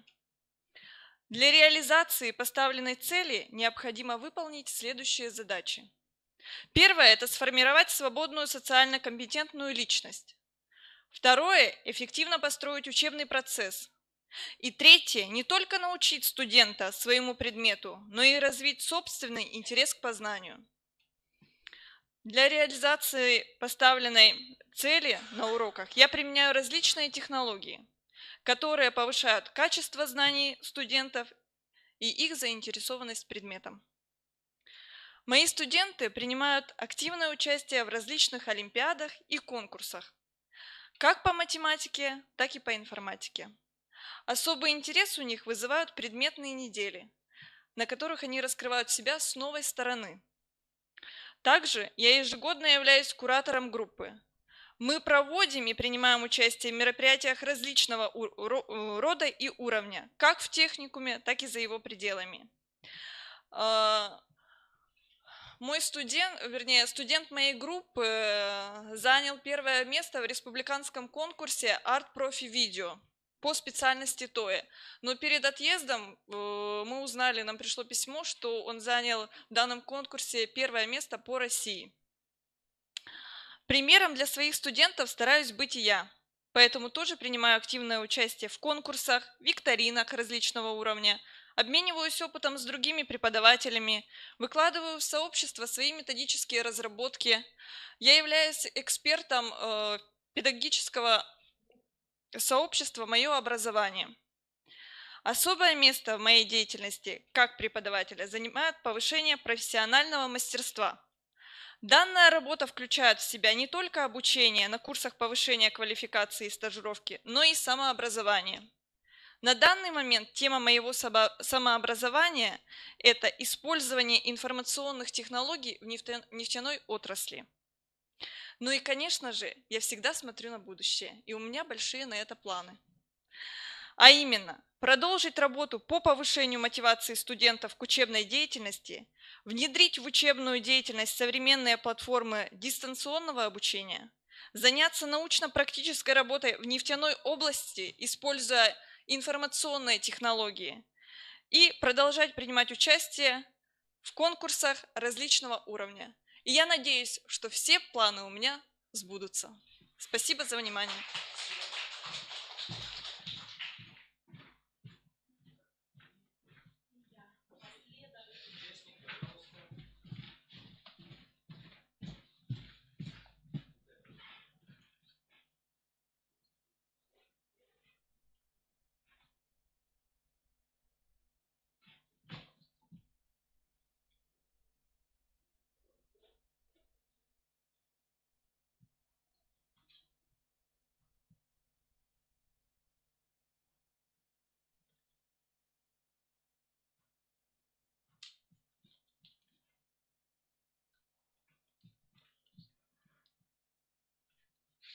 Здравствуйте, уважаемые коллеги, члены жюри. Хочу представиться, я преподаватель Уфимского медицинского колледжа Грицук Наталья Михайловна. Преподавая общепрофессиональные дисциплины, своей целью считаю научить студентов мыслить самостоятельно, от простого к сложному, от общего к частному, не бояться брать на себя ответственность за себя и жизнь пациента, потому что это будущие медики. Хочу поделиться опытом повышения эффективности самостоятельной работы при выполнении студентам домашних заданий. Эпиграфом своему выступлению я выбрала слова знаменитого французского писателя и критика Анатоль Франц, с которым полностью согласна. Не старайтесь удовлетворить свое тщеславие, обучая слишком многому. Возбудите только любопытство. Достаточно заронить в него искру, и огонь сам разгорится там, где для него есть пища. Характерной чертой современной педагогической науки является стремление к созданию новых образовательных технологий, ориентированных на личностное разностороннее развитие человека и, самое главное, на создание конкурентоспособного специалиста, так необходимого современному рынку труда. Специалиста, который не боится исследовать, изучать, познавать и мыслить. Поэтому возникает необходимость найти способы деятельности, выбрать те методы обучения и воспитания, которые бы обеспечили эффективность учебно-воспитательного процесса, активизировать самостоятельно-познавательную деятельность, творческие способности студентов, что является проблемой сложной и многогранной. Мысль о том, что обучающийся должен быть самостоятельным в обучении, известна в педагогике с давних времен. Еще Сократ побуждал своих учеников к активному усвоению знаний путем постановки наводящих проблемных вопросов. С тех пор педагоги очень часто возвращаются к проблеме самостоятельности и активности. В связи с введением в образовательный процесс нового государственного образовательного стандарта все более актуальной становится задача организации самостоятельной работы студентов. В учебных планах на самостоятельную внеаудиторную работу студентов выделяется 50% от общего количества часов, выделяемых на дисциплины. Такое количество часов предполагает изменение отношения как преподавателя, так и студента к целям, задачам и содержанию самостоятельной работы.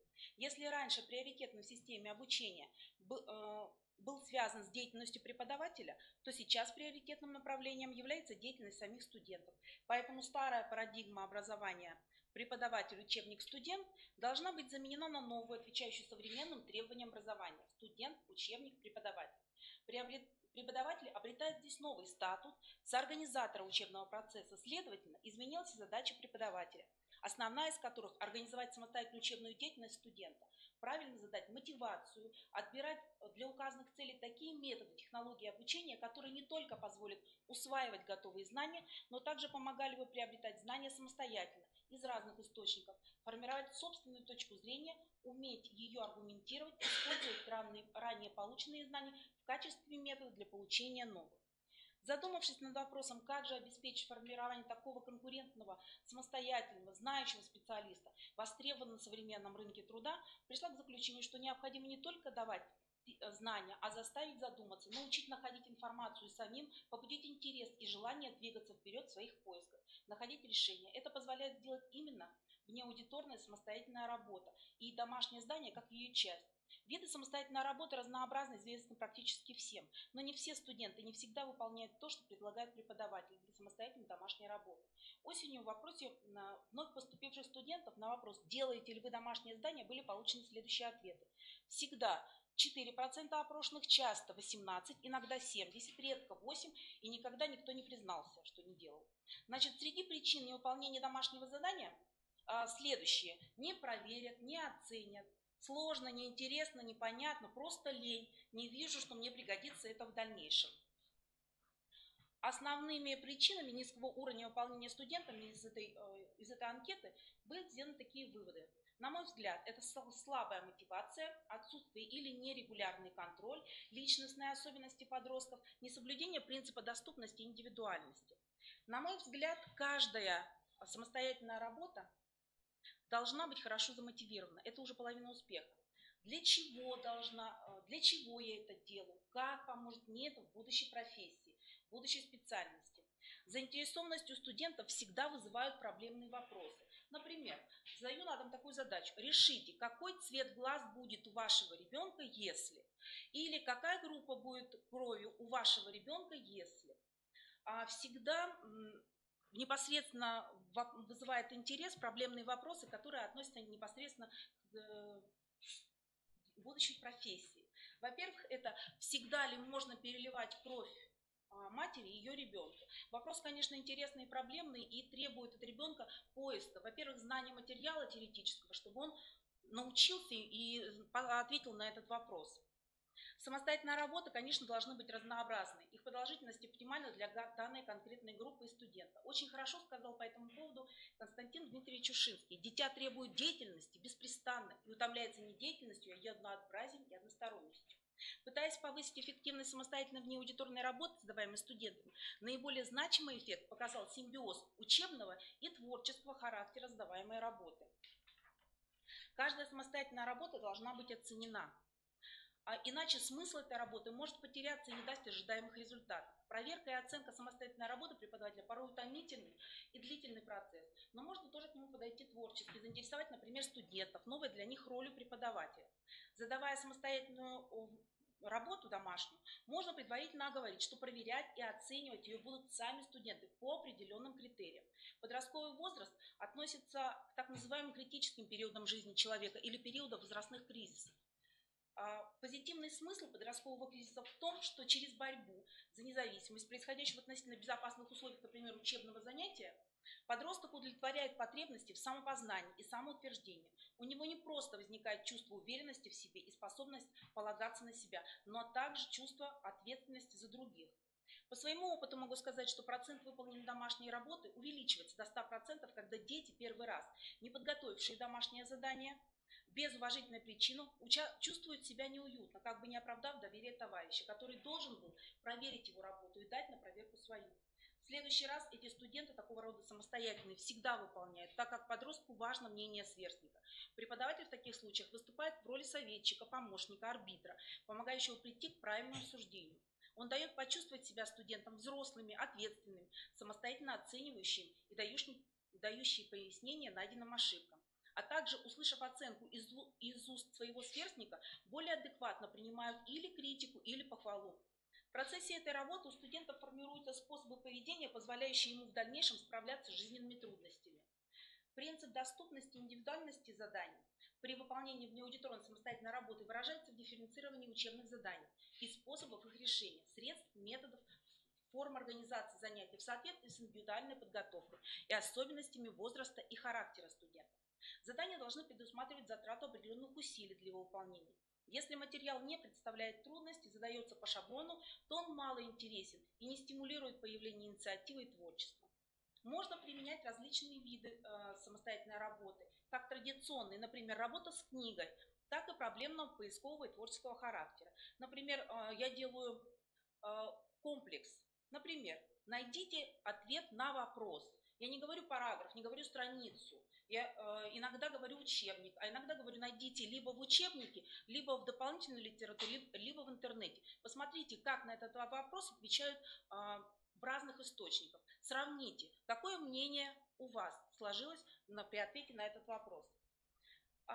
Также можно подготовить тренировочные упражнения, задачи, подготовки к игре соревнованию, конференции, создание сказки, написание эссе. Например, у меня дети пишут сказки по круговороту углерода. Значит, они изучают самостоятельно круговорот углерода, а затем пишут сказку. Я говорю, напишите сказку для детей, которые еще маленькие и не понимают, как это сделать.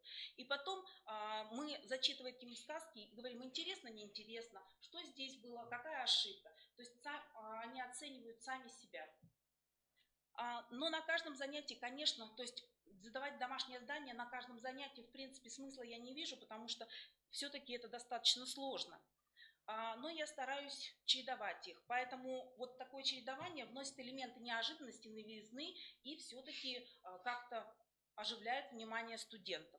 В конце учебного года я снова провела опрос о выполнении домашнего задания. И результаты, конечно, были намного лучше. Всегда стало вместо 4 14 выполнять. Часто 38, иногда 40, но редко 8 так и осталось процентов, никогда 0.